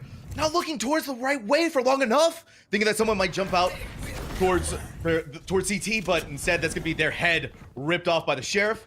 On the other side of this, though, Aqua got a gun upgrade, and again, how do they keep getting away with it? So many backs are turned to them that Aqua is just able to crack neck after neck. Thankfully, though, the rest of campers are able to equalize the numbers out, and CCC barely has any health of their name. We're going to see what the Chaotic Lurk is going to be able to accomplish. The one that they've been doing throughout this entire round. One to be found. How much more can they get? Another kill! Chaotic saves the day! Oh my goodness, what did I just Chaotic? I mean, this flank, though, right? I said it right there before. Watch for the flank. Chaotic comes up big, all the way through CT, all the way through B, from Hookah and beyond. My, oh my, Chaotic already landing up with a 10-4. Double digits already through 6 rounds here. And already at a 10-4 KDA. Chaotic's just carrying this. Just watch for your flank, guys. B has not been successful on 2 attempts on B. And now Cappers has got to be thinking, all right, let's just play for A here. Let's just rush this down. I think a little bit more awareness too for them running onto the site would be way better, because like I said, it was twice it happened that that Akko was able to get 2 kills with backs turned to them. They're just like that little tactical espionage simulator that they're able to take advantage of. This from Sacred, this aggressive angle on a Reyna, but it's gonna be flushed out as the heavens ripped open from above, and then Zero Cap through showers. That doesn't even need to be in showers, just TP. They're going to be the one to find kills there, but it's back and forth. It's still going to be the 2v3. Sacred on that operator has a long road that they need to try and fight with, and that's why they're going towards the Vandal. Yeah, they got a few picks off early on. Zero Cap's able to get Sacred, so it's down to the Brimstone. Zero Cap gets 4 on the round, and ODB Cappers going up 5-2. So much chaos, and again, that's the strength there, right? 100% rate on top of A site. When you're 5 for 5 on A, and you're 0 for 2 on B, Cappers is going to make that call every single time going towards A. If that round doesn't succeed, if they go towards B, make the rush call to go towards A. Love it from Cappers right now. So we're going into round number 8 here with not a lot of good buys on the side of Sad Purple. They want to econ this round. Obviously, a couple of Sheriffs. You do have Chaotic still in the Vandal because of that great round they had previously. So you've got the Vandal out. But at the very least, it's going to be Sad looking for at least, I would say, 2 picks would be a successful round here, especially with the buys. Sacred. So much damage just through the wall. Only 28.5 HP is what separates them and the Grave. And that is the cue to just back off, respect what happened there, and try not to fight it. The Harbor Wall may give them that little bit more of cover as well. But Seven is still going to try and push through this and maybe be able to get that pick there. But as the abandonment is going to be happening on B, Spike is going to be planted on A. We're going to look at the 3v4. At the very least, CCC was able to look at 1 before being traded out. They've got the Viper spit out, and this is what I'm talking about, site clearing here. Now, if you're Sad Purple, if you want to win this, try to win this round, you got to go fast here because you don't have the weapons to do so unless you picked one up. Clear and Zero Cap both getting their kills. One last one behind the box here, and Zero Cap's able to clean them up. And now Capper's up 6-2. Sad Purple can come up and buy, but they're down 4 here, and Cappers guarantees himself a spot at least for a tie at the half here. So now you're looking at the buys coming out from Cappers. They don't really have to change anything from what they have. Good economy, so even if you were to lose this round, you're going into the next round with another rifle round. Big round here for Sad Purple. You lose this round, it could be devastating for you. No, it will be devastating, right? You see the way that their economy is working right now. They're forcing out this buy because they know that things are going to be dire if they don't win here. And even more so if they lose out on this gamble against Campers. But we know what Sad Purple is capable of. They just need to batten down the hatches. They go out in these crazy peaks. They go out for these crazy teleporters and they're being taken down so quickly that there's not enough time for them to be able to recover from that. So lucky. Clear. Gonna throw out the pain shell, seeing if someone's gonna be flush from it, but not ready. As CCC makes their own attack, Zero Cap is gonna be the target from there, knowing that someone has to be fighting it, and indeed so Chaotic.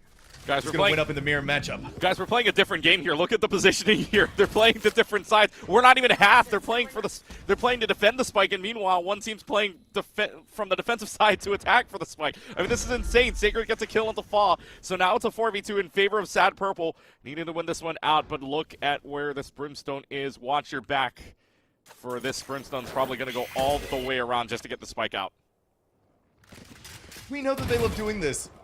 Hopefully Sad Purple realizes that Chaotic just does not miss these shots, and there's a reason why they're topping the leaderboard. A good long-range engagement from Spoof, however, as they take down Doggo. Another one, maybe. They've taken down the Titan themselves, Chaotic, but still a 1v3. That's tough for any player, and especially with the way that Sad Purple has set themselves up. Cannot isolate these 1v3s. And the second that Spoof walks into the sight lines of CCC, that's going to be signed, sealed, and delivered. The gamble paid off for Sad, and they're still in it to win it. first time. So they're now, I mean, going towards A right now as they head towards sites, right? 6 of 7. That's the first time Sad Purple has been able to defend what Cappers has brought towards A site. So you got to feel pretty good about that. And now Sad Purple knowing that, I mean, the Econ's still really bad. If we lose this round for Chaotic's not in a very good position here to play out any of those creds. But now, I mean, looking towards it, they've got that, you can see in the top left corner of your screen on the map, they've got that wall going kind of towards horizontal, meaning that this is probably going to be a push here on B. And watch out, this is going to be a pretty fast fight coming up. Oh yeah, they're going for blood. They're feeling bold. This is gonna be. They gotta do it quick though. That was the perfect moment for Seven, but this is also why we're seeing them play together as a team. But as they're walking away from this B long position, Spoof still alive, thinking they had cleared it out, but one remaining player is all that's needed sometimes to be able to shift everything back in the favor of Cappers. Spoof picks up the ult orb, and then all the way over on the other side on B, Clear doing the same thing again and again. As Spoof is reminding us why you really got to make sure everything is clear before you walk through a smoke.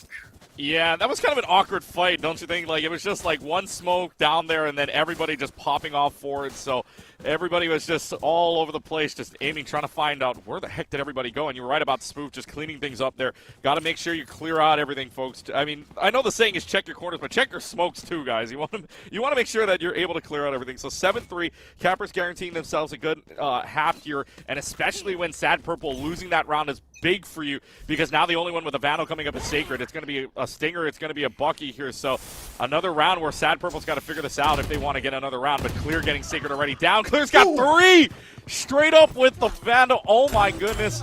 Clear's just going to clear out the site. This is going to be easy pickings here for Cappers rather. Clear gets a 4th, looking for the ace. They know that the last one's probably got to be in CT here somewhere.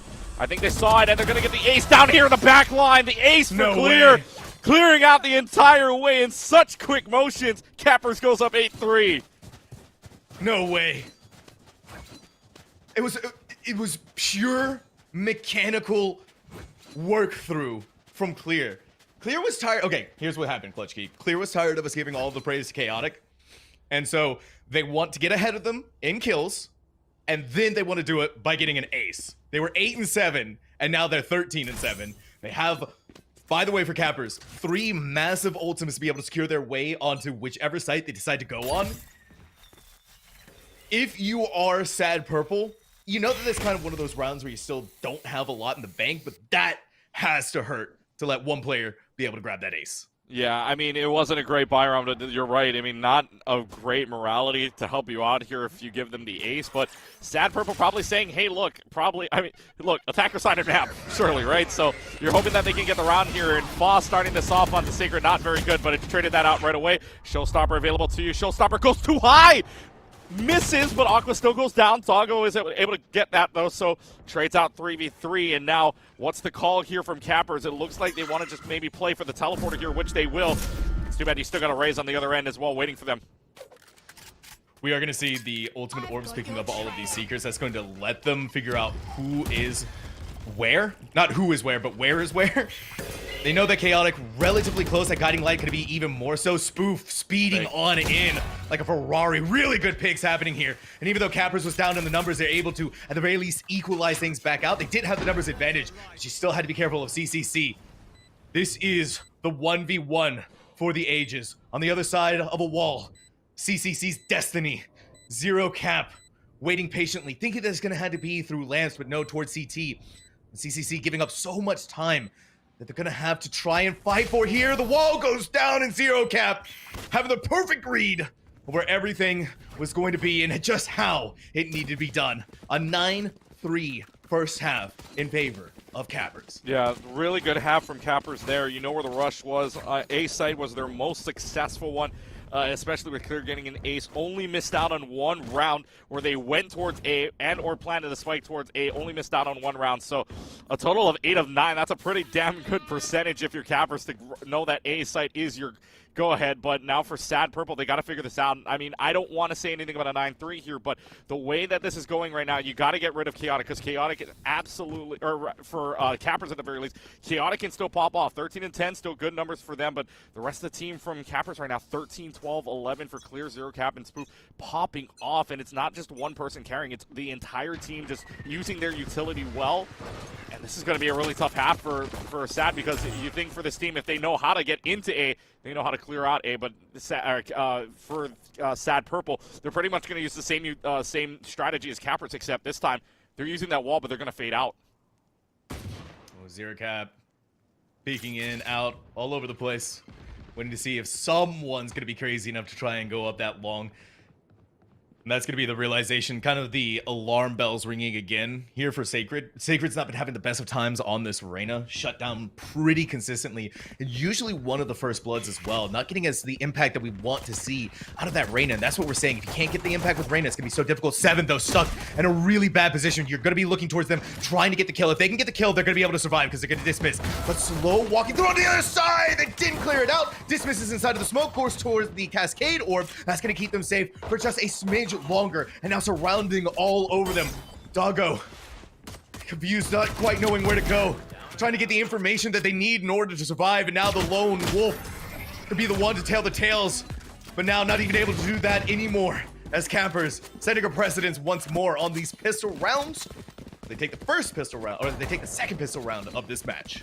Yeah, the double smokes here, really, I mean, we said it earlier, you like the double controller, but again, that's a double-edged sword here, because if the other team has that, you're just throwing smokes all over the place, and then the Reyna as well, with that big dismiss out, can just get away scot-free for you, and just in the smokes, you have no idea where they are, and now you're just playing for whatever angle. There's no checking angles whatsoever here. So now for Cappers on the big end here, especially if you can get the 11th round out, and look at the economy here. Bulldogs, Guardians, Judge. I mean, they've got a good amount of good weapons here. Meanwhile, for SAD Purple, they're only working with Sheriffs at best here. So for a big investment here coming out from Cappers, if SAD Purple can get a few picks here, Cappers might be in a little bit of a situation, but it's going to be maybe a pause here in just a couple of moments, and yes, there will be. So, I mean, obviously, you're looking at the last couple of rounds here for SAD Purple, and they have just not been able to take really care of what Cappers is bringing them. So, I mean, Cappers right now just looking really good to win this one out.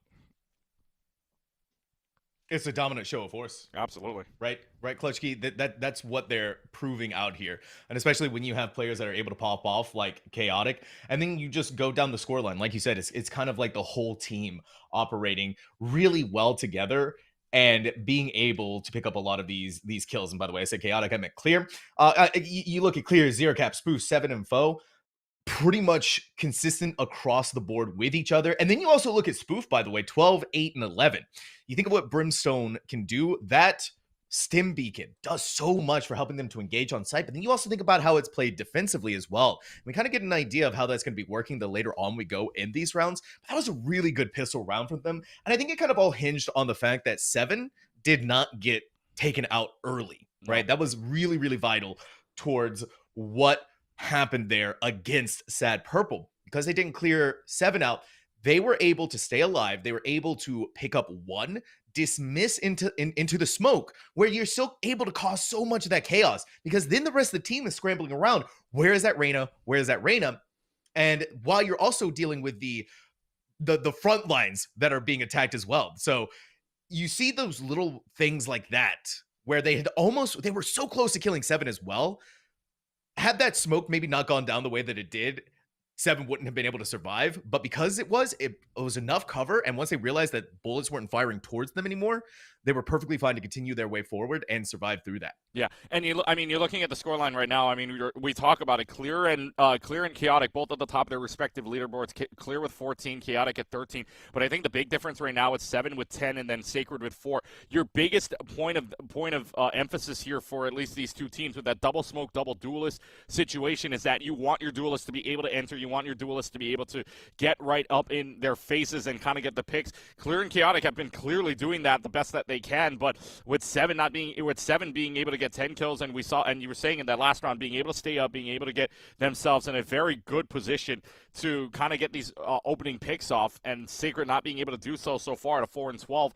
Really, this is just Cappers sitting really good on their double duelist. And look, Fa as well has been doing excellent job kind of clearing out, but the big one, that Brim, you were talking about Stim Beacon as well. With the Stim Beacon there, you can go a little bit faster. Same thing on the defensive side. I don't think anything changes on the defensive end at the very least. You know what your strengths are. A has been your strength so far, and when SAD Purple has gone towards A, look, it just turned out to be a massacre. Even if it's a pistol round, yeah, that's a massacre in my eyes because a 4-to-1 left to go before that final clear out is such an amazing way to defend that site. It was maybe not a full rotation necessarily, but still, obviously for Sad Purple, you got to come up with something big here.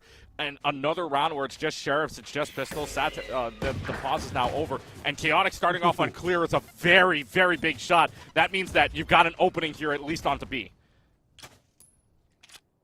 Cappers were filled with confidence there. Maybe a little bit too much for themselves. You pick up the gun and too. That's look huge. what Chaotic is going to be able to use exactly. They got a nice, juicy upgrade to go along with it. The dog going through. Chaotic is still going to try and take this fight against Zero Cap, but those bullets are not missing. Same can be said for CCC though. Sheriff, the dominance being put on display by this one gun alone. But how did you know, Zero Cap? They're the smoke. It was up. There should have been no way that Triple C falls like that, but they do. It's all alone for Zero Cap on this site still, however, on B. And the numbers advantage not leaning towards them. Sacred a little bit confused on what they want to do. Not what they want to do, but where they're going. They're clearing it out as best they can. But now Seven's gone. Right. And Sad Purple, a round that was going to be difficult from the kick-go for them to win. They're doing it, especially now that the spike is planted. Right out of the TP, Doggo gets that kill. I don't know how, with the Sheriff, mind you. Doesn't go back to pick it up, but yeah, the Reyna knowing to clear out the site. The call was the TP there. Perfect call. Zero Cap with the Bulldog, though, looking for... Basically got an ace for the clutch here, so... Spike's pretty much almost run out. Now, if you're Zero Cap here, I mean, basically got to go in, but if you die, you're going to lose out on a lot of economy. Just watching from U-Haul, watching from Lance. Oh, gets out of Lance just in time. Good timing from Sad Purple at the very least. But it's almost gone here, just trying to get it. Zero Cap's got the 4. Do they know what's behind them, though? They do not. Aqua's got it up. Yeah, Zero Cap gets 4. Aqua cleans it up. It's a thrifty round for Sad Purple. They needed that. They needed that, right? That's that kind of mental boost. It could carry you. This could be the potential for things to really start rolling, and especially when you start seeing some of these buys out now. We're getting the rifles, we're getting the full shields, and the real crux of that victory, by the way, was Campers. Yeah, like I said, they wanted to go a little bit too hard. They wanted to try and swing off of the flashbang, and Clear just wasn't able to get anything out of there. Chaotic and Triple C, by the way, fantastic jobs on that Sheriff. Without those Sheriff kills, it wouldn't have given them that extra. Not only did they take out like Chaotic, but they also took out the controllers, and without that, they don't have smokes to re-engage back in or to cut off sight lines. So that really protected them through a massive amount of these of that round. And so now we're gonna see if they can continue this forward with guns in their hands. Fall with the Sheriff now taking care of Doggo. So Capper says, okay, you guys had to go to Econ round. Let's try ours this time. Already getting 1 on their pick. And now where's the call here? Because now are you going to use the High Tide here? You are. High Tide's going to come out. So this is probably going to be a teleporter rotation, which it is. So they're going to rotate out, and now it's going to be Fall on the other end of this. Gets another one looking for another head, but 16 health. Got to get out of there. 4v3 for Cappers here on their economy round, but Cappers right now looking very, very nice. Regrowth is there to help out. Fall through the smoke! The drop of the smoke wasn't enough! And now he's going to try to get one more. Sacred's able to clean that up before Aqua's able to clean that up before anything else can happen. It is clear, and now it is a 1v1. Sky versus Raze. Who's going to get the better of it? Guiding Light comes out. I don't think Aqua has another Guiding Light to work with. Clear's going to just run away here, and that's a free plant coming out from Sad. Now it's a 1v1 as Aqua runs away for right now as Spike gets planted. It's kind of just like a debate move and see where Aqua is going to go. But Clear is none the wiser of this Aqua lurk right up behind them. They really had to be so careful in how they're going to engage through this. The Satchel to bring them up onto the high ground. Shots out, clearing out the usual suspects, the usual corners. And that's going to be the knowledge that Aqua knows where they're going to be. Clear waiting, though. Had the read. But Aqua has the aim. Landing that headshot right through the wall. Saving the day for the team, and Sad, another round in his pocket for the second half of Bind. Man, that was cat and mouse, really. I mean, you clear out all the suspect angles, and then probably just Chaotic realizes, oh yeah, there's one angle left. Finally, finds it, but then, yeah, just doesn't get the aim. Aqua's there to clean up house, and Aqua doing really well. So 11 kills, Chaotic at 15. So for right now, for Sad Purple, another great round for them, but now this is where the rifles come into play, right? Both sides have rifles besides Chaotic with the Judge, so I'm assuming Chaotic wants to play maybe a little bit more aggressively here with that Judge, but well, let's see, because now it's the full team in Hookah. Here comes the Cascade, and here comes all systems go. Green light's on. And you start jumping all of the utility up in the air, though. 7-3 is feeling unstoppable, feeling like they could do it. And they did it. With the help of their team, Cappers, stimming that slight cut they had on themselves, a little bit of the bleeding that was happening. It wasn't gushing, but they were definitely starting to maybe feel a tad bit of that pressure. Now able to win out on that I think, a pretty good 15th round, and that's going to save their economy. Not only that, but it's going to send the Sad Purple economy in a tailspin. Yeah, and you look at the economy already here, and it's not good news. It's bad news bears if you're Sad and Purple right now. You've only got 2 Vandals out. That's from Aqua and Sacred. So Sacred hasn't been having the best of games, but if you're gonna pop off, now would be the time. Okay, Clear might be able to pop off somehow here. The dog's gonna gather. He's gonna figure out where Sacred is hiding out exactly. Still scary. By themselves, putting out the snake bite. That's a little bit too much for them to survive through, but the poison coursing through the veins of Aqua is going to eliminate them. Sacred using a Leer to secure their escape out of there. Spoof hungry for it, and now Clear using this rocket may be able to pick up the kill on Sacred, but Sacred having to realize that it's going to walk right into the waiting arms of Spoof. On the flip side for B, CCC is going to be setting down the spike and winning out for this 1v2. It's going to be a tough one. It's going to be a long one. But one that they need to win out on here. Otherwise, Cappers could be looking at that match point. Moving forward, CCC didn't have their gun out. Guess what, though? Clear did. Clears out that, gets the headshot, and Cap, now, match point. Match point for them, gonna get the defuse off here, and now you're looking at, I mean, good rotation from CCC. Yeah, you're down 1v2, but at least you were able to rotate out to B. Unfortunately, just the timing of the knife being pulled out and not the gun. Gotta have your gun out at all times, even if you're trying to run away in that situation. But still, for Cappers right now, looking at looking at game point, I should say here, because we are in a best of 3.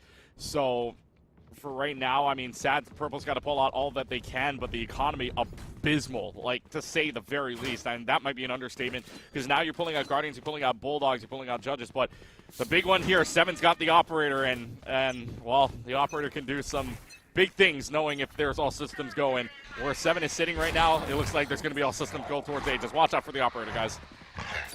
Watch out for the Operator, and also watch out for the Viper's Pit. You know where that came from, though. It's not watching out for that Operator. 7 gets the first blood onto Sacred. Through the smoke, though, Doggo's not missing. Even more so than that, they've gotten rid of the Viper's Pit, and so now Showers cleared of that nuisance. 7 even more so, being pushed away. Has to set up with the Operator, and they're gonna pick up another one from Doggo, as it's kill after kill after kill for 7. Need to drop the Op. Go over to the side grade of the Guardian. Still a powerful weapon in the hands of someone as dominant as 7. And Spoof putting out the dominance of Cappers. And a 13-5 spectacular showing here on Bind. Now 1-0 in this series. Yeah, that's spectacular gameplay from Cappers right there. You saw the last 3 rounds, not a single, or you got 1 spike down, but other than that, I mean, it was all systems go. And Cappers said, hold on a minute there, hold on. Don't count yourselves out just yet, because you had the Operator. Yeah, just wait a second, guys, because you had that Operator, you saw the end there, the Operator on 7, the great one-way smoke, by the way, from Brim of Cappers right there. Smooth putting an excellent one-way for that Operator just to pop off on, so excellent job there. And so Cappers up 1-0 as we head into Haven. So yeah, Sad Purple's got their work cut out for them, because Cappers is looking like a very strong team, especially when you know that, oh boy, I mean, Cappers got everybody in double digits. You want to know what the ACS score is on everybody, because it's got to be above at least 250 for everybody. So, oh boy, this is going to be pretty interesting to find out if Sad Purple can make the comeback. Yeah, well, we're going to be able to, we are going to figure out if Sad Purple can make that happen here on our next map of Haven, or if Cappers is just going to prove too strong for them to be able to put away after this break. The future is threatened by enemies often unseen. Stay alert, Marine. And unexpected. In the midst of an uncertain and evolving world, the need for Marines to defeat these shifting threats is critical, because the need to ensure stability for our nation has never been greater. When there are battles to win for America's future, there is one constant: Marines.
Cappers has just put their mark on the first map of Bind here at the Fighters Cup presented by the United States Marine Corps. But of course, this is now a best of 3 series clutch key, and so Sad Purple still has an opportunity to bring things back into their favor, but they need to do it on Haven. Otherwise, it's time for them to pack it up and go home. Yeah, Haven is a really interesting map because, again, you go from 2 sites to 3 sites, and it's still not a bad payout. I mean, they are going to be playing here. If they lose this, they get $500, but it's going to be very interesting to see what they put out here for their next series. So, going into this, we saw the double controllers, we saw the double duelists. So, it's going to be very interesting to see what they pull out on Haven. It is going to be interesting, right? Haven is kind of like that other weird map where we're probably going to be seeing double initiator this time around, funnily enough. But before we go any further into Haven, I do want to take a peer back into Bind. And I want to take specifically a look at the player who managed to be the ace extraordinaire themselves, Clear. Clear had a phenomenal game, a phenomenal showing, and obviously what they were able to do on Raze is never easy, especially with some of the movement techniques that you need to have on this agent to get onto site. And so seeing what they did here, Clutch Key, right? A 277 ACS, 1.5 KDR, 19 eliminations total in an 18 round game, right? This is a score line that you can frame, put on the wall, and point it at every time and be like, yeah, I did that.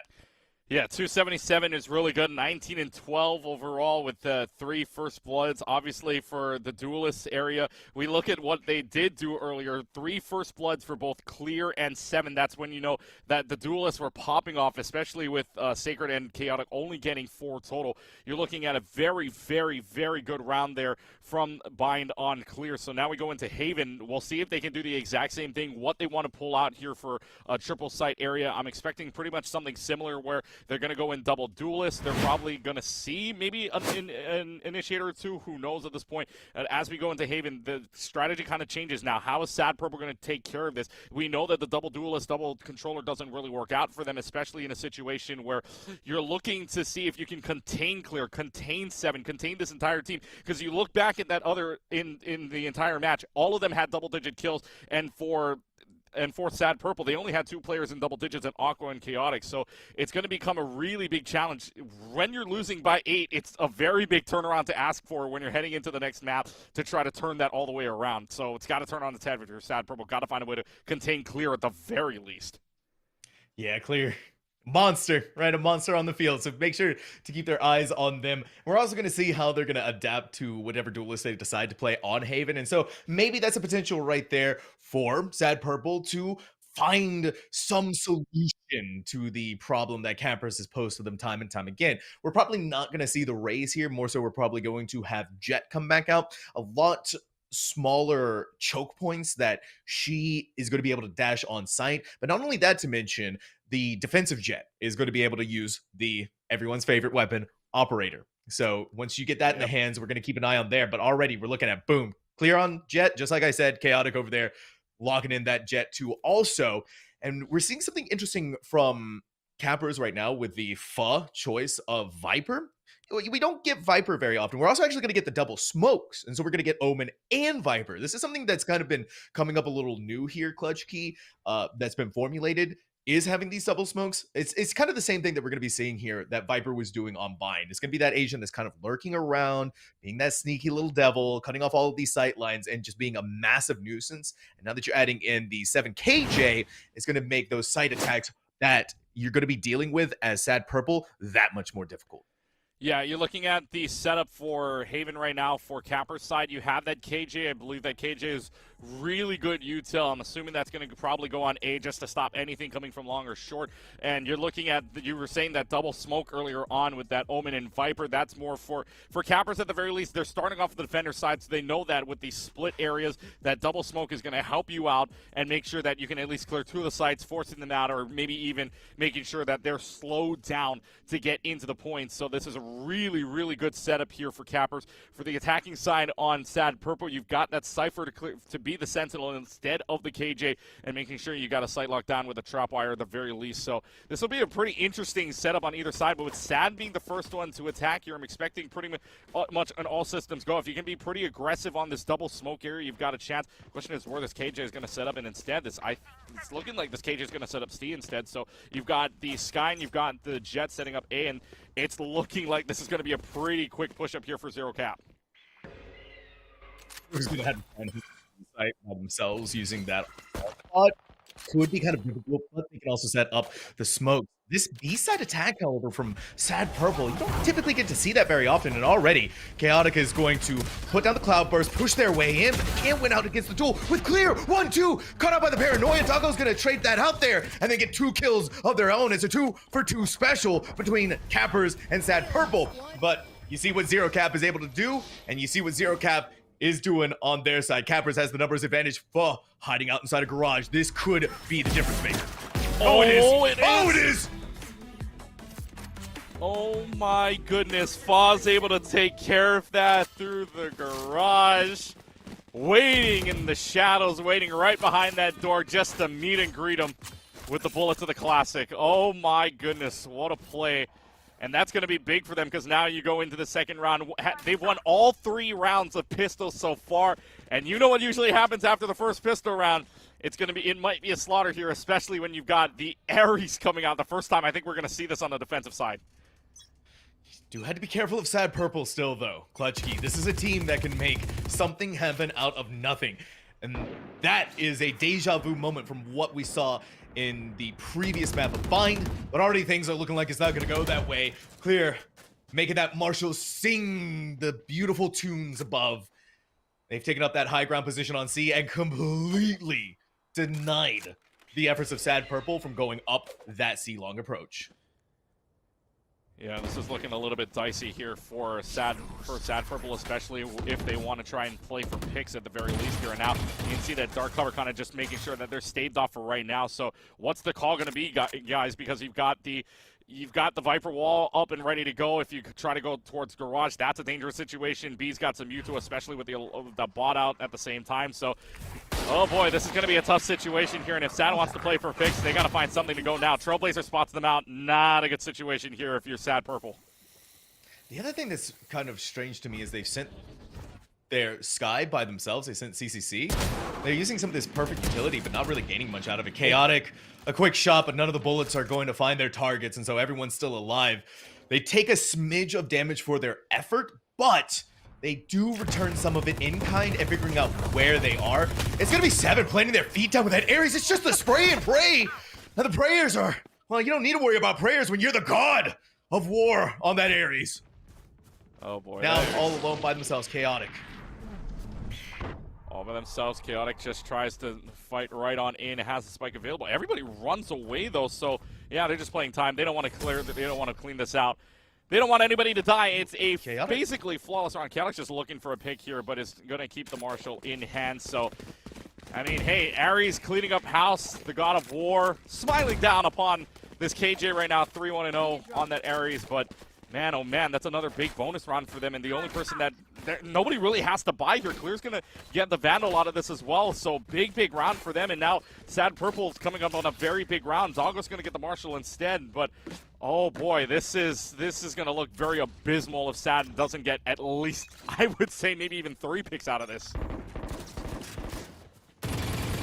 We want them to smile, we want them to feel good, and Clear's feeling pretty good. They're already going out there. Missed that one shot, but the dash is going to be able to save them. The updraft trying to go back in the garage, however, is not going to. Boss sees a nice clean weapon, a Vandal on the ground, picks that up, and already is able to secure the trade right back over onto Sad Purple. Zero Cap feeling emboldened. How does Fo do it again inside of garage? This is their domain. You dare to set foot against them. You need to fight it. And while all this is happening, Zero Cap is going to come railroading right back in and put it into the face of Sad Purple. Cappers winning their bonus round. Yeah, so the call out here is probably stop going garage, guys. There's a Viper waiting there for us. Stop going there. Please, we're just going to get run into by Fall, who's been absolutely nuts on this Viper inside a garage. And now Sad Purple on the back end of things, having that economy just decimated. Down to 4 Sheriffs and a Stinger, all Clear light operator. shield.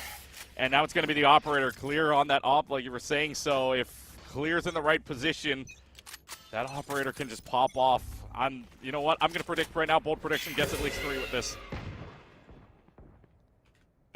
That's a bold prediction, and one that I could readily believe as well. Ooh, Zero Cat, that's smart. They saving the dog for a little bit, waiting for the shots to come through, and then finding so much information that Clear is like, I need to go forward, I need to get it all. But that operator is only going to be able to get the one. Oh, it's stuck. Operator v Sheriff, and it's stuck right there. Like you said, this is going to be a nice upgrade for Doggo. Waiting to see if someone's going to come up with a backline. Chaotic, what are you doing? Excuse me? You shouldn't be doing that with a Sheriff, but they are. They somehow are making it work, and now they get to work with a Vandal that they're going to throw right into Fall. A potential ace? If Clear can do it, can Chaotic make it happen as well? Up at the high ground 7. Seven gets rid of CCC, and Chaotic does get it. Chaotic knows where it is. Nobody else steals it away. Chaotic gets the ace in the 4th round, and Sad Purple on the board 3-1. What a round from Sad Purple there. Yeah, you had the operator, but that operator stuck. No more chances at it, and Chaotic comes up big with the first kills on that Sheriff play. Switches out the gun to the Vandal, and my, oh my, Chaotic pops off for the ace. Sad Purple's got momentum on their side, but it's another full buy round for Cappers here too. So this is a very, very big round for either end. A win here could either mean that Cappers gets a big go-ahead, or Sad Purple can tie this one up. And Clear's actually going to take this opportunity to buy the operator, because even if they lose out in this round, they'll still be able to have their Blade Storm going into the next one. And it's still a bold move, I think, for Clear to want to take on the operator already, especially when they didn't get much out of it. And you can also see kind of the realization from Sad Purple that if Clear has enough money, they're going to buy that operator. That's why they're not leaning towards C. They're going on this A long, but they're also still using the util in such a way that it will be able to clear it out in case Clear is here. So now they're going to go ahead and use the Guiding Light, see if anybody's here. They notice that there are, questioning is how many. If you're Cappers right now, it's going to be just a lot being used right now. Chaotic is able to find Zero, Cap is able to find Spoof around the corner as well. It's all systems go here. Sad Purple's found some momentum. They found the energy to bring this all the way back. Regrowth keeps Chaotic up to full. And now, what does Cappers do here? What do they do? Because they know it's a big round. They'd probably aim to save here because Seven's just all the way in CT. And yeah, I mean, a 5v2 situation, you want to hold on to as many rifles as you can with the economy that's not looking the greatest going into the next round. And Sat's just going to win this one out.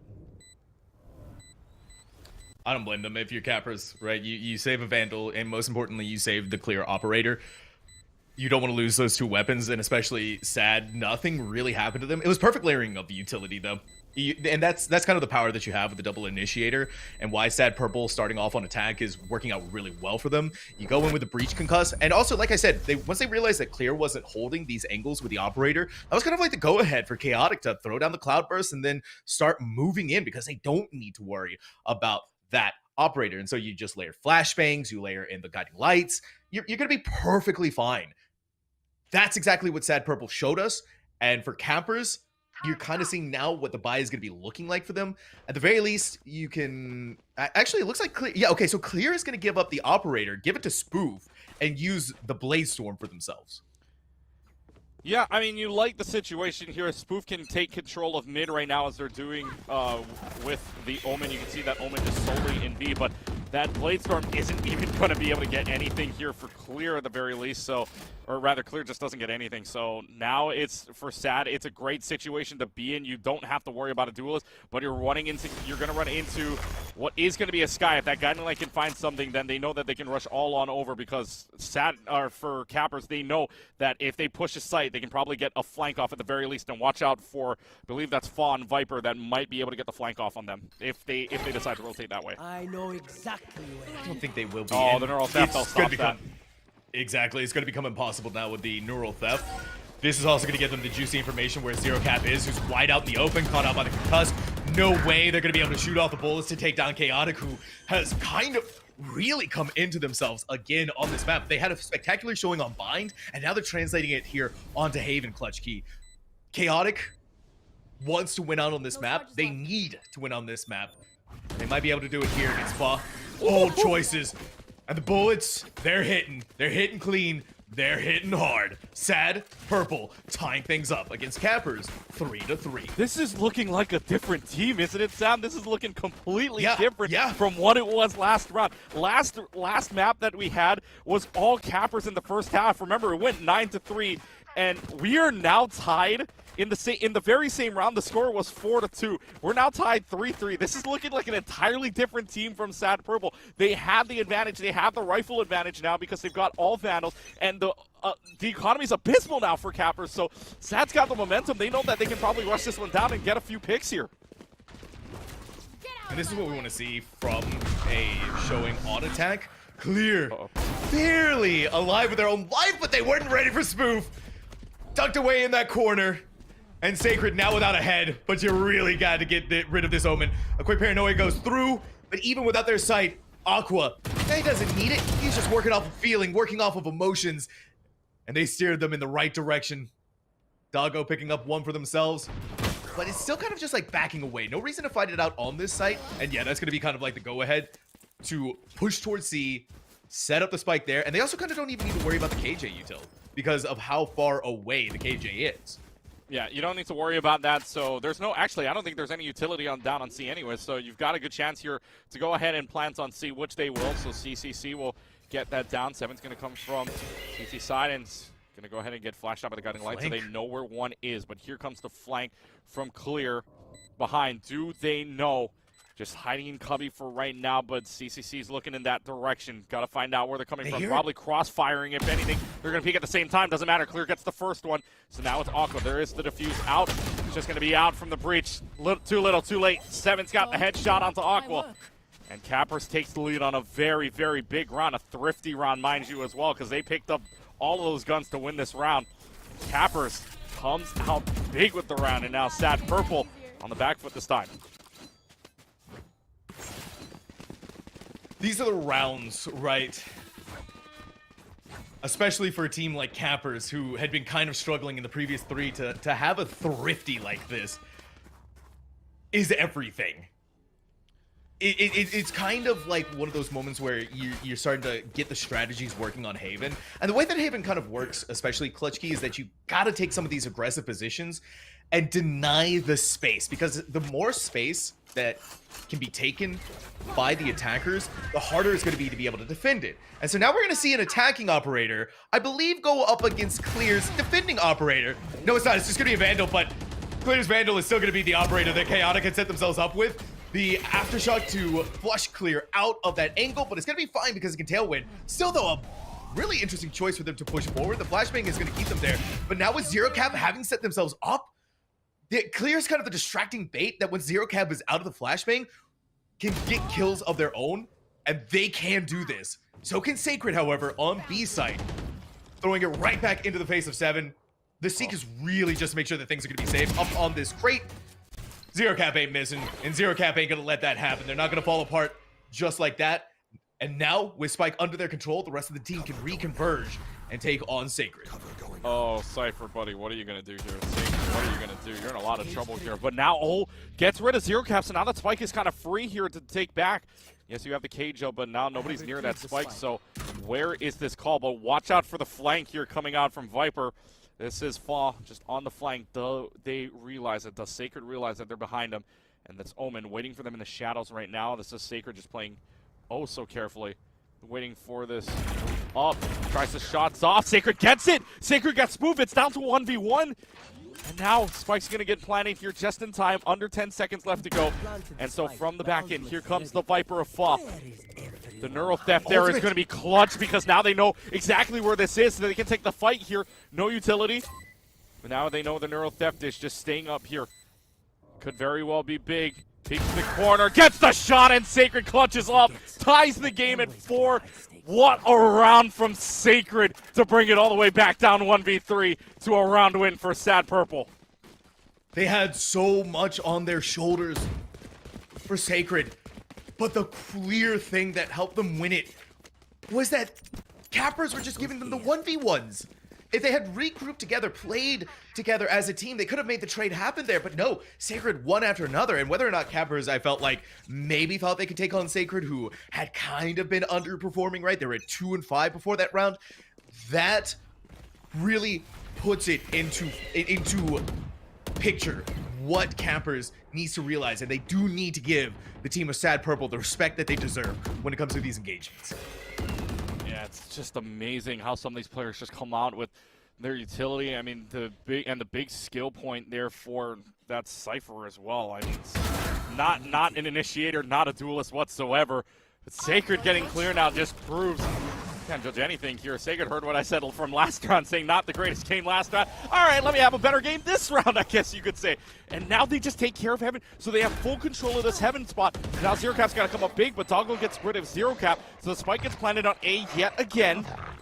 But now it's just a run around here. Trailblazer knows exactly where this Omen is, and now they can just run away from the spike, knowing that they have that sight line on the spike for right now. Aqua's waiting for it. Aqua does have the Rolling Thunder awaiting them. ready to go if they need to, if they so choose to use it. Now the lockdown comes out, just gonna try to stave away the attackers of Sad Purple right now. Maybe they can get the spike off, but Sacred's already got the headshot there. Seven's got it. Pearls don't fake it. Swoop keeps us up, and he gets off of it, and CCC got the last 2 kills, and it's gonna be Sad Purple going in the lead. They're up 5-4. Sad Purple has such good communication on these rounds. You put the, you use the breach concuss, stunning them out, and then CCC still staying alive. I would imagine they would have thought that Sacred had been there by themselves, but the 2 of them sitting there gave CCC the opportunity to make that swing and get the headshots off the back of that concuss. And of course, like we were saying, that Aqua had the Rolling Thunder as kind of the big red button that needed to be pressed in case of emergency. They didn't need to press it, and now they still get to hold on to it going into now the 10th round of Haven. And like you said, Sad Purple able to take the lead now 5-4. And this is a big round for Sad Purple as well. I mean, getting to 6 is big because you know you're guaranteed at least the tie for the half. But with Sad Purple looking completely different, they already have the same amount of rounds won as they did from the last map on Bind. Absolutely fabulous from Sad Purple right now, because now you've got the Rolling Thunder versus the From the Shadows, and I know which one is going to be a bigger ult at the very least on the attacking side. That Rolling Thunder is going to come up huge for them, and they've gone A and planted the spike the last 6 rounds here. So what's the call? Because now they have 4 on A. If they can get that recon out for them, they've got a good chance just to rotate out and play for a different site here, maybe even B. This is so smart from Sad Purple. They're taking advantage of the fact that they have been abusing A over and over again and just hightailing it over to C as quickly as possible. That's huge. Now, 7 is gone. 7 was the only defender of this site, and Sacred was able to get them. Sacred is having the game of their life right now. Multiple times they've had massive impact. These impact frags are opening the way forward, not only for Sad Purple to be able to take this site, but now they're taking the lead and so much more beyond that. Chaotic holding their feet down firmly on the ground, now walking through the cage of their own Cypher, looking to pick up more kills. Blinded is Zero Cap, unawares that their death standing right in front of them, and now all alone inside of a garage. The window that Chaotic is seeing for the victory of Sad Purple as they're taking it in the palm of their hands.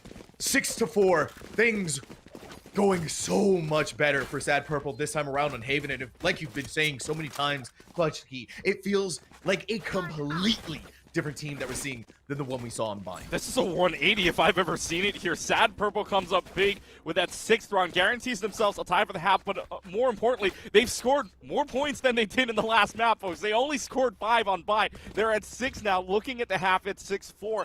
And you're talking about Chaotic and Sacred having great games. That's exactly what's going on. The Duelist popping off. That's exactly what can happen when your Jet, when your Cypher just pops absolutely off. And that Cypher on the attack is so good right now. Sacred gets another kill on the Clear. Clear's not been able to do anything this game whatsoever. That Rolling Thunder gets popped out, and now they're going to be able to get the flashpoint on the point. A yet again for the 7th time in as many as 8 rounds straight here. Doggo and CCC clear this out. It's up to a KJ by them loans themselves. CCC had a split second to land that shot with the Neuro Theft. Unbelievable, because it was through the smoke as well. Now 7 has to try and walk through the cage. And the cage they walk back into is going to leave them reeling.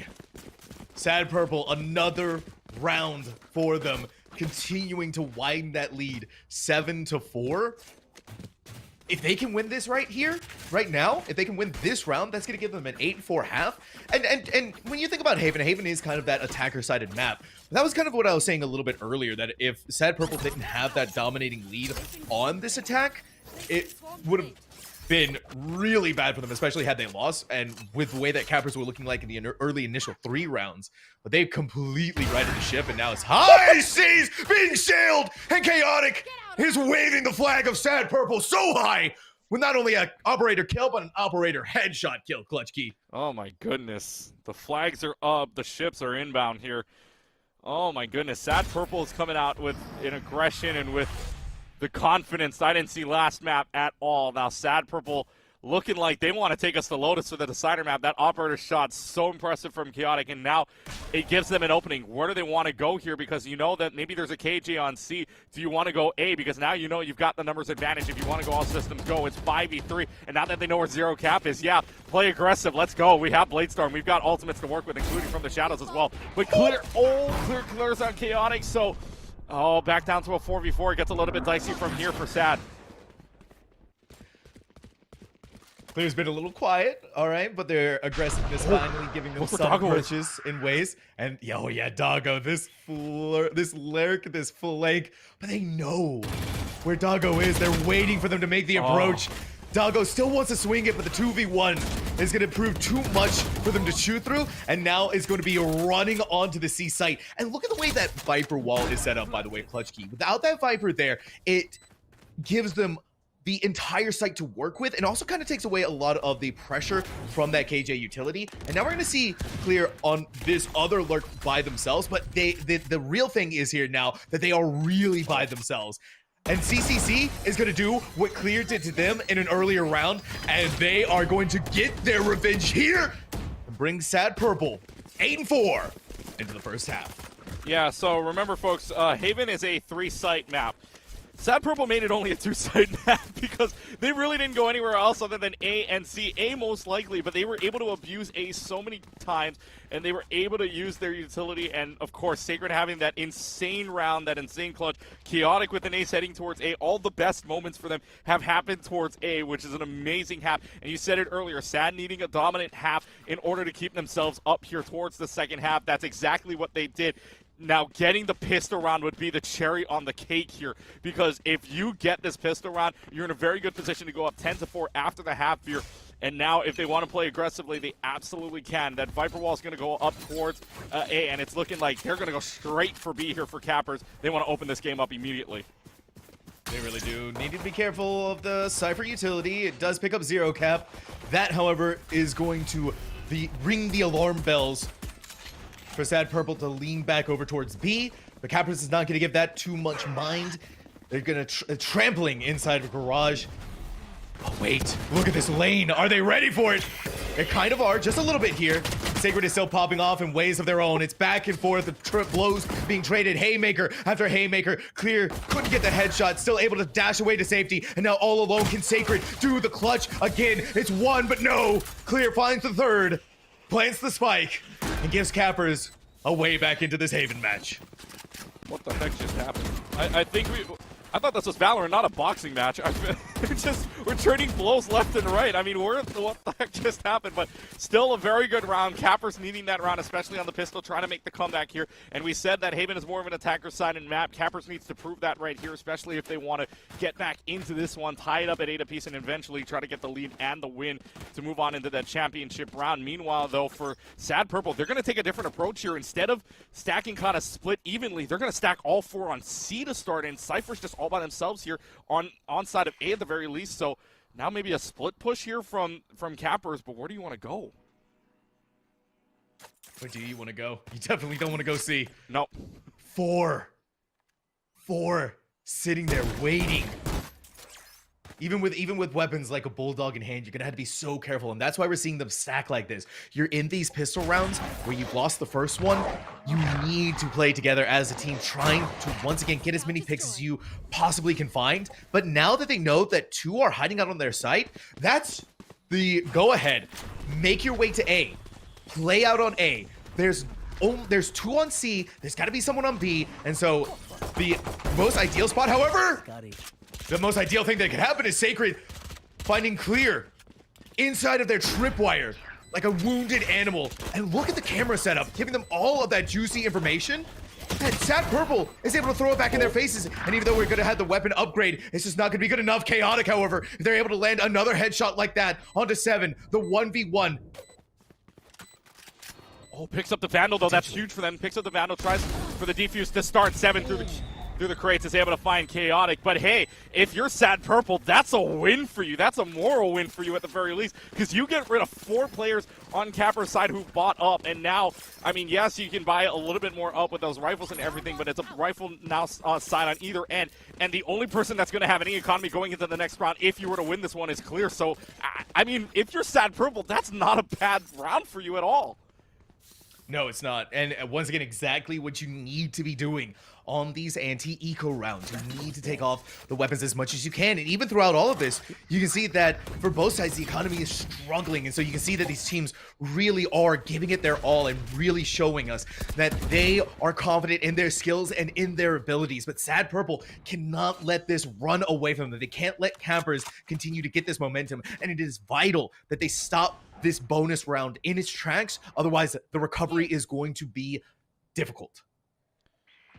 Well, let's see if they can find their way in. Looks like a little bit more split, if anything, but Clear is just very aggressive. Doggo knows that at least Clear is there, so they're just going to use the dark cover for right now, just to stave off that B push. Sacred on the spy cam, trying to find out where they're going here, but it is a very, very slow and meticulous push coming out from Cappers right now. They're trying to maybe look towards they know C, but they know they've got him. Yeah, Sacred's got Clear ready to start. They're just going to go ahead and use the paranoia already to clear it out, but you've got the cage, you've got the trap wires out already. Can you clear this out? Doggo's coming.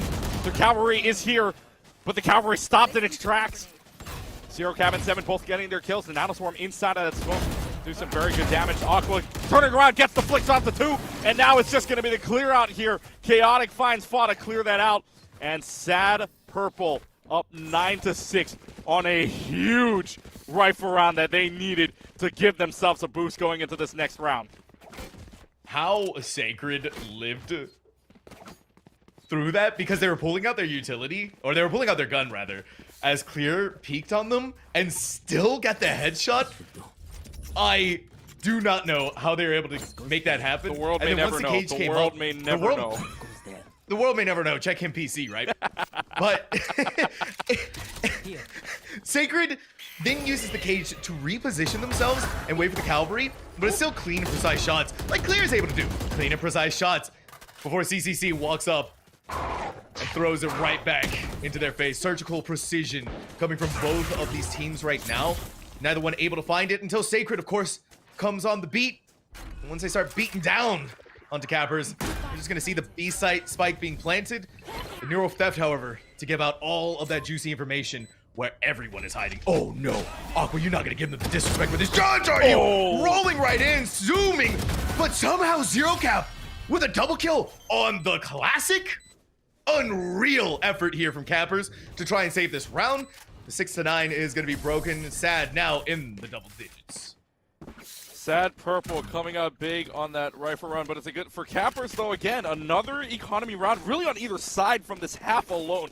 Economy rounds on either side that you take because Cappers gets rid of 3, meaning Sad's now in a little bit of the same position where if you lose this round, it's looking pretty... I mean, it's looking all right for your economy, I guess, but another big round here for Cappers where Sad Purple's able to take advantage of this look, light shields and all, and now a win for this round means you're at 11. You economize for the 12th round. You're sitting pretty at 6 opportunities for match points should we get there. So Sad Purple, if you can defend this pretty well, and it looks like it's going to be an all systems go here towards A, Cappers is going to be in a little bit of trouble here. It's just full speed ahead here from Sad Purple. They want to meet them here, and they're meeting them. Doggo, it's like Chew Toys to them. The roster of Cappers, but jumping right through a hero play. What's going on right now, Clutch Key? The Battlefield of the Ages just happened on A. 7 walking through, but we know that Sacred has this clutch potential. 7 wanted to plant that spike. 7 so desperate. You could feel it through their bones, but Sacred is sacred. And this grounds to them will not be sullied. Amazing. I mean, they do this again. Sad Purple on the verge. And now you're thinking, what's the call here for Cappers? Because, yeah, I mean, you're down 5 and your economy's in shambles. But if not, you're giving up what could be very well match point to Sad Purple here. So they're going to buy as much as they can. Try to maybe half buy a little bit. You still have the Marshal. You still have the Bulldog and the Judge at the very same time. But look, 7 and Spook got nothing on their board besides the Sheriff. So headshots only here for this team for Cappers. Sad Purple looking on the better end of this. They can play a little bit slower. But watch out for this Jet and the Omen coming from the flank here. If they're gonna play this. They're gonna play this aggressively. And now for Cappers, it's all systems go. Nothing on C besides utility, but Sacred's right there to clean up house. these sacred tripwires are picking apart Cappers piece by piece. That Clear isn't able to get the impact that they want, but now really making sure that they win out on this round. They're going to put down the lockdown. Although you see Chaotic. They have, look at that. They're set up for the lineups here. But if Chaotic can catch them out in that corner, but that's going to be most important, is catching out on that corner.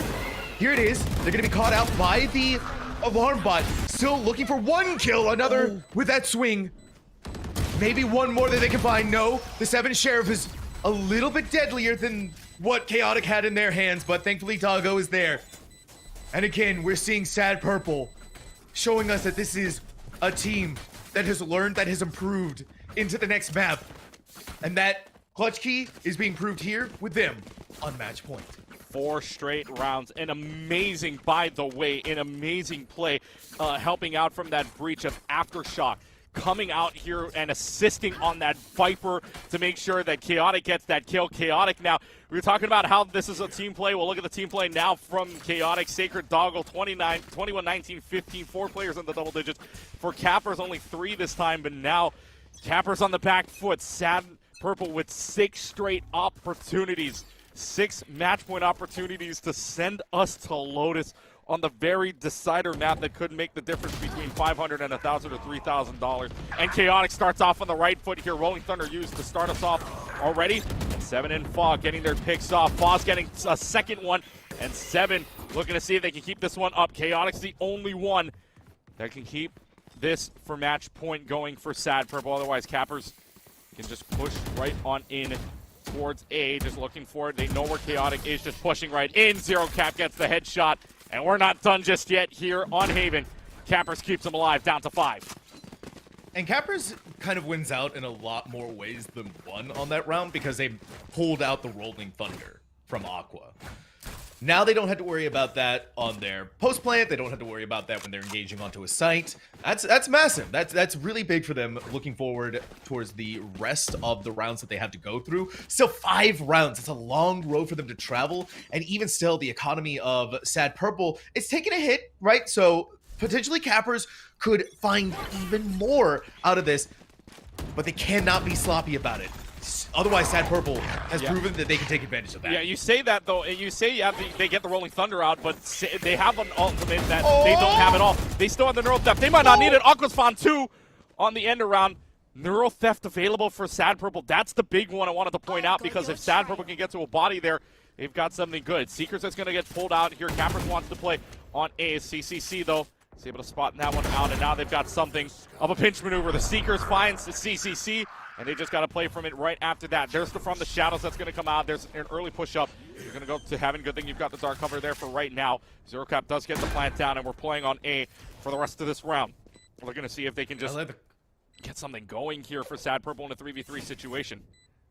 I like that call out too. You see that Doggo had the paranoia ready, but they didn't want to do it by themselves. It was just going to throw their life away needlessly, and that's not what Sad Purple needs right now. They need to be coordinated and they need to be precise. So here it is, going in. Chaotic just couldn't throw the knives where it needed to go on the spoof. Lined it back out, but Cappers still holding on, not giving up, not letting Sad Purple take them down without a fight. 6 match point opportunities down to 4. It might look like it goes down to 3, because look at the economy now for Sad Purple. You mentioned it last time. The economy is okay. Now it's in shambles. Now it's more of a half buy. If anything, Aqua's still going to pull out a Vandal and a light shield here, but it's all systems go now for Cappers. They know that their economy is going to be bad, and they probably are thinking, yeah, they're probably going to half buy here. So for Sad Purple, at the very least, you got to look at maybe taking a round down here, because Cappers has all the advantages heading into this, and now they also have the Viper's Pit as well. Your only counter to that is a Neural Theft. Here's the thing, though, Klitschke. Sad Purple can afford these, right? Can afford these lost rounds. Cappers, though, they cannot. Every single mistake is going to be magnified tenfold, and especially here with Sad Purple still being on match point, there is no more room for mistakes or errors. It needs to be as perfect as you can make it. As many players that can survive from round to round is going to be so vital for Cappers in the 4 more rounds that they still need to go to bring this Haven into overtime. And you can see that Cappers, they're making these judgment calls of where they want to go. C has been a sore point for them, and it's going to be even more so. They're going to try and fight it out on here. Hey, not as many of these. Oh my god, 7! The swinger, the ringer, throws it right back out there, but Sacred on a classic. Oh. And sometimes that's all you need, just a classical gun like that. As Clear is also going to be proving it. I don't know what's going on with these classics, Clutchkey. It's been happening all day, but these classics, you can't discount them just because it's the simple default pistol. No, now by themselves, Chaotic in a 1v3. Yeah, you can't discount the classic. We may need after this match, we may need to look at if the classics even need to be bought at this point. But still, you're looking at a very good position here for Chaotic, but trying to just get in and now looking to see down the lane here. There's 3 people looking at him. There's 3 people looking at Chaotic. You can't really go in here unless you've got the kills, and really, it's just looking down the sight lines of death at this point, lining up. Chaotic's able to find Clear, though, I mean, which is very impressive. But still, Cappers is able to stay alive here. And now the lead down from what it was 6 before when Sad Purple had match point. It's down to 3. It's cut in half. You're getting a little sweatier if you're Sad Purple. You were doing so well. It happens though, right? You're on that last round. You're on that match point. You're also down in the series where if Cappers are able to win it. And so you got to be careful that you don't choke things out. And I also wouldn't be remiss if there was a timeout, potentially, Clutchkey.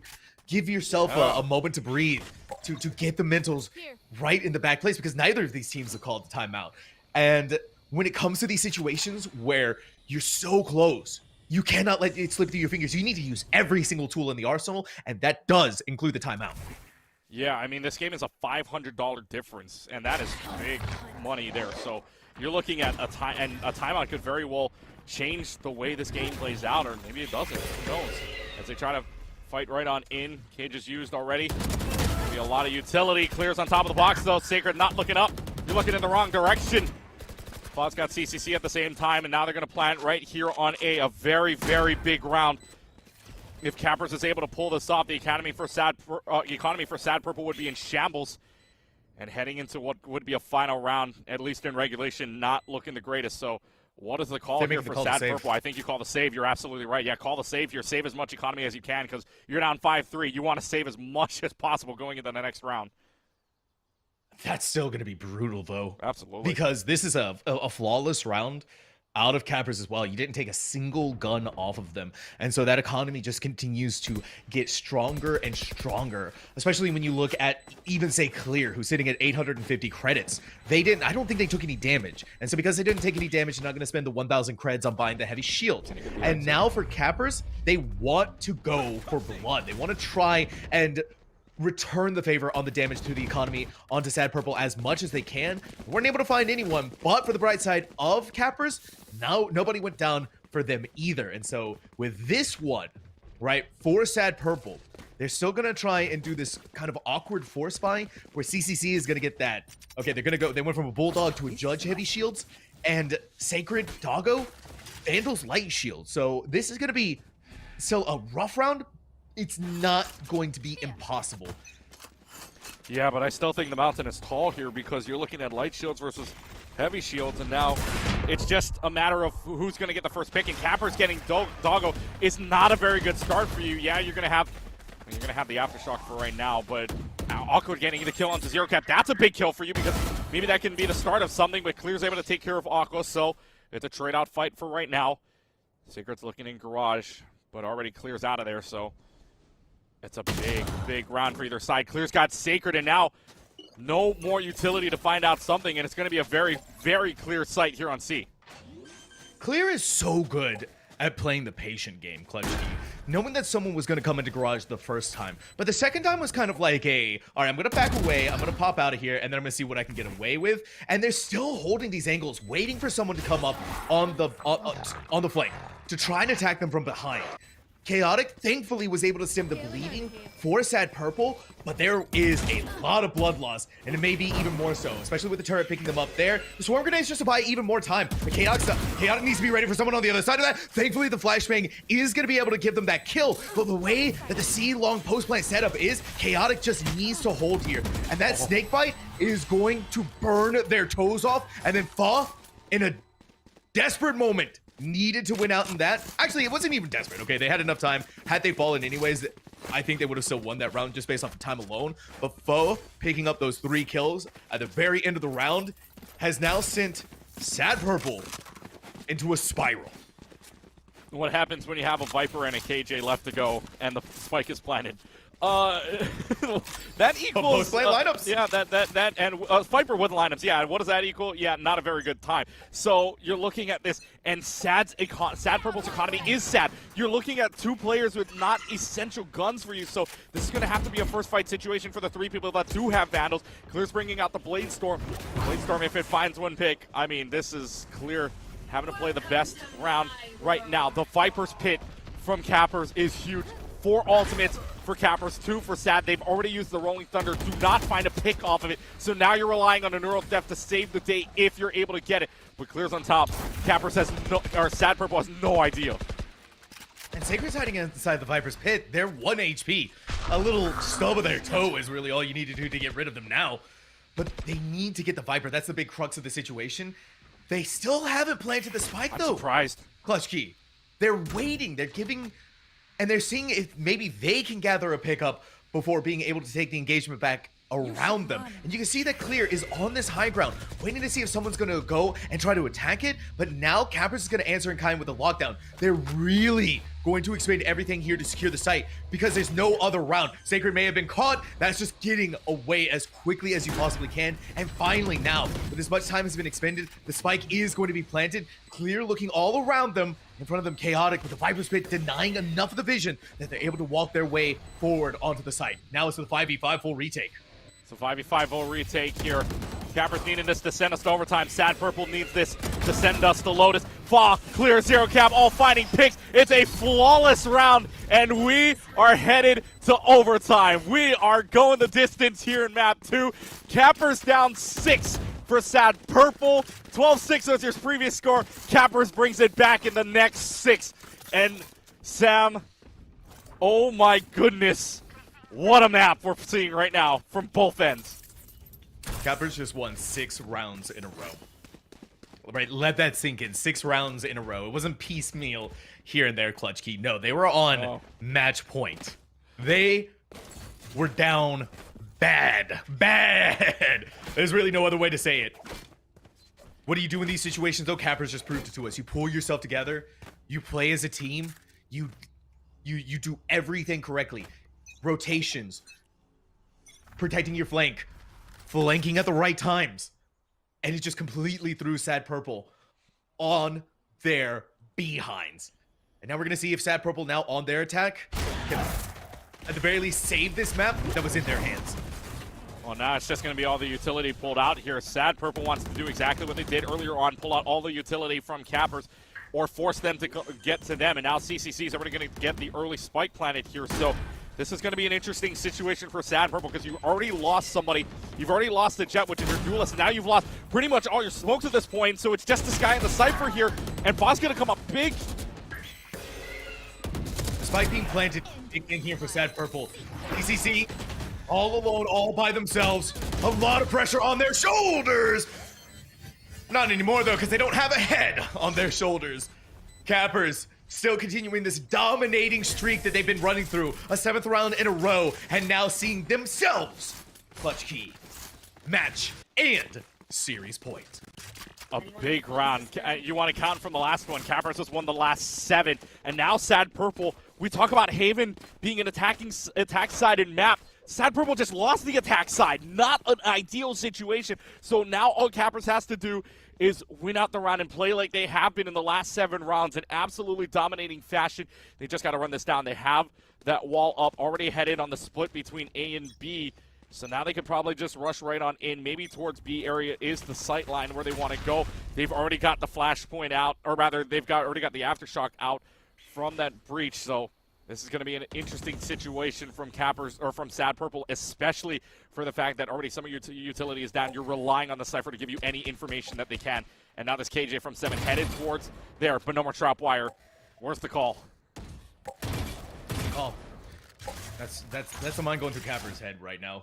Their call, though, is default angles try to get a pick, punish aggressiveness from Sad Purple. But Sad Purple's also not going to give it up to them very easily. But this is one of those situations where if Cappers can realize this, it can take so much space. The dog, ooh, I don't know if they actually saw clear. I saw clear, but I don't think they picked up on that. They may have.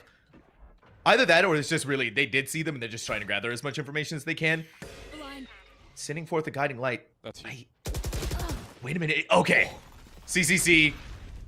Clear was unawares that someone was going to attack them, and now still needing to fight off this approach. The paranoia comes through.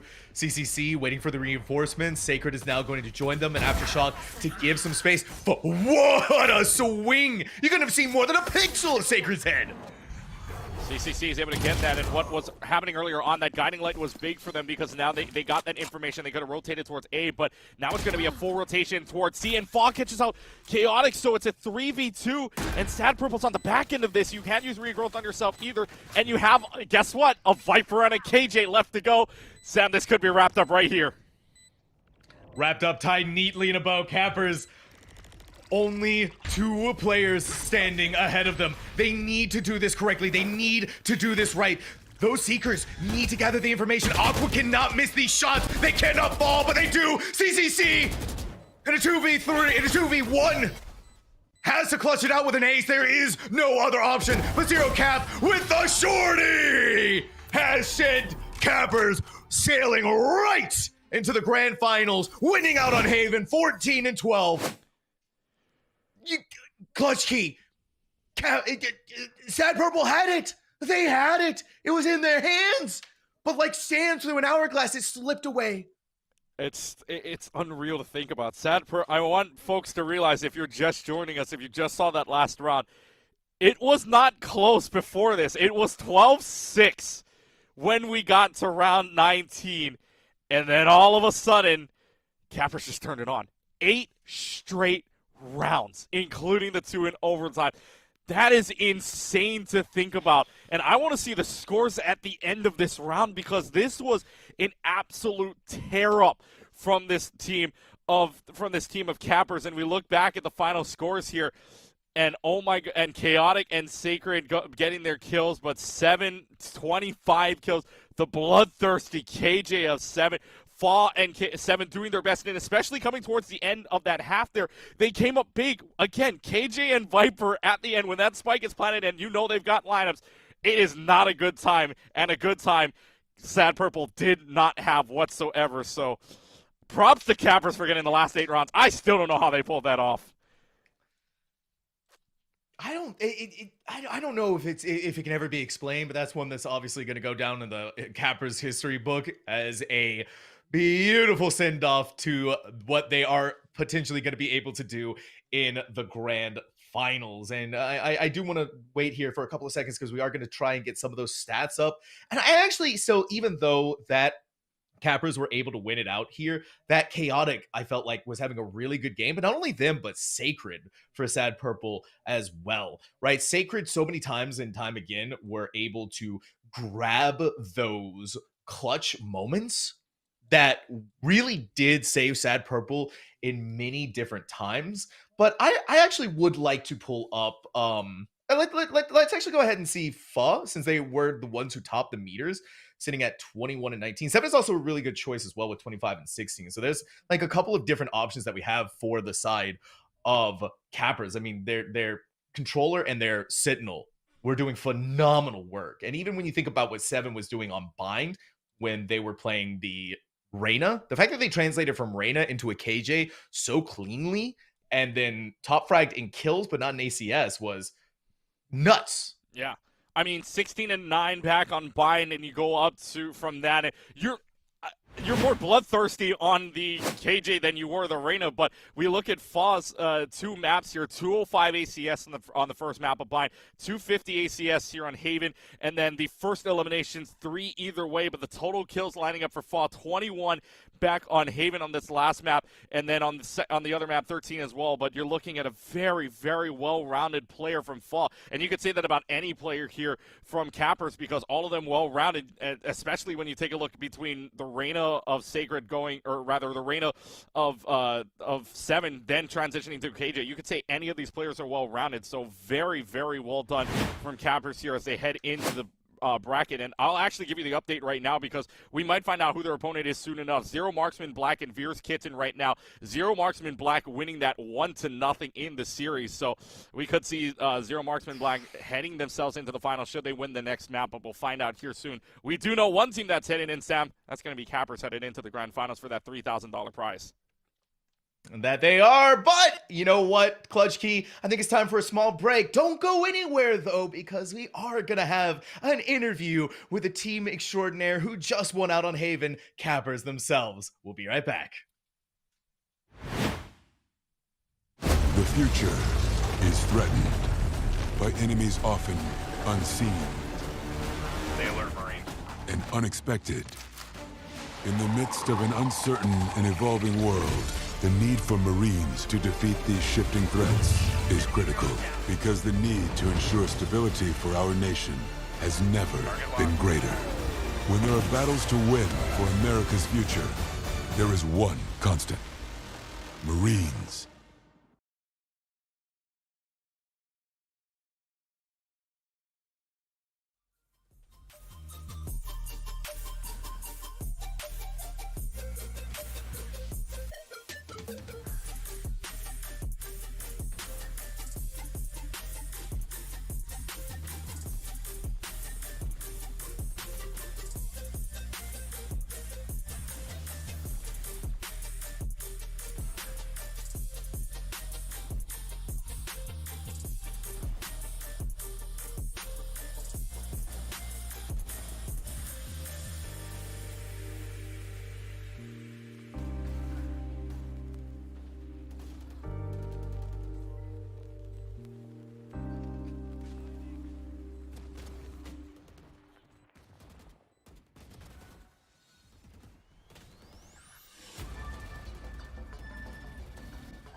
it just got treated to a delectable series of Valorant. And so, of course, we couldn't leave you all hanging without an interview from the Viper extraordinaire themselves, from the winning team of Cappers, Fa.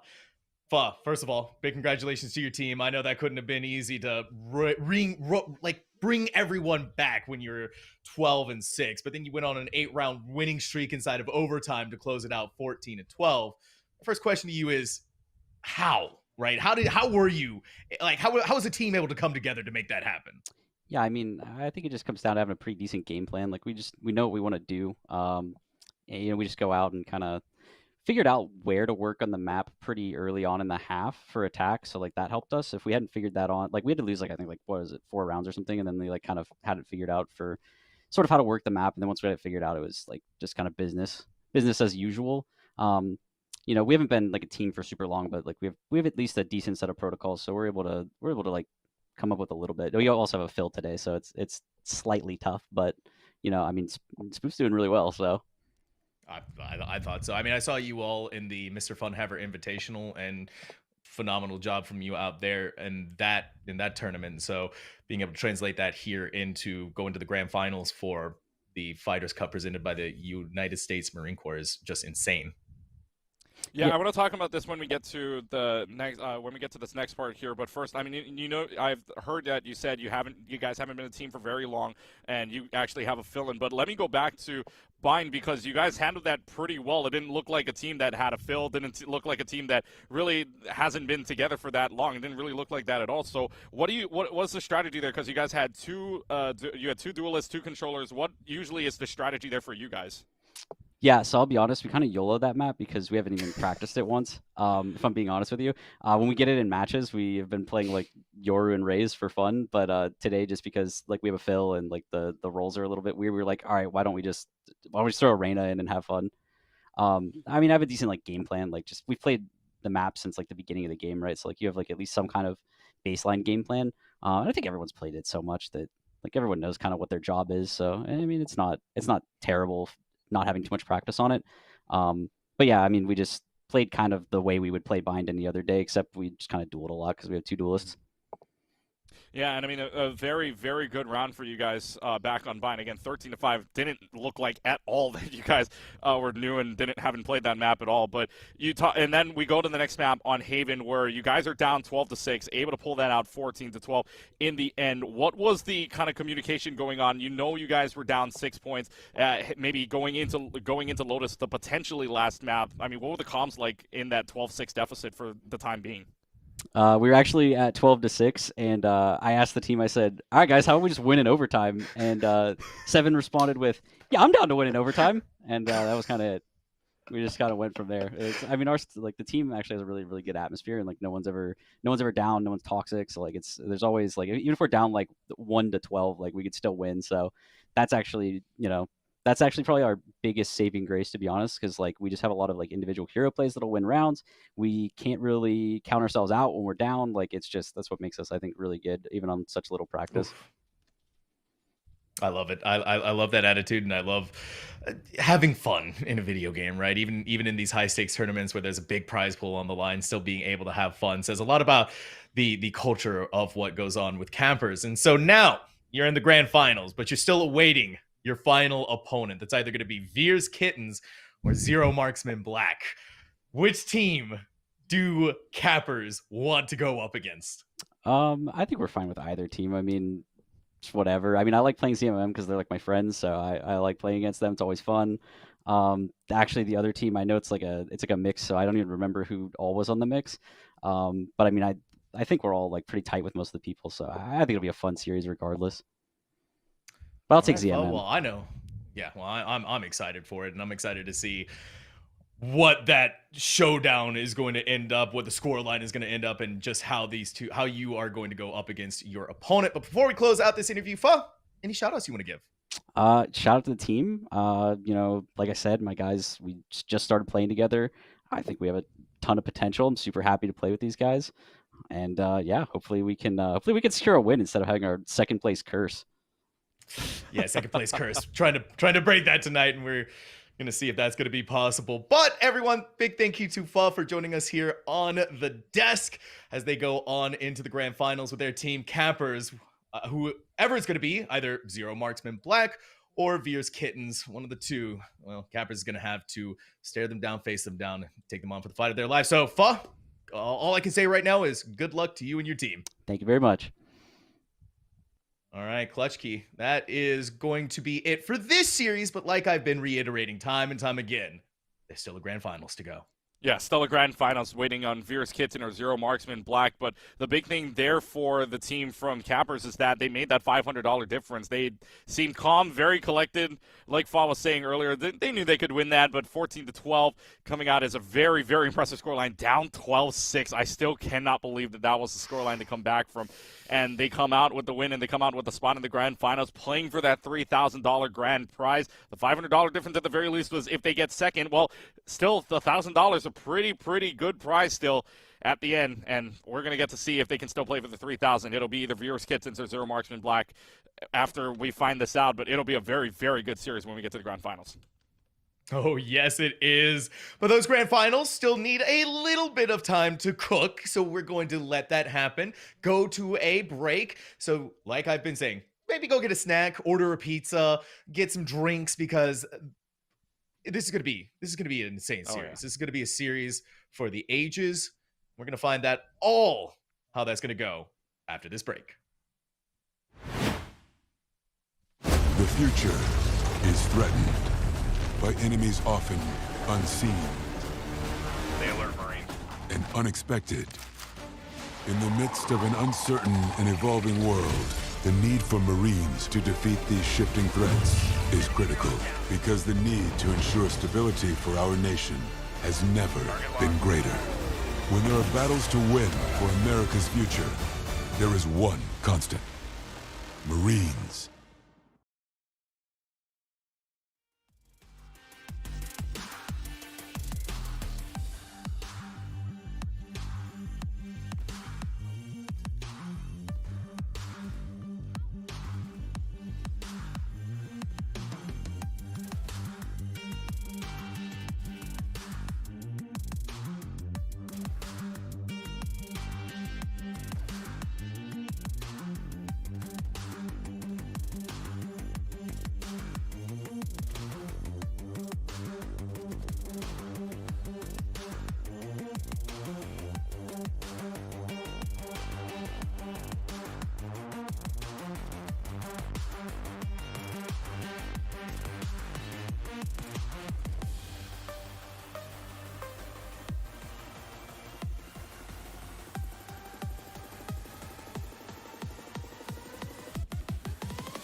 We've kept you waiting long enough. It is now time for the Fighters Cup presented by the United States Marine Corps in its second weekend to figure out who is going to be taking home that nice big first place prize out of the $6,000 prize pool. My name is Sam Tonks. Joining me is Clutch Key.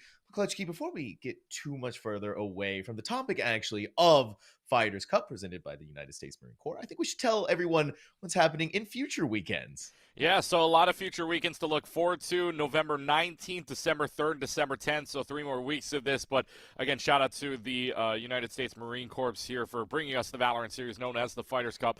So again, check out the Esports U Discord. You can check it out there. Check out all the rest of the dates. Again, November 19th, December 3rd, December 10th, open tournament. So come on down, grab your friends, grab your teams, and play for what is the big prize pool. And right now, currently for our 2 teams standing here, it'll be $3,000. Half of that prize pool right now that they are looking forward to. $6,000 out of that $3,000 going to first place, $1,000 going to second. So I said the $500 difference before in our last semifinal game, but this time it's the $2,000 difference, Sam. The numbers just keep compounding on top of each other, Clutch Key. And I know for our 2 teams, which I think is now time, we should finally reveal it to everyone, because Cappers had a successful moment in a 2-0 for themselves, and now they face off against none other than Veers Kittens, the dark horse of this entire day, right? They've taken on Clutch Key, teams like Fisher, teams like Uker. It has been nuts, some of the players that they've gone up against, but not only have they gone up against them, they've won. Yes. And then now taking down Zero Marksman Black. And the thing about this too is they were on the ropes as well. Both teams on Zero Marksman Black and Veers Kitten. If you go to that last series, all of the maps were 13-11. 13-11, think about that. Only 1 round away in each of the 3 maps from headed to overtime, and Veers Kittens is the one that comes out on top. So well-earned spot to get through some adversity. And we talked about it before. You said the wait has been long enough. Yeah, for both of these teams, the wait has been long enough here because it's a game of endurance now for these Sundays, which I know the military starts to stress enough, but the endurance here, we get to the final round now. Still best 2 out of 3, best of 3 here. Who's going to have the stamina, the endurance, the momentum, and the energy to get to this win here? It's going to be very important. We look at the maps now in just a second here, because I think the first map and the second map are great. Haven Lotus to start, and the last map is, of course, what you and I would like to call the Collegiate Special, aka Ascent, will end us off. Hey, at least we get to see Lotus in there. Yes. In the middle. So we're guaranteed to see Lotus. Ascent could be up in the air a little bit, but something different, right? And also starting off on something typically different as well. We don't get to see Haven being that first map a lot. And we actually just came out of an insane overtime Haven map that Cappers capped us off on. And so maybe being able to continue that momentum, bring it here onto this map, this starting map again, especially considering that they had a pretty good defense. It wasn't spectacular, but it also wasn't awful either. And so another opportunity to be able to give themselves that room to grow here. But, you know, talking about both of these teams, about how far they've been able to come. And again, speaking of that endurance, the semifinals were a best of 3, and the grand finals are going to be no different. Clutch Key is still that best of 3 series that we obviously just saw here with the maps. And so they've been throughout this entire day now, right? Multiple matches layered on top of each other.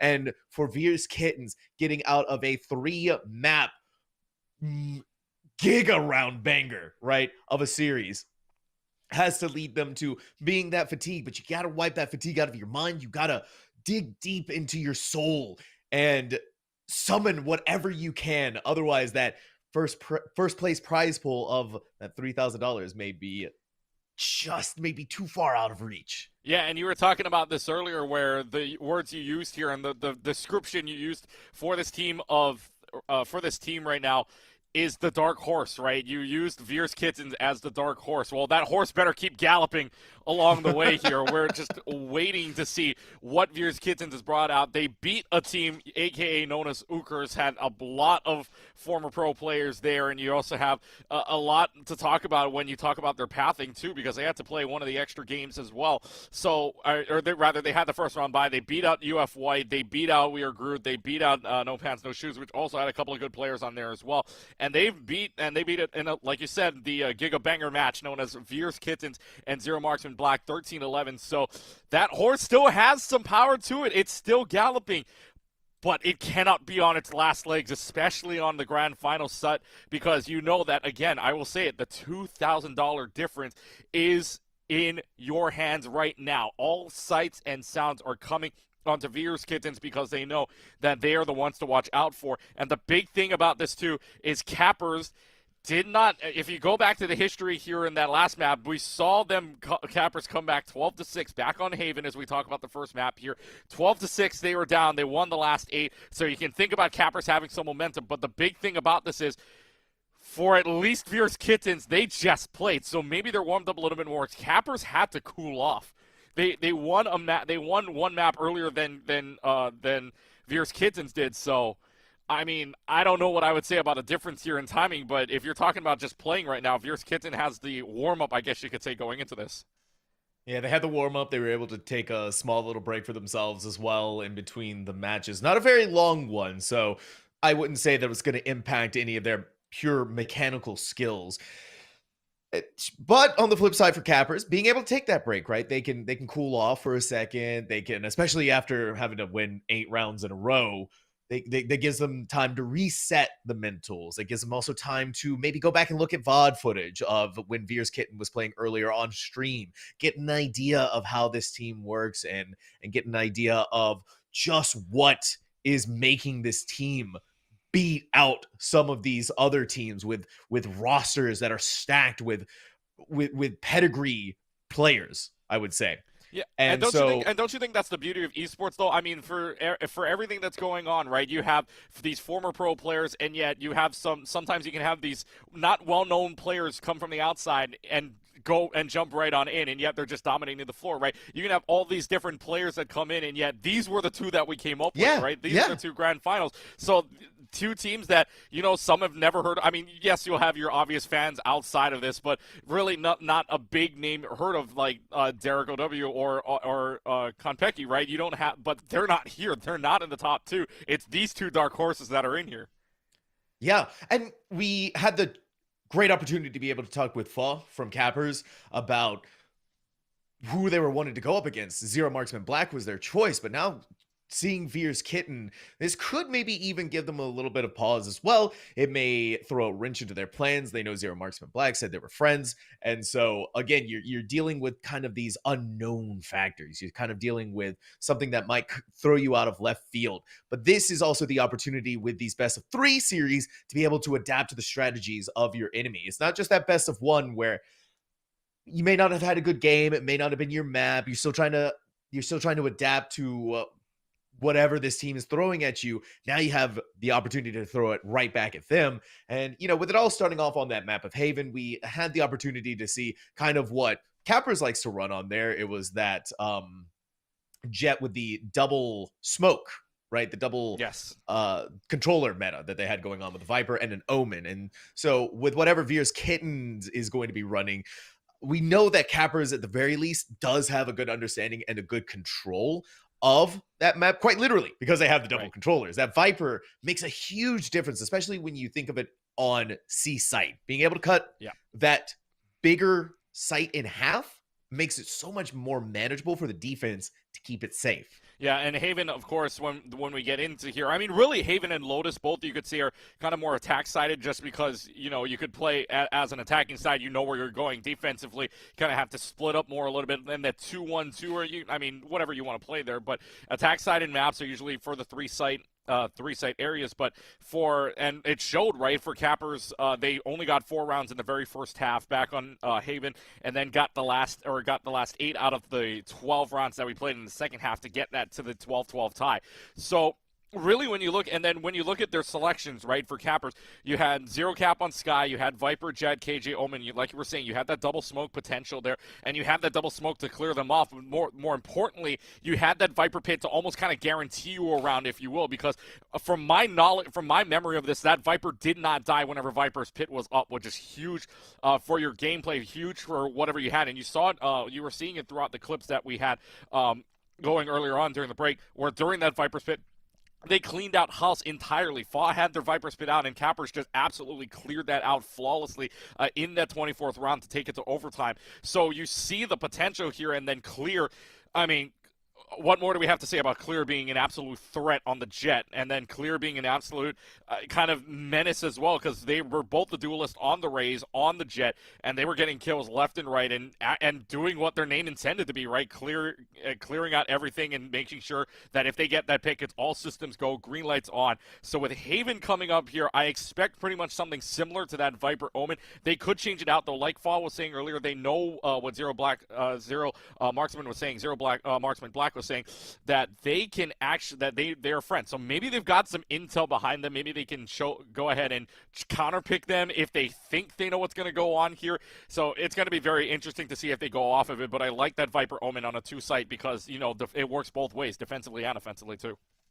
Exactly. And when you think about Haven as well, there's also the double initiator talk, which is what we saw from Sad Purple out of their Haven play, out of their Haven composition. It was the Breach and was the Sky. Yes, it was Sky. So Sky with Triple C and then Breach with Aqua. And hey, it worked out a couple of rounds as well. I mean, it didn't go 8-4 and 12-6 for nothing. I mean, it did work a couple of rounds. It was just Cappers coming out with a big play in the end. And now we get into agent selection here, and we were talking about how adaptive this team can be, because Cappers is pretty much a good all-rounded team here. I thought Gecko could have been pulled out from Fa, but instead Fa going with the Viper. But I mean, a little bit of trolling going on here. I would be very surprised if Cappers goes something other than the double controllers. It could be a Harbor. I mean, I would think it'd be the Omen, but of course, sticking on the KJ, sticking with what they know, I think Cappers is going to remain on the same exact comp, which they are.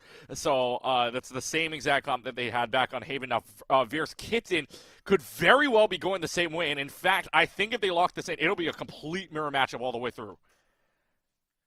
It's looking like we are going to be leaning in that direction. The almost total mirror matchup. King Vinny hovering on the KJ, and I don't really see a reason why they would jump off of that. Maybe to the Cypher. Cypher was also kind of a danger, a big threat that we saw in the hands of Sad Purple, right? Sacred was doing phenomenal work on them. Those tripwires were giving Clear so much trouble on actually being able to do anything as a duelist on site. They were usually getting caught in it and then being taken out by it due to the hands of Clear. But yeah, we're seeing, a complete and total mirror matchup, and I wouldn't really expect anything otherwise. We're probably going to be seeing a lot of those Viper walls. One on C for the defense. They're going to cut that in half, and then one on A, pulling that up and giving them the opportunity to be able to safely walk across A long, so that way they don't get shot down by anyone who's trying to hold those super aggressive positions. Being able to give yourself that little bit of extra ways to move in. You know, you flash out with the guiding light, and then, or you could even clear it with the Trailblazer, with the Sky Dog. And so there's a lot of different ways that you can go about using Viper on both defense and attack. Seeing it here though, and then Omen obviously really good at, once you are actually making your way onto site, throwing down smokes from him to clear off Heaven or clear off angles towards CT. Really useful in that factor as well. Also on top of that, you can't discount the Paranoia. Another flash, another blind, another way to get the team on site. So that's why this combo is so deadly, and it just gives you that space that you need to grab on Haven. As much as you can get, especially if you're on the attack, you want to deny the defense from being able to meet you in these engagements. And so Veer's Kittens to start off on attack. Yeah, and I was watching the Derek OW stream earlier, and the player you want to watch out for here on Veers is Paint. Paint absolutely went on a tear in that game that they beat Ukers 2.0 on, so be aware of this Jett at all times, as Viper's already going to have to go ahead and back up. Regrowth already having to be used by the Sky, so the call is already, let's go A with this Viper wall. And you can see the defensive push here from C to B, so that's going to be a free board for the Viper. Zero cap, though. You talk about classics here, Sam. We're talking about classics. I mean, the classic is the default weapon, still feeling pretty good. Especially if you're able to land right clicks like that. I was talking about the paranoia, right? They used it, but there was really no follow-up there. No one to trade things out, and you see how low Zero Cap is, but they're still alive with 15 HP. They can't use the regrowth to get their health back, and now with A going completely bust for Veer's Kittens, you see they're eyeing B. They're more than likely going to go C, but once they start leaning towards C, the turret is going to grab that information, and then the Viper walls are going to come up. So that's going to deny vision through Garage, and this will give the opportunity for Fall on the Viper maybe to potentially backstab them. But seeing that happen, seeing that information being given, Splagooby on the lurk, Clear just wasn't ready for it. Zero Cap, on the other hand, more than ready to get the kills there. So with 7 in mid, everything falling apart for Veers here on the first pistol round. Yeah, this is what the defense is meant to do here, slow you down and make sure that you guys can get composed together. And 7's right on the angle right now. They try to cross peek. 7 does get paint and does hit Fear, but Fear is able to get the headshot before the death can happen. 7 seconds left to go. Spike is going to get planted, but the dogs are inbound. The cavalry is here for Cappers. No Spike planted. It's going to be the first pistol round heading to the Cappers team, and great round from them. It was a slow and steady game from Veers, but too slow, and Cappers was able to capitalize. I feel a little bit bad for 7 on the KJ. You could see that they thought they got the kill on Veer, which is why they looked away, but then a quick flick to try and eliminate them. But it was a really good initial entry onto that B site. You saw that they both entered in at the same time, Paint and Veer. But Paint's back. They didn't quite do it at the right time. Paint's back was 2-7, and that allowed the right click to go through with the classic.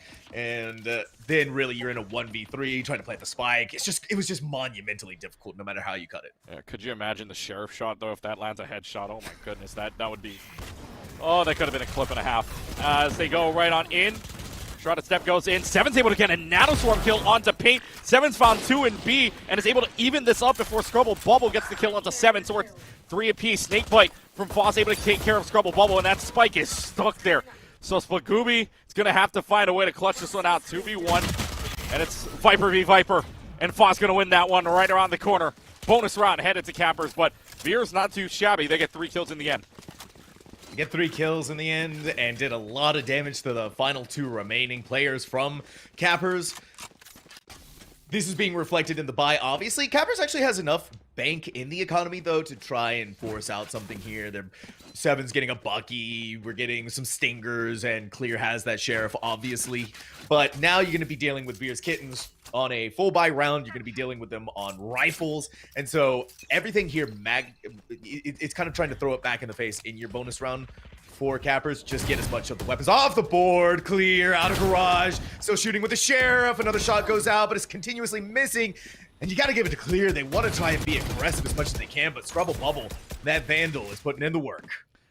Vandal's great, and now you get to push up Garage just a little bit here if you're Veers Kitten, but instead they want to just kind of rotate out to A. Scrubble Bubble's more or less just hanging out here, seeing if they can get that one Garage. Pick on the fall, which is huge, and now 5v2. This is probably signaling all systems go. Let's just rush a site here, because you know 5v2 ain't a great situation for Cappers.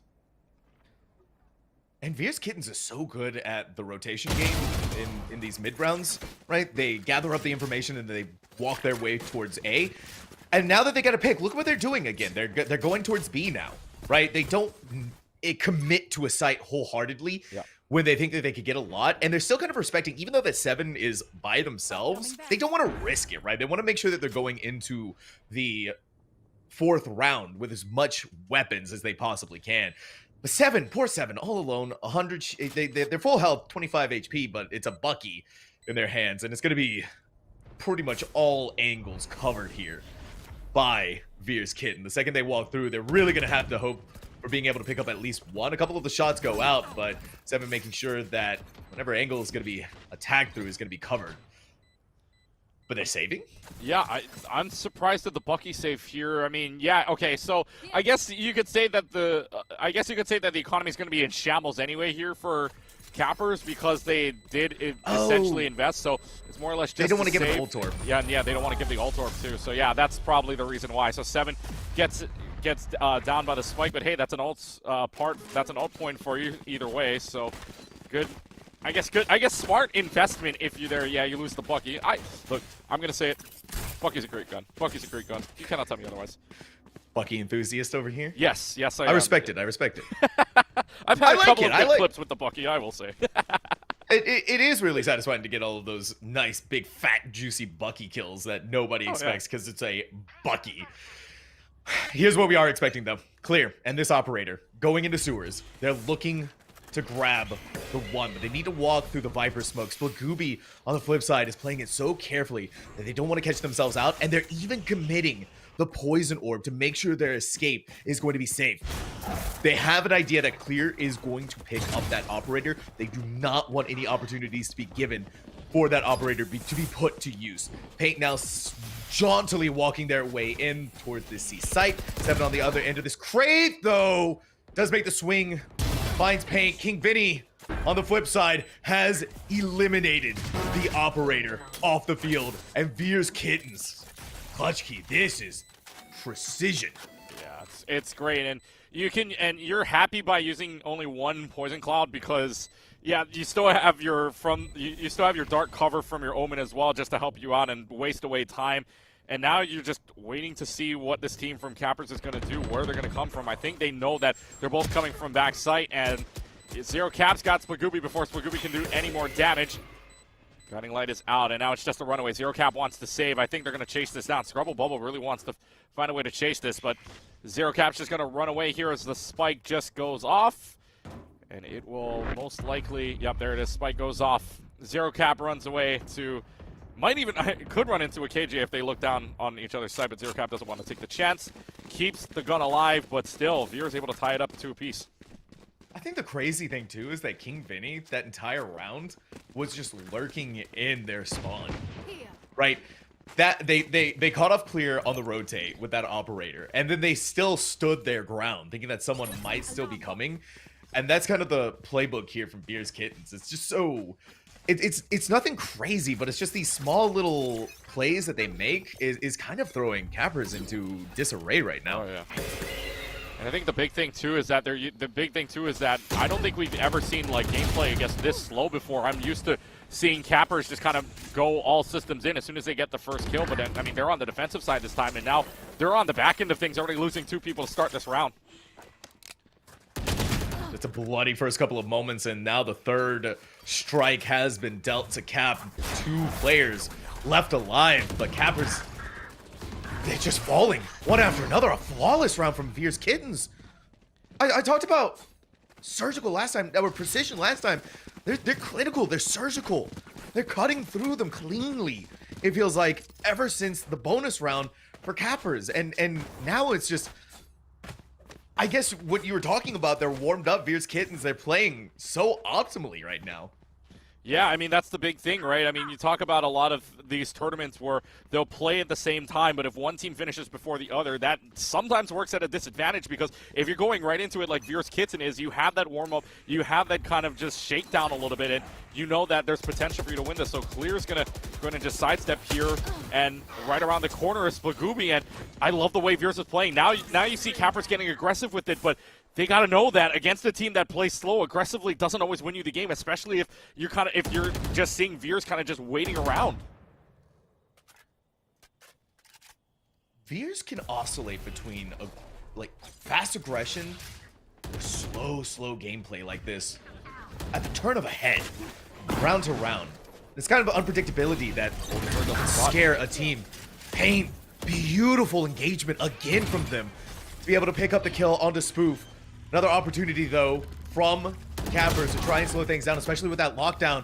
But as 7 walks through the smoke, they're going to be eaten in by the hands of Paint. Now to back off, playing the C-long post plant. Zero Cap and Foss still being alive, still working their way through this, but of course the post-plant lineups and having to contend with this long play is going to make things so difficult over and over, but every time they ping the spike, in comes another snake bite that's going to push more forward, but they don't even really need to try and fight this out. A really good adjustment, good movement, allows Fa to pick up the kill there, and the second Splagooby tries to go for the swing. Zero Cap was waiting to rip their head right off. This is now Cappers tying things up 3-3 against Veer's Kittens.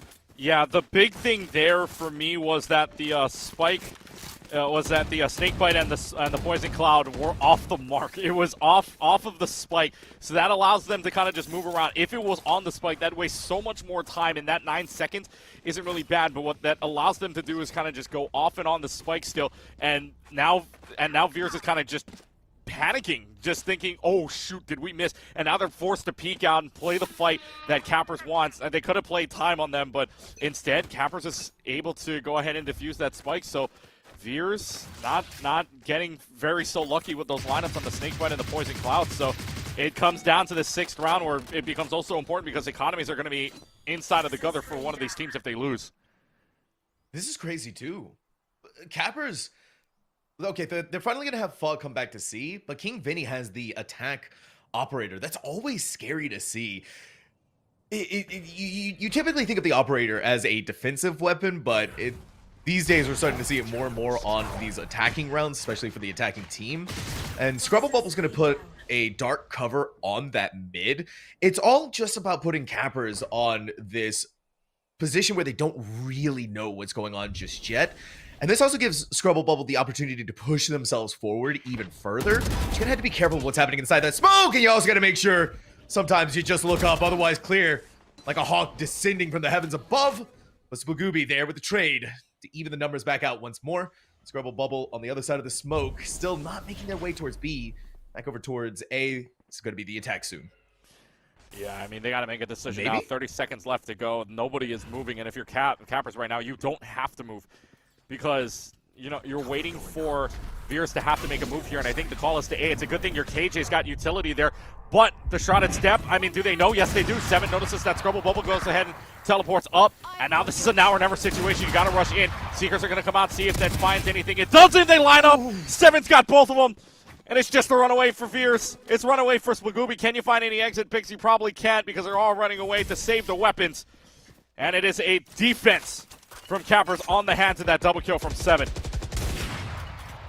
Bright side, Spagooby was able to pick up the operator. Veers just took too long to make the decision on what they wanted to do. And then when they finally decided to go forth with it, it was just not much that you could do, right? You lose paint early on to clear, and you don't really need clear at the other when it comes to the defense of this map, but you need paint to go onto the site. And you saw that's what Scrubble Bubble was trying to fill, that void of not having your jet. It was just not really going to happen because they got blinded out themselves. I think they actually shadow stepped into their paranoia, or something came back from a paranoia from Cappers that just blinded them. They really couldn't do anything on the site. When they jumped down to the ground, they didn't clear it. They thought it was going to be, but no. Guess who was waiting? 7.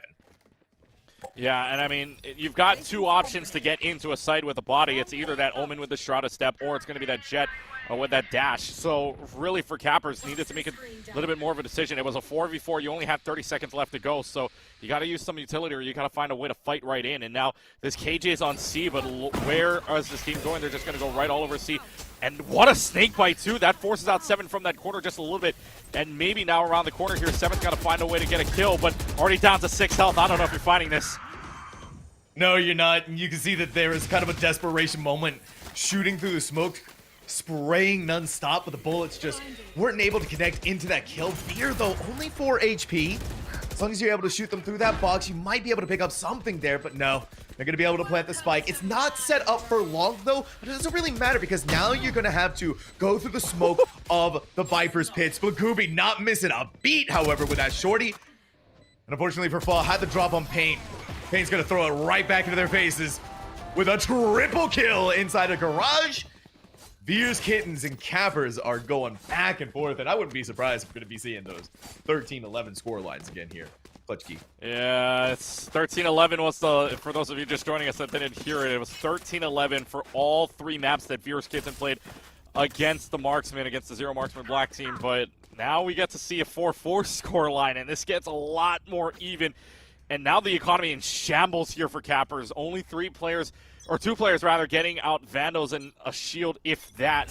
So Cappers has to come out here and try to play for picks now, because if Veers Kittens makes this a flawless round, Cappers is in a lot of trouble. And Fa already proving my point that that 1 kill could very well be big, especially on that KJ. And no lockdown either, but it's going to be the from the shadows that gets pulled out for Cappers to start. Lined it on the other end! The classics! It's always the classics! How do they keep getting away with the clutch key? I don't know. And a beautiful snake bite. I feel like we should start. I feel like we should start talking about the classics being, you know, you have to buy them in the shop at this point because they're doing so much. I know it's the default weapon, but my goodness, what's going on here? Pain's able to get a kill with the Phantom through that wooden window, and it's down to a 3v3. Cappers has to make a move though, but Pain going down may change all those plans. Fog gets the Sheriff kill onto Veer. You're just wanting kills. They get 3, but in the end, going to be Fierce Kittens taking the lead on 5-4 going into the next round. But if you're Cappers, it's not a bad round for you at all, getting 3 kills on what was basically a half economy round. No, and you also got to remember too, with Haven being the way that it is, very attacker oriented. The way that Cappers is playing right now is working out really well. I also applaud them for their aggressiveness to push up as far as they did, especially for FUB, right? You got to take these chances on these pistol rounds because otherwise you're not going to gain too much more out of them on the flip side if you don't. It's one of those moments where you don't know what's going to happen, but possibilities are going to be given there. And now we're also seeing, again, Cappers translating this, trying to push the attack onto them early. Zero Cap, unfortunately, blinded out, and Splagooby finding the elimination there on them. Buzz gonna have to be so careful on the other side of that wall, but King Vinny is so good. 2 from 1 player.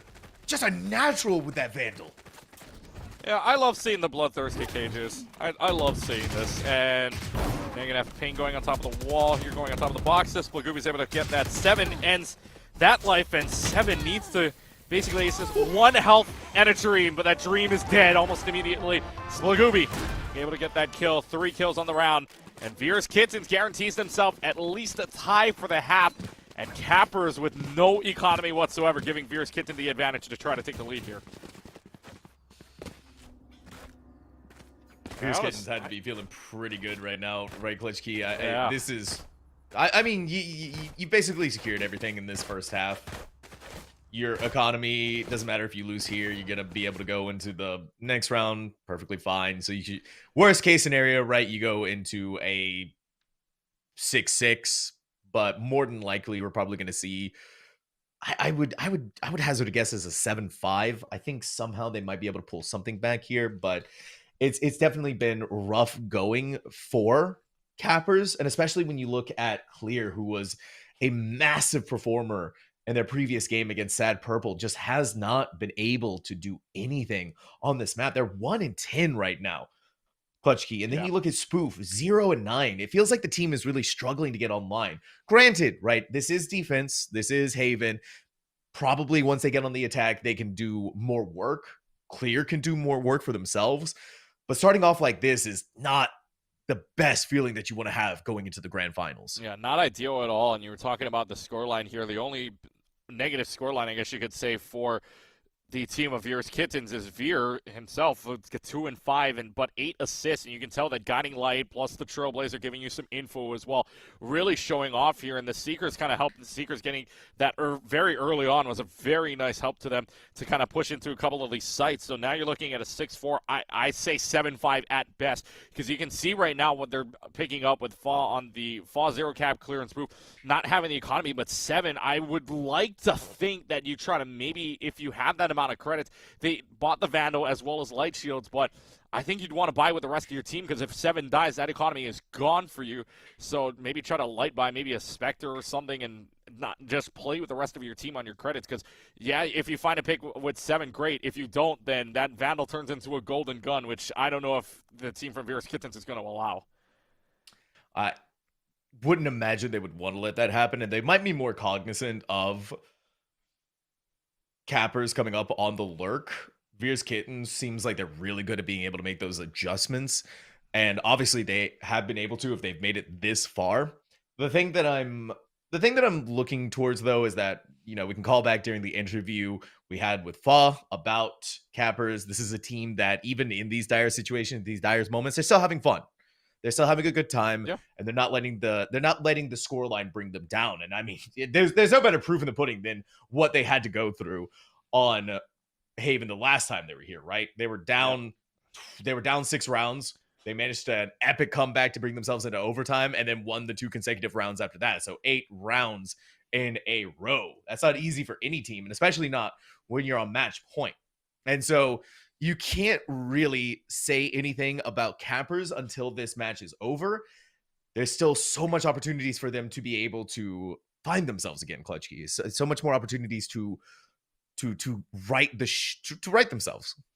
Yeah, there's only a few. There's so many opportunities that you can get, but at the same time, Veers Kittens, I don't think it's going to allow that, because when we were watching that map on Split earlier, again from Derek OW Stream, we were watching that map of Split. It was just a punishing from Veers Kittens. You make one mistake, and this team is going to take rightful advantage of that. And so with this Omen, Sky, and Jet coming in, they can play fast, and of course the KJ Viper, if they get that spike down, oh boy, it's going to be a little bit of a mess. So Cappers really has their work cut out for them here, especially when I do know that KJ and the Viper combination from 7 and Fall were really, really good, but this is a different beast that you're taking on now. You're taking on what is the dark horse, and Goliath is probably riding that horse right about now, because that is pretty much a tall task for you, especially losing the last 3 here. It's a 3-2, 3-2 kind of situation where the first 2 rounds went to Cappers, next 3 go to Veers Kittens, next 2 then go to Cappers, next 3 go to Veers Kittens. So this is good. And now the economy just in a little bit of shambles here as we start up in a couple of seconds. You're going to see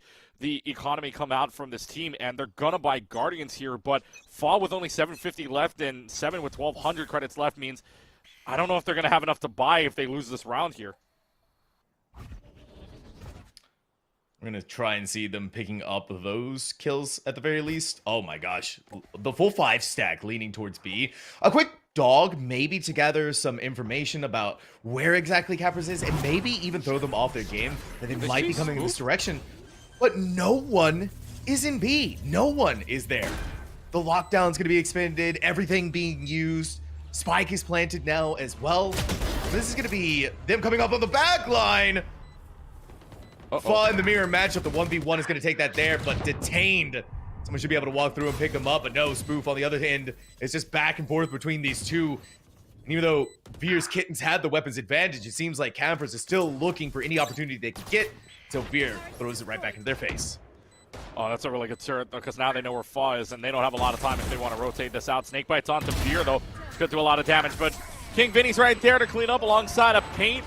And that's just textbook from Veers. Take it for what you can. They knew what the stack was back on A, so they said, I don't think there's anything on B. Let's just push this and see what happens. And to their great happiness, there was nothing on B whatsoever. No util, no nothing. So they get free reign right on into B, and B's one of the harder ones to B is one of the harder sites to retake. So that is not good news for Cappers, and Veers is able to take that pretty handily. And now look again, the economy just is out, but it is the final round of the half, so Clear's going to get an operator, but no heavy armor whatsoever, so it's an op on both sides. But the other one is in the hands of the KJ. Which is blowing my mind, right? You would think that you'd want to have it for Paint. They can get themselves out of sticky situations really quickly, but no, King Vinny, they're going to be the KJ operator attacker, and then guess what? They're going to take out the opposite KJ. So Spoof has to hold their ground on C. They cannot allow anyone to walk through it. Meanwhile, their teammates are falling like dominoes around them. And A, open, free for Veers Kittens to make their mark and bring potentially this map of Haven to the 8-4 half they were looking for. Yeah, this is so good from them so far. Oh boy, we're gonna have a fight here. Clear's not able to not able to reload that gun in time, so it's just the Omen. Final round of the half. You might as well go for it, Spoof. Spoof's got Spagooby down, looking for anybody else. Has got Veer down. Here comes the Cavalry trying to fight him one at a time, but it's 2 people peeking. Scrubble Bubble's got 3, and Veers Kitten into the half. A very similar looking half from that last one, but this time it's Veers Kitten with the lead, 8-4. Veers Kittens is just catching Cappers off in some really awkward timings as well. I mean, Clear was pulling out the operator while Scrubble Bubble is about to come out of it, and they were so ready for someone to be on the other side of that. And I think that's just kind of the entirety about Veers Kittens. They're ready for anyone to be anywhere. And we've seen that multiple times and times again. Like, right, you talk about what you saw from Paint. They we're clearing out garage. It's almost like they just have this sixth sense. They don't want to leave anything to chance. And even though it takes like Veers Kitten sometimes a really long time to make anything happen, they're methodical, and that methodicalness has been helping them out a lot. And obviously, seeing them at 8-4, it's a big way about doing this. Cappers, straight up, put the pedal to the metal, take B, plant spike, waste no time. They're just gonna have to make sure that that these 3-player flank coming up behind them is not gonna find any success. It's gonna be the 1-for-1 trade. 7's down though, so you've got no KJ Nanostorm to help you. And look, Faw's gonna use one of their Snakebites and use the other Snakebite basically to give themselves a chance to escape. So now you've got nothing on the spikes. So I know the spike's out in the open down in mid, but that's not good news because now they're gonna just go ahead and take this to at least half.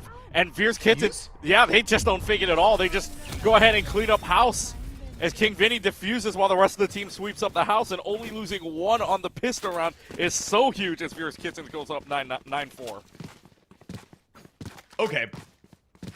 The Cappers were so focused on the on clearing out that mid position that Veers Kittens were able to come up behind them. King Vinny really just wanted to stick it, right? They pushed themselves up, and Cappers really wanted to play for that post-plant B site through window, but it just wasn't going to happen. And Veers Kitten realized after a certain point, it's like, why do we want to find window? Why do we want to go here? Let's just rotate around and take them while they're distracted, thinking that it's going to be safe.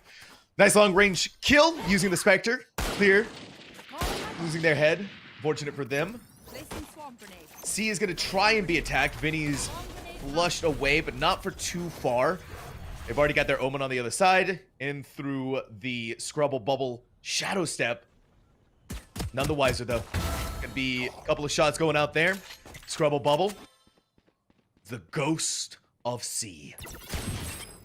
Oh, this is really good. Yeah, they're kept alive. The KJ's still up, and now you get that alarm bot knowing there's one in garage. But Spoop is able to find Scrubble Bubble on the headshot, though. Now just uses the shrouded step to get out for right now. But here comes Veers Kittens.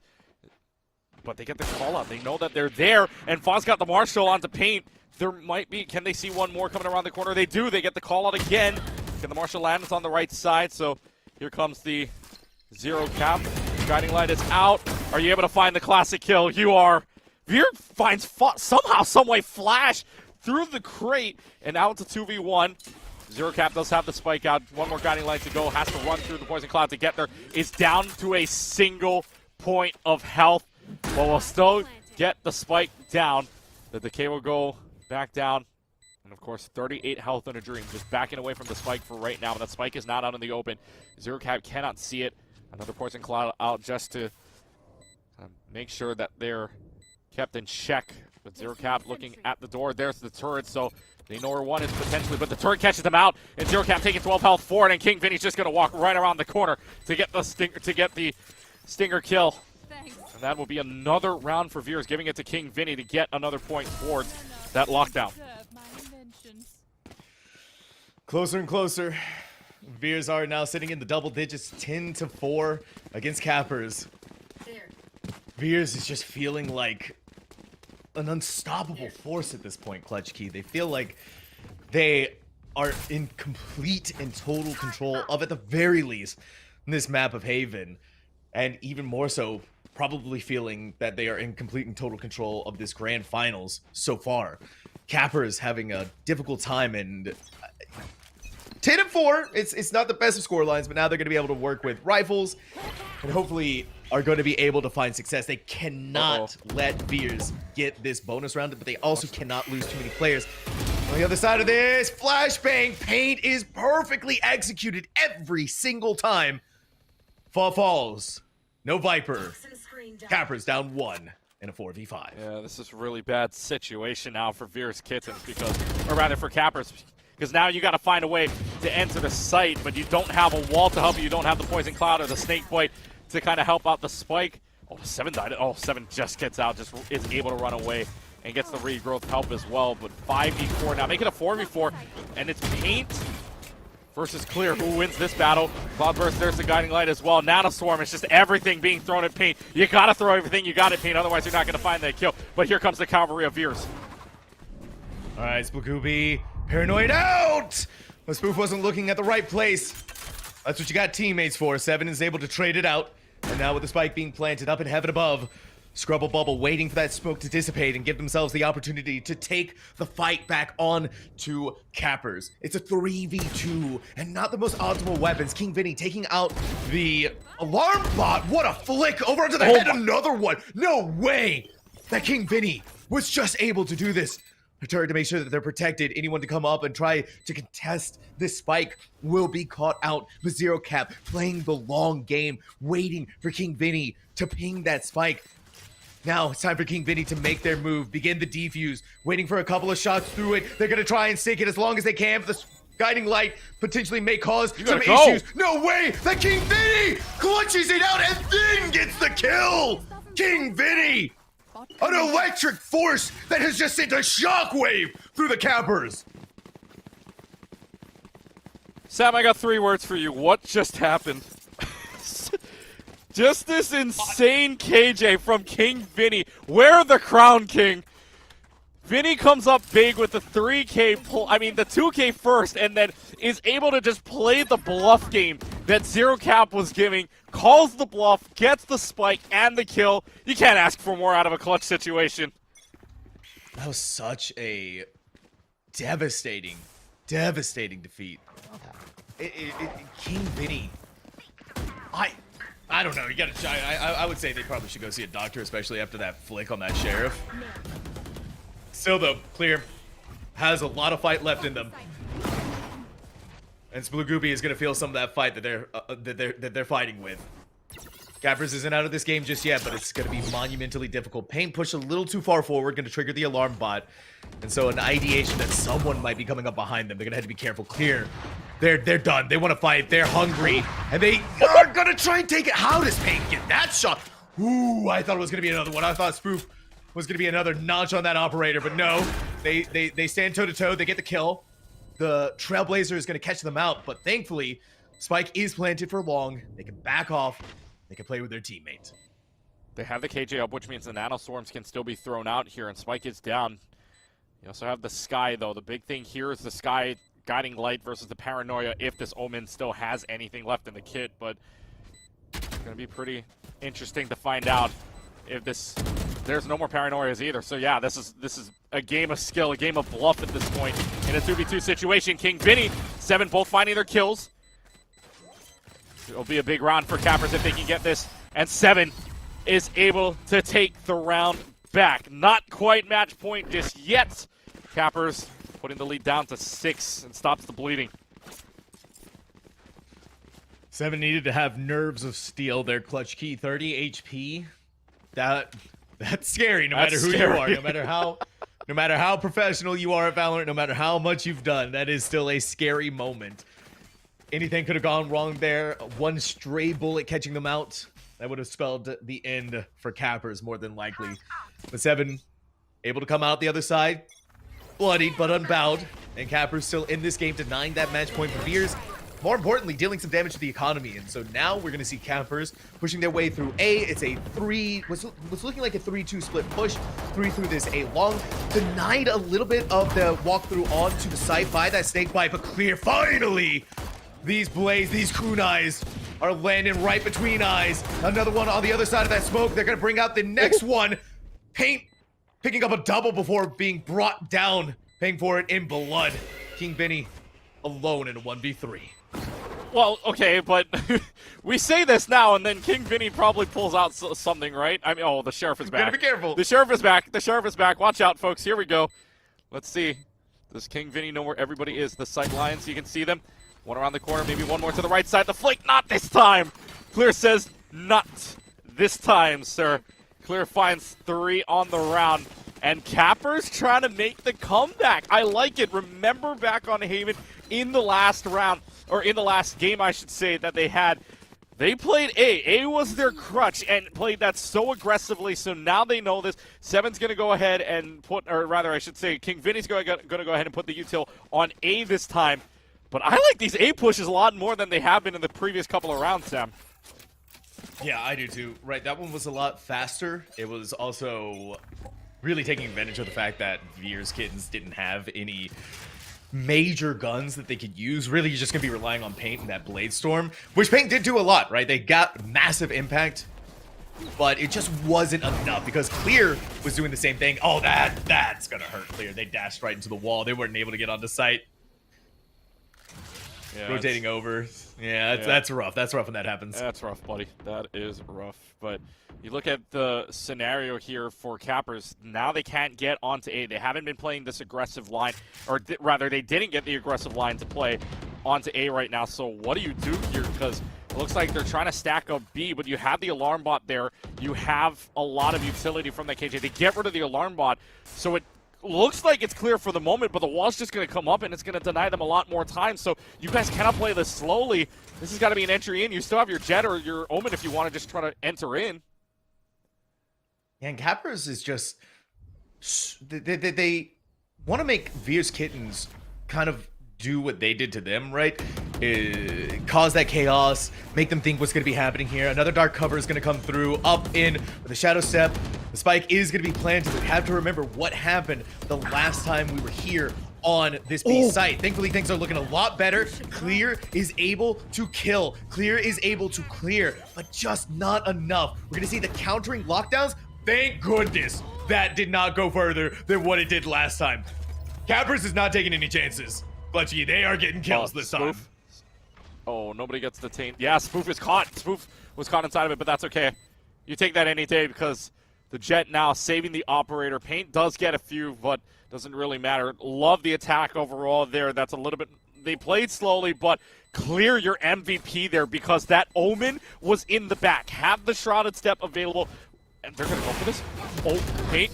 No, Paint loses the op. Nice. Paint loses the op. Spoof is going to get this. No, Spoof just lets it go. So wasted economy on an operator. That's huge.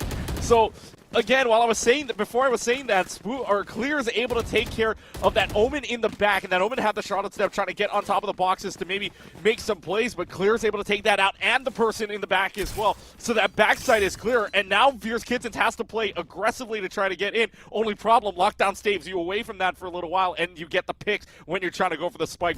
Cappers played that beautifully.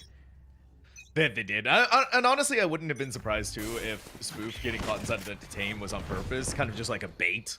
Come for me, I've been detained. Ha ha ha, get a free kill. Fortunately, though, they're still able to eliminate the operator, which is a big boon for Cappers. And not only that, again, the economy for Veers Kittens is not the best. Oh. 7. Clean. You assassinated Paint. Cappers needs these rounds, Clutch Key, where they lose, because they take these rounds and they learn from them. They learn patterns. They learn strategies. And now you step into the shadows to figure out where exactly everyone is hiding on this A site. You start clearing through it methodically. And if you're going to leave it up to Clear, who has now become the Reaper of this map, they're feeling unstoppable until Scrubble Bubble comes. That is. On the Sheriff, too, mind you, gets 2 picks, and that's a huge economic pick there for Cappers, or for Veers Kittens, excuse me. So now you have the spike for Spoof, trying to figure out where this guy is, if this guy wants to make some impact. And Spoof is just going to go ahead and drop the spike, no plant down whatsoever, but Seven's able to get the kill onto Veer. So Cappers now, again, the bleeding may have stopped, and they may have gotten an injection of something else, because they got already 4 straight rounds here. And it's looking a little bit, again, deja vu back to their last game where second half, all theirs to take in 6 straight to send it to overtime. Now they're only 3 off from tying this game up at 11. And now we're seeing making sure for Veers Kittens to invest in the Paint operator once more. Paint really wants to get the value out of it, but they just, and they did, right? They had that one round where they picked up 3, but it just hasn't been much more beyond that. And I think that's because Cappers really want to make sure that they're not getting caught out by that operator. They know if given a chance, Paint is going to grab that. And so you see that they're being so careful and poking and prodding, making sure to jump peek. Okay. Unfortunately for Seven, they're not going to be able to survive through the rest of this round, but they have reported the information, at the very least, that operator is on C, and we need to make our move onto whatever site we're going to do, and it's looking like that's going towards B. Yeah, and no util on B either from what I can see for right now, so that KJ's got nothing there. Huh? So Faw's going to go ahead, but takes the 1v1. The guiding light's there, so they know where it is. The question, they don't know! They don't know the direction! So Faw's able to get a free kill onto Scrubble. Doesn't matter, it's a 3v3 situation now. And they're playing this well because there was no util here whatsoever. You've only got the guiding light, you've only got the jet left. Don't do it. Paint does have the operator though, so careful on the one-shot weapon here. No matter where it hits you on the body, it can get you kills. Veer lines up 2! Veer lines up 2, and that's it for the round. And Veer's Kittens on a retake from the sky and the jet. Oh my goodness! Veer's Kittens on game point here. Oh my gosh! That spray transfer from Veer has my jaw on the floor.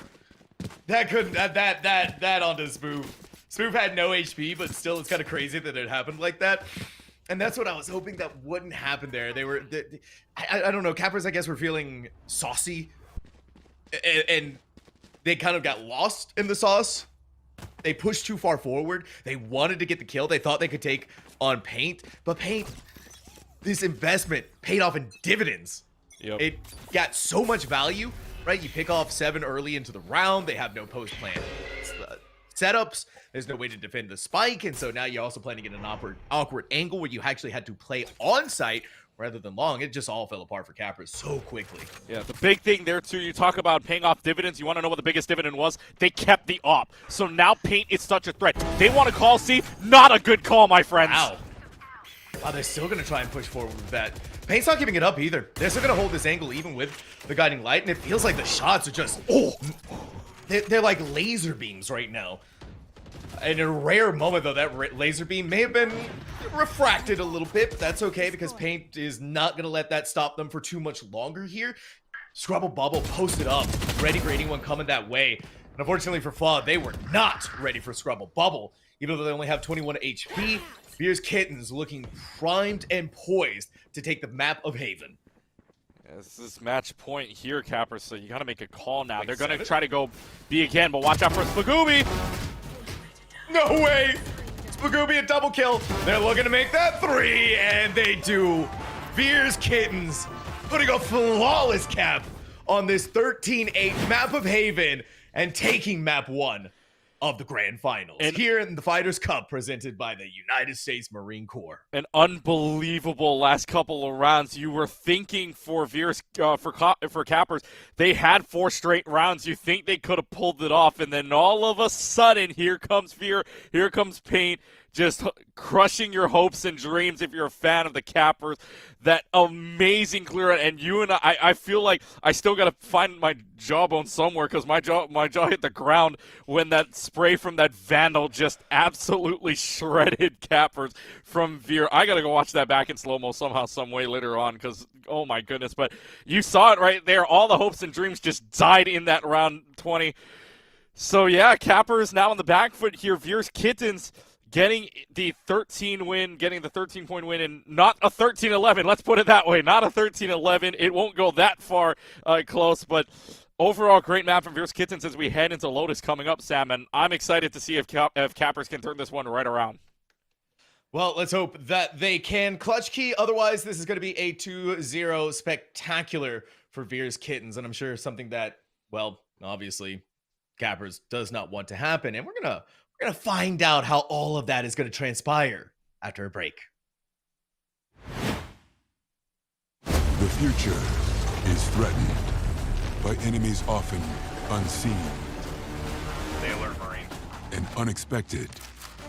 In the midst of an uncertain and evolving world, the need for Marines to defeat these shifting threats is critical because the need to ensure stability for our nation has never been greater. When there are battles to win for America's future, there is one constant: Marines.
All right, if you're seeing me looking around like that, that's because this grand finals is now already on series point, with Veer's Kitten going 1-0 in a 13-8 spectacular on Haven against their competitors, Cappers.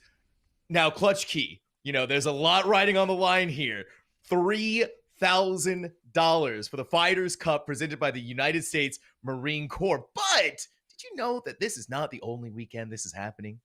Oh, it's not. Yeah, you're right. It's still 3 more weeks left to go, of course. Next weekend, we got another one next week, Sunday, November 19th. You can also sign up for December 3rd, December 10th as well. So 3 more weeks of this Valorant series known as the Fighters Cups, presented by the United States Marine Corps. So go ahead, join the Esports U Discord. Bring everybody in. Bring your friends. Bring anybody that plays in Valorant. You got plenty of options here. It's an open tournament. Come on down, check it out again. Join the Esports U Discord. But like you were saying, $3,000 on the line here, and Veers Kittens is only 1 map away from this, and the next map of Lotus could very well determine whether or not we are going to see Ascent, or whether Veers Kittens is going to go ahead and call up that $3,000, because this is a big one, and they won 13-8 on the last map, and now Cappers has to find a way to turn this all around. The $2,000 difference comes up in this next map, Sam. Clutch, you know what I'd do with $3,000? What would you do? I'd buy a ticket to come see you. Aw, all the way out in Hawaii, man. $3,000 $3,000 might not still be enough. I'm going to be honest with you. Well, then I just had to win 2 weekends, I guess, just to be with you, Clutch Key. All right. But hey, you know what? Veers Kitten staring at that $3,000 prize pool, so very close. Just one more step needs to be taken, and that is winning one more map. On the flip side, though, Cappers needing to do everything that they can to stop it from happening. And Lotus, the kind of, I would say this is the other map out of the collegiate special that we talk about, is really big, especially in pro play. It was the final map that we saw on the VCTs between EG and PRX. And so with the way that Lotus is, another big 3-site map, one that will obviously favor the attackers, especially if they can go on it fairly quickly. This is still one that can be kind of played in that double controller setup, where you're going to have either, we sometimes see either the Omen and the Viper, or we actually go into a different direction and bring out Astra. And Astra is an agent that we haven't seen in quite some time, but her gravity wells are so useful, especially when you talk about C-Site. C-Site is that smaller, more claustrophobic area of the site. And I mean, Clutch Key, we're going to figure out what exactly is going to be happening here now, especially with the Agent Select going on. Yeah, Agent Select, and like you were saying, I expect an Astra at least one in this game, which Scrubble Bubble is going to pull out. But I've also seen some teams also kind of pulling out maybe something different on the control. I know I've seen Harbor sometimes here as well as for controllers, so that's more of an off pick of anything. But yeah, I mean, I see the Astra already from Scrubble Bubble, but they're going to pull out the Vipers on the either end. Spagooby did super well on the Viper in the last round, so I'm not expecting anything different here. Although Veer's also pulling out this as well. It might be a troll if anything, but Cappers is going to lock in.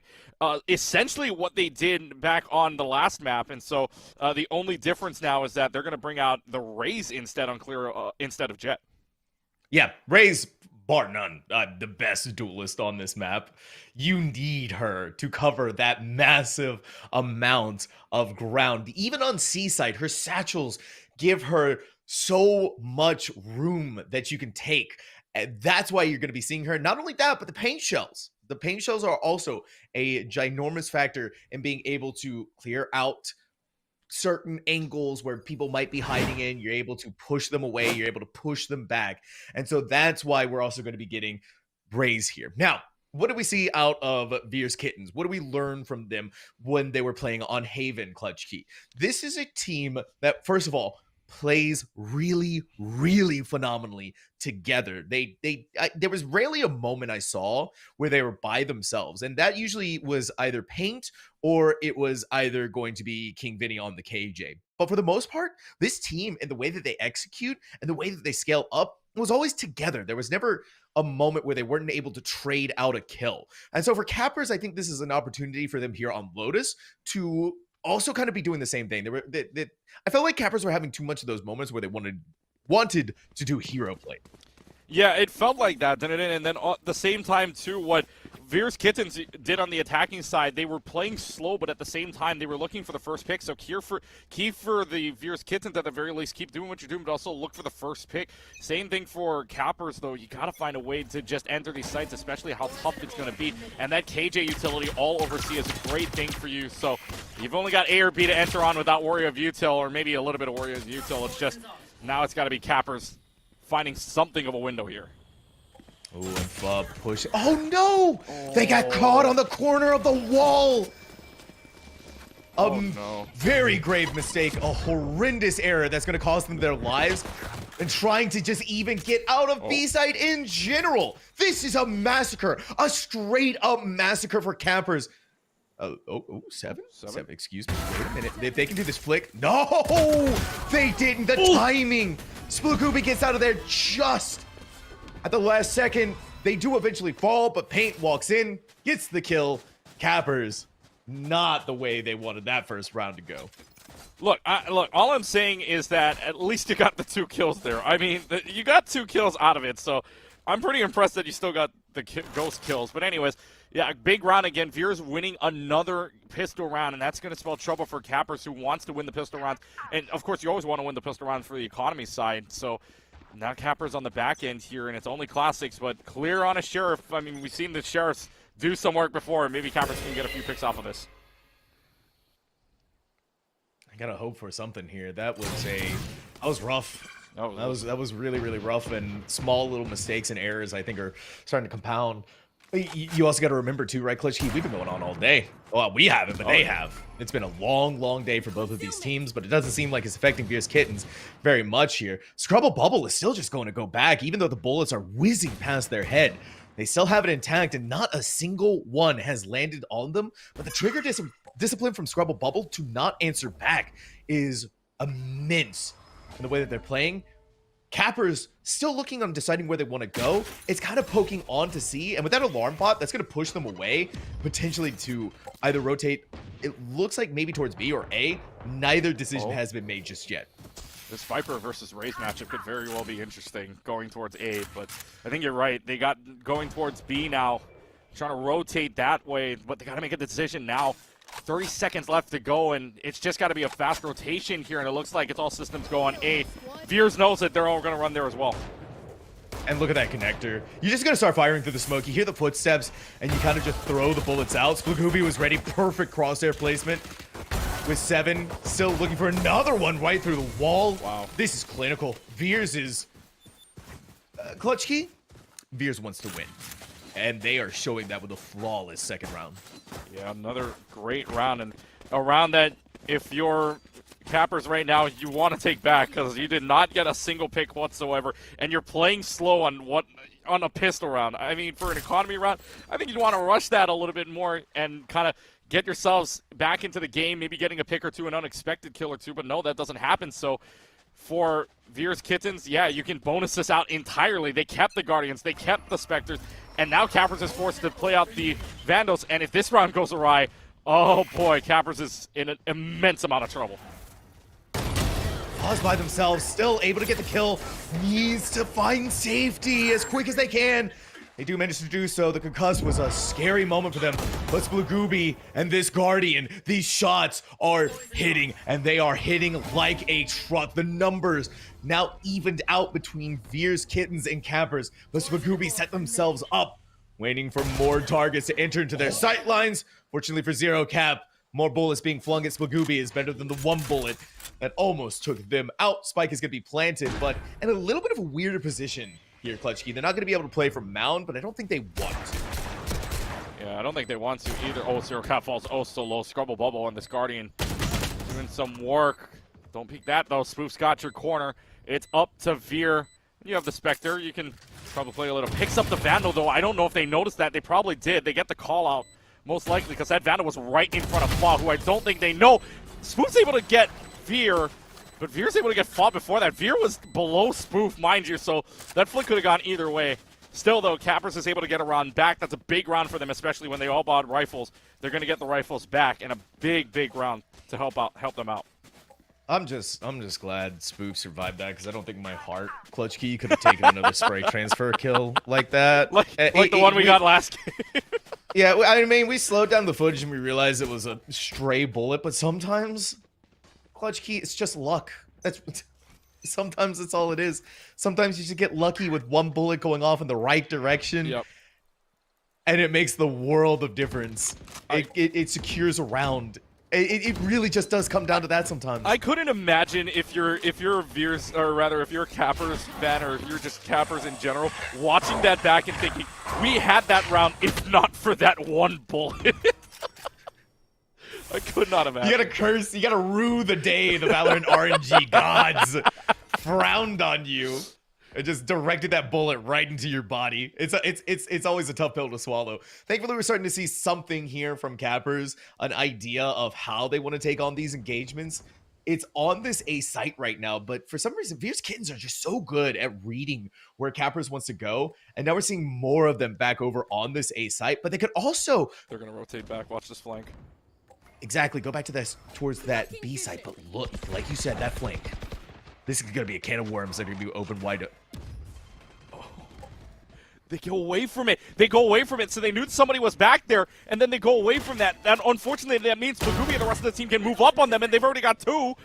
Looking for a little bit more, and now it's just... Look at this lurk. Oh, boy. Look at Fa on the lurk of alive. Oh, like a little bunny hopping across towards safety. Wow. You can't kill them until they plant their feet firmly on the ground, and then you're going to root them firmly in the ground, 6 feet under. 7 now in a world of hurt. No time left to be able to plant the spike. At this stage, Clutchy, you're looking for exit frags. You're looking to save your gun. You're looking to stay alive. Cappers just took so long to figure out what they wanted to do. And then it looked like they were going to go in one direction. But like you said, Splugoopy was there. A double kill? Smiles. Yep. You saw Cappers trying to make a decision there. They were kind of unsure where they wanted to go. They saw one person on the flank, including actually almost a 7 as well. I believe it was King Vinny on the flank alongside Paint that was on the flank. So they try to come up, and then now they're unsure. They have to go back behind the wall, but that allows Splugoopy and the rest of the team to push up. So, well, you get pinched, and that's exactly what happens. Got to play out the time. So we go into this next one, and it's just going to be an all-system go. Here comes Cappers, and here comes Veers. And they're trying to be so fast, but it's just a firing squad. This is unreal. Clutch Key. They did not miss a single beat, did not miss a single shot. And they did not miss on their target. Again, Veers Kittens showing us that this Dark Horse run through that they've had was not an accident. Let me get a check back on how many seconds that round lasted. That was probably one of the quickest rounds of Valorant I've seen. It was just run it down, let's go, let's beat them up, let's take their lunch money. It's just unreal. Are they going to do this again? They're just going to rush down A? No, okay, this time they're a little bit smarter, but they're going to run into a lot of KJ Yuto coming up. And I think Cappers is finally starting to feel a little bit of those frustrations pushing forward on them, and they're just trying to go for these quick engagements. They're not wanting to let Veers have the opportunity to regroup. Those perfect swarm grenades are going to slow things down big time in Pain. Just throws the showstopper out there like a Hail Mary, and Clear is gone. But Cappers now able to respond in kind with some picks of their own. And something that they needed to get right here, I think just even for the morale. Veers Kitten pushed on the back foot. But you got to watch out, Splugoopy. That turret is actually not going to catch them. That poison orb is going to cover their approach. And that's huge. They don't know that Splugoopy's on the flank here, but it is a 4v2 situation, so it gets a little bit dangerous. Splugoopy's in the back, and now with Veer gone, you don't have a chance to pinch this out. So this is going to be a little bit of a dangerous situation. Splugoopy's got spoofed, though. 87 health, 24, not a lot of health. You play time. Yeah, you play time here. If you're Cappers, you just play off the site. Somebody's super low. I think that's 7 that just does not have an inkling of health left. Maybe 2 health at that. But they're gonna Viper's Pit this. They're gonna try to clutch this one out with the Viper's Pit. Call the bluff here. Splugoopy's got 1. Can you find the last one around the corner? That last guy is around the corner. Zero Cap finds Splugoopy. Tried to get it to half, but that Viper's Pit is wasted, and Cappers gets the second point. Splugoopy still did so much. And by the way, this Viper is 11-3. The Snake is poisonous, venomous, rather. They are scary on this map, and Spagooby has had so much impact round after round, and you can even see the impact that it's having. Even though that Veers Kittens didn't win that round, Cappers has no money, right? Literally, 3 players have no cash at all. And so even if they win here, you're going to be wanting them to win with most of their players alive. Otherwise, that economy is still going to take that beating, and they're not going to have very much left in the tank for the next one. This is just going to have to... Oh my goodness, what an angle from Clear. Just to get rid of Spagooby. So, hey, that's the pick you want. You get rid of the best players on the team for Veers Kittens. It's all systems go here. Let's just go away. And the showstopper at the same time. But I don't think anyone's there for right now. No, yeah, the showstopper really just right now to clear and slow things down to give the opportunity to Viper Spit, plant the spike. On the bright side, though, you don't have to worry about the competing Viper putting up their walls and denying you sight lines. Much easier for you to fight through. And now, of course, obviously here, for Veers Kittens, they are the ones who are going to decide this. Oh, Scrubble Bubble just had... It was all in the palm of their hands, and they closed it right around the neck of... What? What? Lucky how? What? There's no way that should have happened. I'm as baffled as you are. What? You were blinded. You were in the smoke. I don't know. As a caster, I mean, I've been gobsmacked a couple of times. This is one of them. I don't know how the heck you get that kill. What? Sam, can you find any of the words to say what just happened? I mean, Cappers were doing pretty much everything right that round. They got the initial pick. They moved onto site. They used their ultimates. But it was just they were looking in weird positions at the same time, though. 7 was off towards CT, waiting for someone to come up that way. But honestly, Scrubble Bubble. They couldn't even see far. No, not at all. They couldn't. There was no visuals on them whatsoever. And so maybe it was just a call out from their team. Hey, here's where they are. Just start firing.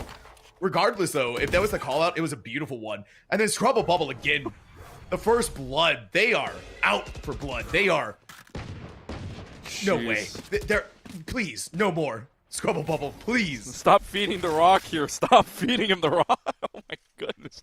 He's just running him down. They want to kill on Scrubble Bubble, but Scrubble Bubble just cleaning him all the way. So now Capper's on the back end. You don't really have anything to get you onto the site except for the Guiding Lights and the Trailblazer and maybe a wall. But other than that, Capper's just not finding any luck here, and Scrubble Bubble is part of that. They're going to go all the way around here. Yep. Fudge has had the opportunity to look at Scrubble Bubble. That was kind of like a courtesy from them. Scrubble Bubble is cleaning up shop. Find this guy.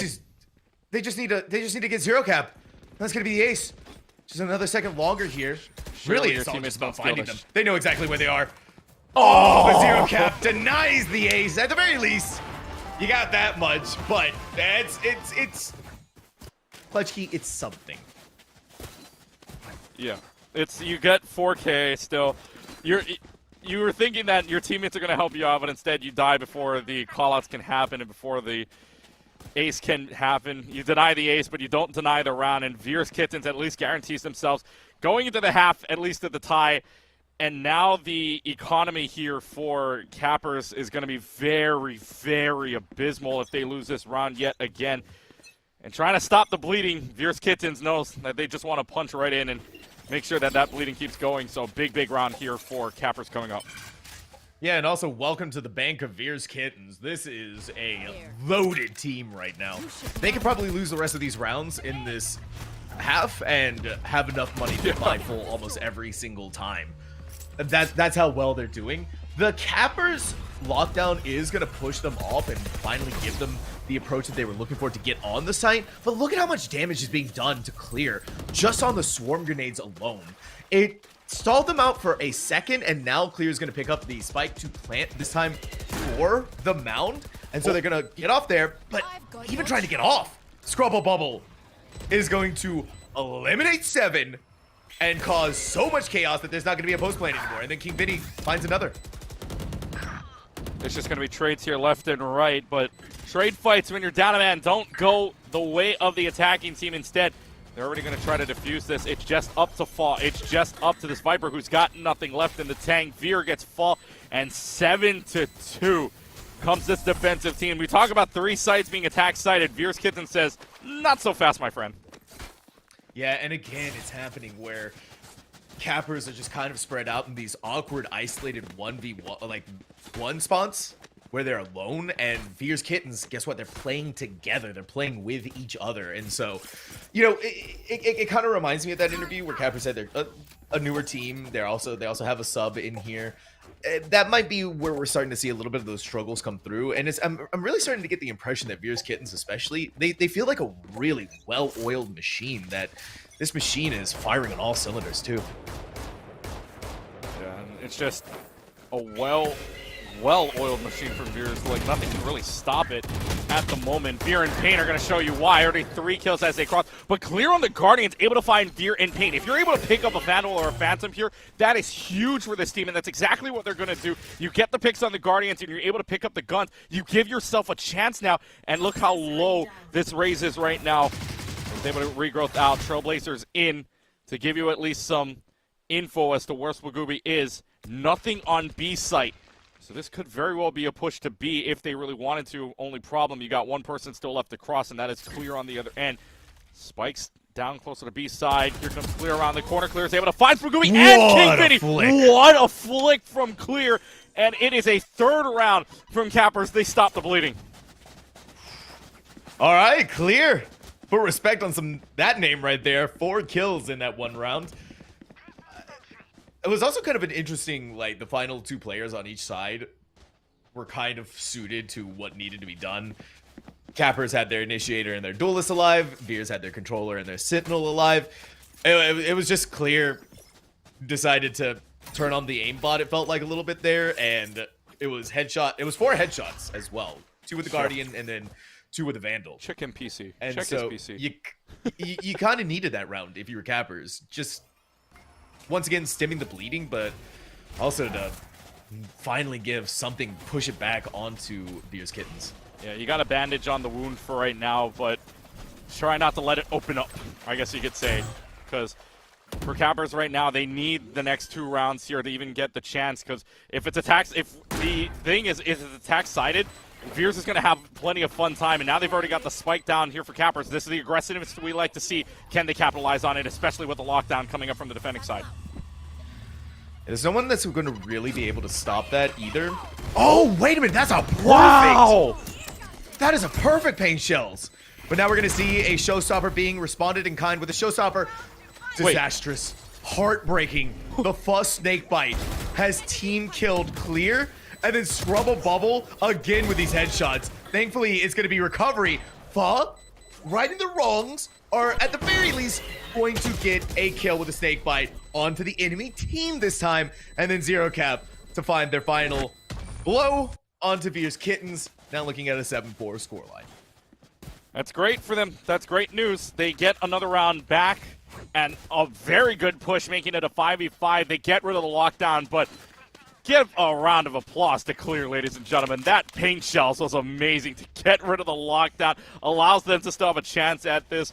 And what a wonderful round from Cappers overall. So now just got to win this round out. Everybody's bought something here on a rifle besides King Vinny, who's only got the Guardian to bring up. So this is a big, big round for Cappers. Can you score the 5th point to kind of go into this halftime with a little bit of a closer score? We're going to have to hope that they can. Cappers definitely don't want to go into the next half 8-4, especially when you consider that Lotus is a attacker-sided map. And they're having some real big difficulties going through the defensive nature of Veer's Kittens once again. The door's rotating, Spoof to walk through alone. Looks like they might be followed some by the rest of the team, but maybe a little misstep, mistiming on making that happen is going to slow them down. Spoof stepping into the shadows, trying to gather as much information, seeing where players are going to be hiding out, but not much is going to be gained from that just yet. 7 on top of the hill is going to take the 1v1 duel against King Vinny, but neither players are able to connect bullets on each other. Clear is going to see Paint make that swing. Paint backing away. Clear with a little bit of damage, and now maybe the Pain Shells to garner some space, but the second they try to walk through Connector, Scrubble Bubble and the heavens above are going to rain down supremacy, just like King Vinny is doing on C site. Cappers. Spoof is alone. With 20 health. Here come the dogs. Gets at least one on Splugoopy, and is able to walk around the corner for free for right now. Paranoia, I believe, hits at least one there. Trailblazer is going to follow this up. Got to get out of there for right now. Still trying to find a way to clutch this up behind the boxes. You cannot hide. Scrubble Bubble is able to get that kill. And another 8-4 half, but this time in favor of the defending team of Veers Kittens, who switches on over to attack. And they are now only 5 points away, Sam, from getting the entire $3,000. Veers Kittens over and over and over again were just taking advantage of the indecisiveness of Cappers.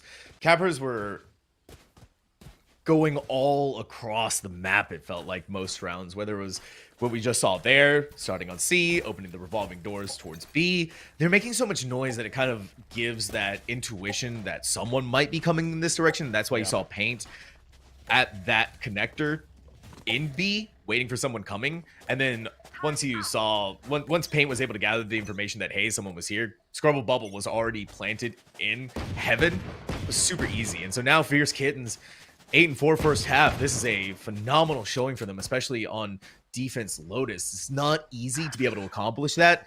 And then Splugoopy ripping the doors wide open, taking Clear out just like that. Clear was trying to go for the flank, but because they walked through the wall, Splugoopy noticing that right away and just turns around. It's able to find Clear. So huge play there from Veers Kittens. And now they could probably just walk into A, although looking for B right now.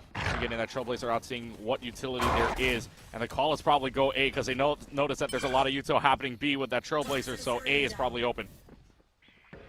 Veers Kittens playing this very slow push up through A site, even just on this pistol round. It goes to show you this kind of discipline that they have. Zero Cap sees them, I think, before the Viper's wall goes up. They're still being very cautious about how they want to approach this. The guiding light is going to give the information that Splugoopy was there. How does Splugoopy do it? They were blinded. Zero Cap had all of the opportunities to get the kill there. But as Splugoopy was making their way into connector, Spoof is at the very least going to return the pain in kind. And Fa with the lurk up through CT. Now we're going to see the numbers even out, the 3v3, but the onus is on Cappers to try and close it here. What a flick! With what gun, Sam? With what gun? The classic! The classic! Spoof though with the ghost. Oh, man, the timing just on either end. Walk out the smoke walk, in the smoke. I still think the best kill of that round was the classic, though, let's be honest. That was scary, too, for 7, because they walked up on them and then whoop, right onto the head, right click. Didn't even skip a beat. That classic, yeah. I'm telling you, it's the secret weapon. 200 credits. What do you think, Sam? 200 credits, 300 credits? I think they should just go all the way, like make it the price of an operator at this point. You know, 4,700. Same price as the op, folks. That classic does that much damage, and Splugoopy on a Guardian might be raising the prices of that Guardian too, because Splugoopy's been popping off this entire game. Hey, the Valorant inflation hasn't hit yet. Okay, Clutchkey, you watch out, buddy. Valorflation? This is all gonna be in shambles. Valorflation? Is that what I'm hearing? Yeah, hashtag Valflation. Now we're gonna see if Paint is going to use those paint shells. Unfortunately, no. The Sheriff is gonna be a little bit of a quicker draw. Scrubble Bubble, though, with that Guardian, is always a force to be reckoned with, and one that will never cease to disappoint or cease to amaze. Spoof. Hey, look at that. It's the classic. What am I telling you, Clutchkey? How is my question? They get the spike down 2v2. Splugoopy turns around and finds Zero Cap walking through. And now 7's going to do this by themselves, but here comes King Vinny. In through the poison cloud, gets the kill, 10-4. And the classic yet again getting another kill, but it's still not enough. I would like to point out, maybe Cappers just needs to get a squadron full of classics if it's going to work out like this, man. Oh my goodness. Oh my goodness, indeed. We're having too much fun with the classics here. We gotta. Veers Kittens is 3 points away from $3,000, and all we're talking about is the classics from Spoof. We gotta shape up here, yeah. Veers Kittens, very, very, very close to that $3,000. But this is Capper's opportunity now that we're in their buy round. big thing, right? Denying the bonus round from Veer's Kittens. Do not let that economy start running wild. This is what we're talking about with Veer's Kittens. They can get these 1v1s. Fuzz pushing so far forward. They want early engagements, they want early picks, and then they want to get out quick. But look how far Splagooby has already scaled themselves. They've taken up so much space that even though that alarm bot is going to catch them out, it's too far back, and they're going to be able to just walk on site for pretty much free. And Sepa's going to have to try and contend with all 5 players. Not only that, but they're taking ping damage from the Vipers, from the snake bite. Thankfully, though, Clear, the protector of Stairblade. Protector for right now, but I think they're going to go through Connector and head towards B because now they know that there's no KJ utility out. So best thing you can do, go through B, and you only have one person waiting for you. But Clear is right there, take care of one, and the turret takes care of some damage. But Spoof is able to find 2 more onto King Vinny and Scrubble Bubble. Cappers can get the round right here. It is just the Rays left to go. Oh, that was easy enough for Paint. Hearing that guiding light, but not being blinded by it. That's unfortunate for the Sky there, but Paint still alive and still in this fight, especially with a Vandal now. Big upgrade for them. They got to go through 3 more Cappers players. They got to pick up the spike, and they got to plant it. And now that they've been found out, guess what? You're going to set yourself up. You're going to try and isolate these 1v1s, but the reinforcements are going to stay together. The 2 players on spike. And if you're Fa, you're not going to get this 1v1 to Paint. There's no more time left. And this is just a moment where you save that Vandal, go into the next round, and GG's. All right, we still got time when they still got rounds. Yeah, if you're Veer's Kittens, you're okay with giving that round up. You're still up 5, and you hold on to the Vandal, holding on to your economy there. Let's talk about Spoof though. Spoof popping off in the last 2 kills for that round, essentially securing the fact that Cappers is going to get a round. So big play from Spoof, not only on the Classic but on a rifle as well, is able to top the leaderboard at 13. So 10-5, Cappers with their rifles, only a Guardian for Zero Cap and light armor, so this is going to be a big round for both Clear and Zero Cap. If Cappers loses this round, oh boy, that 12 points looking really good for Veer's Kittens. It really is. And also, funnily enough for Cappers, their Omen has their ultimate available, so they can step into the shadows, gather some information. Oh, that's quick. They just want to flash things out there. Veer on the flip side, though. La Machina picking up 2 kills. Just like that. It's like mechanical for this player at this point. Oh, and a rare misstep though. Clear Paint didn't have their weapon out, and so Clear kills 1, kills 2. And that's a lot of blood that Veer's Kittens had to pay in order to get onto the site, but Cappers also had to pay a lot for themselves. 1 player left standing. King Vinny has no health. The 7 can get the kill here. Gonna isolate these 1v1s easily enough, but wow, it was almost like King Vinny was just gonna be bait for Veer. That's 4 kills on the board for this Sky alone. Yeah, a great 4K from the Sky of Veer. So now you get into that situation. By the way, you take a look at the KDA from Veer, 14-7, 14 assists. The Guiding Light and the Trailblazer are doing work for you right now, and that's showing because that's 14 total assists, almost double of what Zero Cap has at 8 assists there as well, and only 7 kills. So for Cappers right now, got to find a big round. And I said the economy was going to be in shamble for Zero Cap and Clear if they lose the round. There you go. You've only got Sheriffs. Veer's Kittens on the advantage.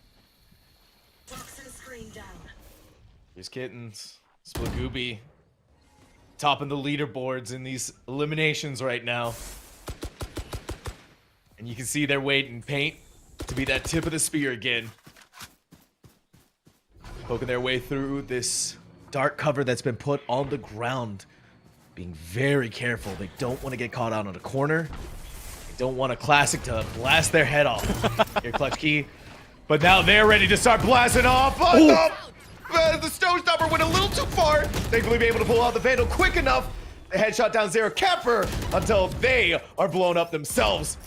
Unfortunately for Clear, only able to get the 1 on that site. Spike still hasn't been planted yet, though. Veer needs to make that happen, but Veer's Kittens on site. Cappers in a 2v3 with some big roads ahead of them. There's a lot of util used as well, and 7 getting rid of Veer is huge for them because now that spike is down, and look how far away they are. They're either at Tree trying to rotate out, or Spagooby's got to find a way to go all the way around. Fall, meanwhile, dropping down from above. Good snake bite to hold on for a little while and make sure the spike is running out of more time. King Vinny, though, gets rid of 7.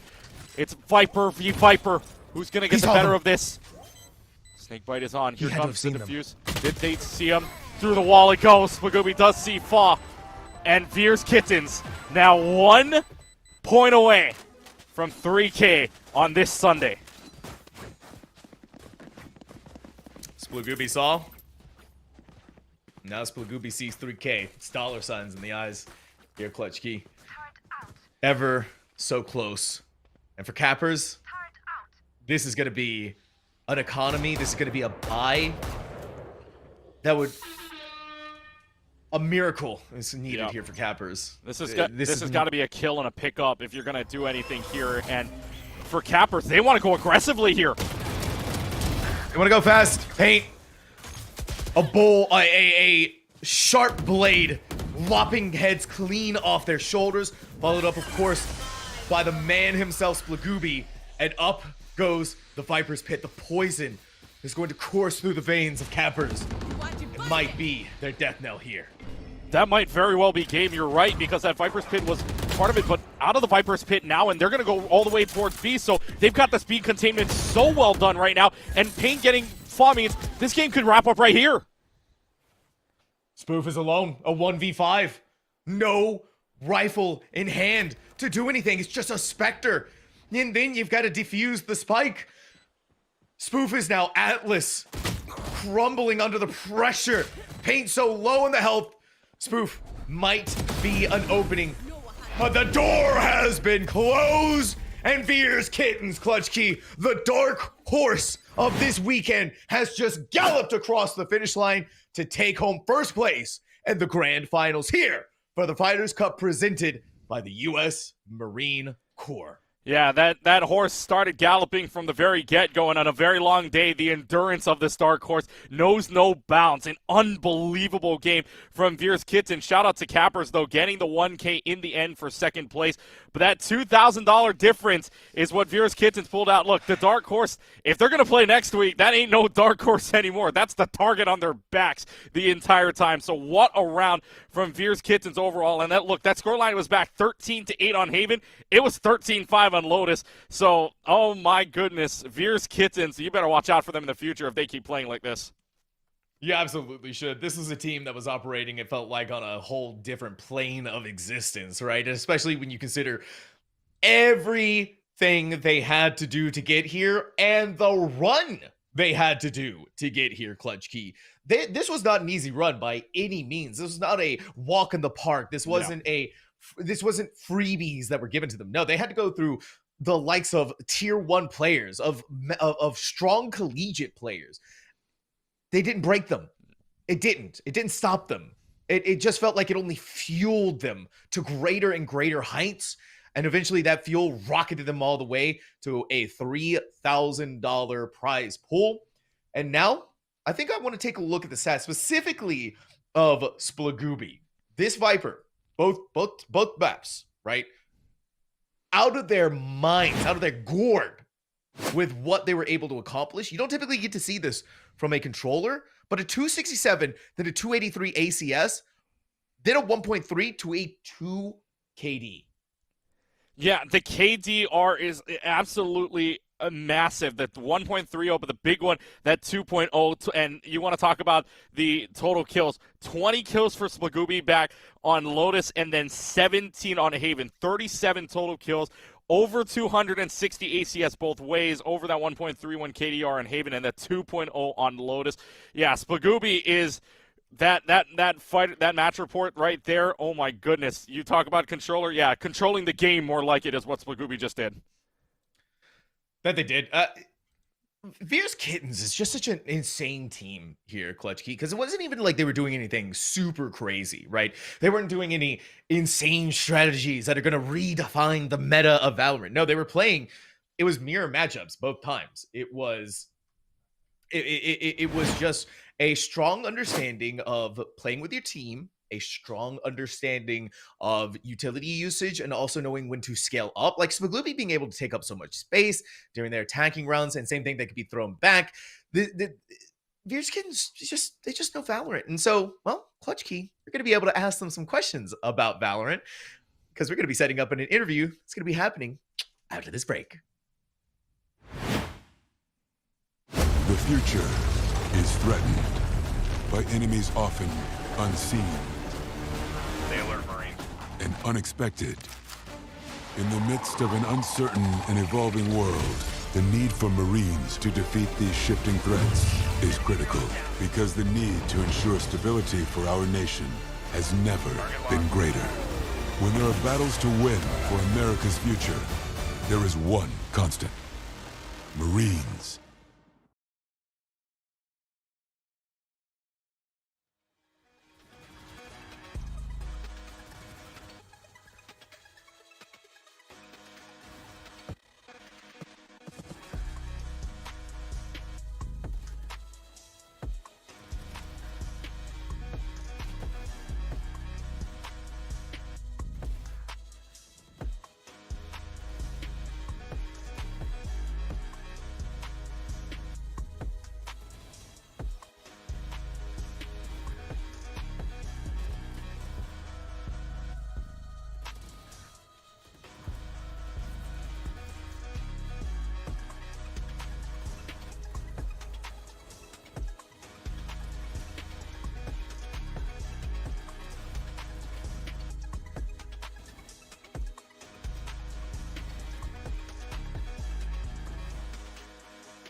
Veers Kittens, a team very near and dear to our hearts who just won out in the Fighters Cup presented by the United States Marine Corps in first place of the grand finals, taking home $3,000 clutch key. And so, of course, we couldn't end tonight without getting someone from the team to be able to interview.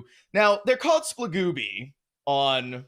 We saw them as the Viper, but they go by another name, their real name, their real branding, which is, we managed to grab Screwface. I'm sure we've seen Screwface all over the great scene of Valorant. Screwface, it's fantastic to have you on here.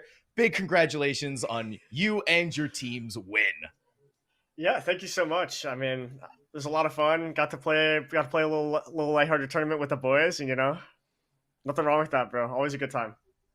Nothing wrong with that. Okay, so it's been a long day, right? You guys have been like 8 or 9 hours at this point. Not only mentioning that, but Zero Marksman Black, that was a game that was 13-11 for each of those maps. I gotta know, how, what's the gamer secret? Like, is there some gamer juice you guys are drinking to go on this long? Or, like, what's going on here? Dude, I do have a secret. If anybody wants to know, this is my tech, bro. This is how I go for long spurts. Because, like, I know there's like a common joke about, like, I guess kind of Adderall usage right in the scene. If that's how you go a long time, that's not it. You do ice water or ice any drink, something carbonated can be good, but as long as it's like frozen temperature, bro, I swear to God, it's like crack. It's like crack. It's so good. So were you like telling everyone of Veers Kittens, okay, drink the ice water. This is gonna keep us going, dude, all day. In between games, I mean, I don't know why I just pointed out the window, bro, but like I'm in Virginia now, and it is so cold outside. So in between games, obviously I was shirtless, put the shirt on for this interview, right? Go sponsors. Right. I love the sponsors, but I just walked outside and was freezing my my stuff off, right? I'm not gonna use the word that I was gonna use. Right. And I'd come back in, warm back up, and I don't know, it just reawakes me in between maps. It's really nice. Invigorating. Yeah, invigorating. Very yeah, invigorating. Pretty much. And then I want to know for you guys as well, you guys had to play the last match, all of them 13-11s against that Zero Marksman Black team. So I got to know, after that kind of win, 13-11, 13-11, 13-11, I mean, well, how did that feel for you guys? Was that more of a warm-up to get to this 3K game, or were you guys just having fun here in the last 2 maps? No, we were having fun. I mean, like, we took it seriously. We were all trying our ass off, right? But, like, generally speaking, I mean, we're not a team, right? So we're here having a good time. We're obviously doing our best to win every single round, every single match, every single map. But, stuff happens, and sometimes it doesn't go that way, and we were prepared for that to happen. But, we ended up meshing really well together. And, while it was kind of a slog, because, like, I earlier in the tournament, I don't know if anybody's watching, like, my stream point of view, right? But, like, we were joking, oh, this is so easy. Like, we're, like, hanging out. This is so much fun. Like, time's flying. Like, let's go. It's going great. And around, like, hour 7, like, the psychosis really starts to hit in, It, like, sets in deep. And you need extra ice water? Oh, extra ice water. Dude, I was doing push-ups, jumping jacks, walking outside in the freezing degree, like, weather. And even now, I mean, my brain feels like it's been turned to mashed potatoes. It feels deep fried right now, but we're pushing through it. You pushed through it, and now at the end of the day, at the end of the tunnel, you guys have, as a team, have won $3,000. Tell me, how does that feel for your team? How excited are you to have won this tournament and that $3,000 for your team? Oh, it's great. We got a couple of free agents on the team, so I'm hoping we're putting this to rent. Utility bills. Where this is just the off season. Yeah, oh yeah, dude. This for me, like, this is some DoorDash. Might get some headphones off of it. I don't know, bro. The world is my oyster. But those guys, dude, I'm talking rent, groceries, utilities for sure. That's exactly where that's going. That's the streamer talk right there, with all the money and the rent for everybody else. For me, it's food, DoorDash. Yeah, I'm getting DoorDash and, like, a Spotify Premium. All right, so what's the choice of food with the DoorDash tonight then? Oh, dude, you would not believe it, dude. So I'm kind of in the sticks right now. We have really good internet and everything, but we're pretty far away from everything. So I got, like, 2 options. I got Subway. I got barbecue that's only open, like, Tuesday through Friday. And then I have Mexican that's only open through, like, Monday through Thursday. So wait, let me check what days it. It's looking like I'm getting 0 because Subway's closed, and everything else is not in existence today. So we're starving tonight. You gotta. That's not a meal for a victor. All right, you gotta go ice out. You gotta go cubes. out of the sticks into the concretes. Yeah, you're eating the ice cubes. You're getting more ice water just to fight through the pain. All right, Screwface, you've been through it all now, so I got to end us all off here with the final question, so you can go and I don't know, do some more jumping jacks out in the freezing Virginia cold. Oh yeah. But what is it like being one of Veer's kittens? Well, I mean, originally the team was named Veers Redacted. And I could say that, like, I love being named Veers Redacted. Now, kittens, it's a little bit deeper. Like, I love cat. I'm kind of a cat guy. I like dogs as well. But, like, Right. there's, like, a real messed up connotation with esports and kittens. And, like, I generally try to stray away from that because when you're referred to as a kitten, it's, like, probably not a good thing. Especially on Twitter, you know, like, oh, this is my kitten. And it's going to be, like, an absolutely eye-searing Twitter post of these two E-daters. But, yeah, no, I'm proud to be here. Proud to have been invited and won out, you know? Well, I think we're all happy to have you here too, Screwface. It was a phenomenal game that we were able to watch, and obviously we got to see it earlier on in the day on stream as well. So congratulations to you, of course, and congratulations to Veer's Kittens. And look at that. That's the More water. fabled. There's the fabled water dude, coming you in guys want clutch. some more tech? So, I mean, I'm not, like, trying to show the brand, so I'll, like, cover it up. But, like, dude, I don't know if you guys can read this. It says at the bottom, pH scale, 9.5 pH, right? So what this does, I've been informed, right, is that your body acidity, like, is different depending on, like, what you eat or drink. So I drink a lot of coffee, so I'm generally, like, on that more acidic side. And if you have, like, a water that's slightly leaning towards, like, a base, it's apparently really good for your health. And I swear, this water tastes better, to me, at least. And I discovered this in Vegas because Dark Zero had this on tap. And that's when I really leveled up. So you heard it here first, 9 pH water. That's the cheat code. 9 pH water. With ice in it. It helps you win. It helps you win tournaments. It keeps the psychosis away, and it allows you to go for 8-hour-long gaming sessions. Yep. If any water brands are listening, please sponsor me. I do go through so much of this. Please. Screwface. Thank you so much. We're getting more out of this interview than I thought we ever would have, and absolutely. This is everything I could ever want. want. Any guest questions you guys want to ask Twitch? Have they got any, bro? I'm here forever, bro. You know what? How about this, Screwface? We'll start to wind things down. Yeah, we'll save it for next time, obviously, because there's still more Fighters Cup presented by the United States Marine Corps that we get to do here, and so we might see you back in another weekend. Who knows? But anybody you want to shout out? I know it's a basic question, but anybody out there? Dude, yeah, I got a list. You know, easy ones, family. Another one, friends. You know, after that, I got the boys I ran the tournament with. Got to shout them out. You know, Vinny, Veer, Anderson, or I guess Scrubble Bubble, and then Paint, Amari. All phenomenal players. Like, this is the first win. I've been playing these tier 3, tier 2-ish tournaments for like 2 weeks now, 3 weeks now, getting back in the swing of things, Pug, and this is the first win. So they were awesome. And then, dude, the last one is kind of corny, but like, I'm decently patriotic myself. But like, yeah, a little shout out to the troops. I mean, they put this tournament on, very well run, super smooth experience. I hope to see it more. And yeah, thank you guys. That was awesome. Yeah, but and thank you for coming on, Screwface. It was, like I said, a very eye-opening interview. I've learned the secret power of water. And water is pretty pH important, acidity level. believe it or not. Now, you know, you might be like, oh, that's obvious, right? You can't even get gamers to go outside and touch a weight at the gym, right? Let alone hydrate properly. Like, do you see T-Dog? This guy's chain ripping Dr. Peppers, bro. He hasn't even seen water in like months. It scares him. He's like hydrophobic. You know what I mean? So, oh my gotta spread the goodness. good faith while I can. You know how it goes. Yeah, you got the platform now out here, and you got to show what water is capable of. If you want to win tournaments, chat, water. That's all it is. Screwface, thank you so much for coming on, though, buddy. It was great to be able to talk to you. I'm really excited to see you out there in the Tier 2 scene. I hope to see you again for Mr. Funhaver, and of course, I hope to see you out here for the Fighters Cup, presented by the United States Marine Corps. Thank you, guys. Bye. All right, Clutch Key. It's been a long day, right? Almost 10.5-hour long broadcast, but now it has finally come to its ultimate conclusion. Any final thoughts? I have one right here. The water. It's water! Water apparently has won them the tournament, and I will say this: if water is the secret, man, At least for, I mean, maybe as a caster secret, maybe, I have water on It hand is. all the time. Water's as very well. important as Water caster. As casters, absolutely. But overall, yeah, Fierce Kittens comes out here swinging. We said earlier on they were the dark horse, but yeah, that ain't no dark horse. That Secretariat running just ran through here. I mean, it was an unbelievable series from Fierce Kittens. They get the $3,000. Like you said, hopefully we see them in the future. And hopefully, before we wrap things up, I'll say hopefully we see you guys in the future as well, because we've still got 3 more dates left to go. November 19th, December 3rd, December 10th. 3 more weeks of the Fighters Cup here, presented by the United States Marine Corps in this Valorant series. Check it out. Join the Esports U Discord.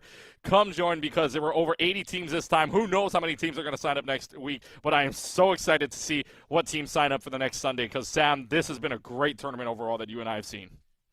It's been a great tournament. Unbelievable results have happened here. Shockwaves have been sent through the ripples of Valorant. And it was all happening here tonight. So make sure you hit that follow button, get notifications when we go live again. And that's a big thank you to all of you who are watching. And of course, like Screwface said, a big thank you out there to the U.S. military. And yes, for I was going to say everything one they've last thing before you wrap things up as well. We played the Fighters Cup on Veterans Day weekend. So yeah, shout out to the troops as well. Exactly. It's all neatly works together, and we are very, very thankful for the sacrifices that have been made and for what you have done to make this country as great as it is. But for myself and Clutch Key, and for everyone here at ESU, thank you all so much for watching. We'll see all of you for the next Fighters Cup, presented by the United States Marine Corps. The future is threatened by enemies often unseen and unexpected. In the midst of an uncertain and evolving world, the need for Marines to defeat these shifting threats is critical, because the need to ensure stability for our nation has never been greater. When there are battles to win for America's future, there is one constant: Marines.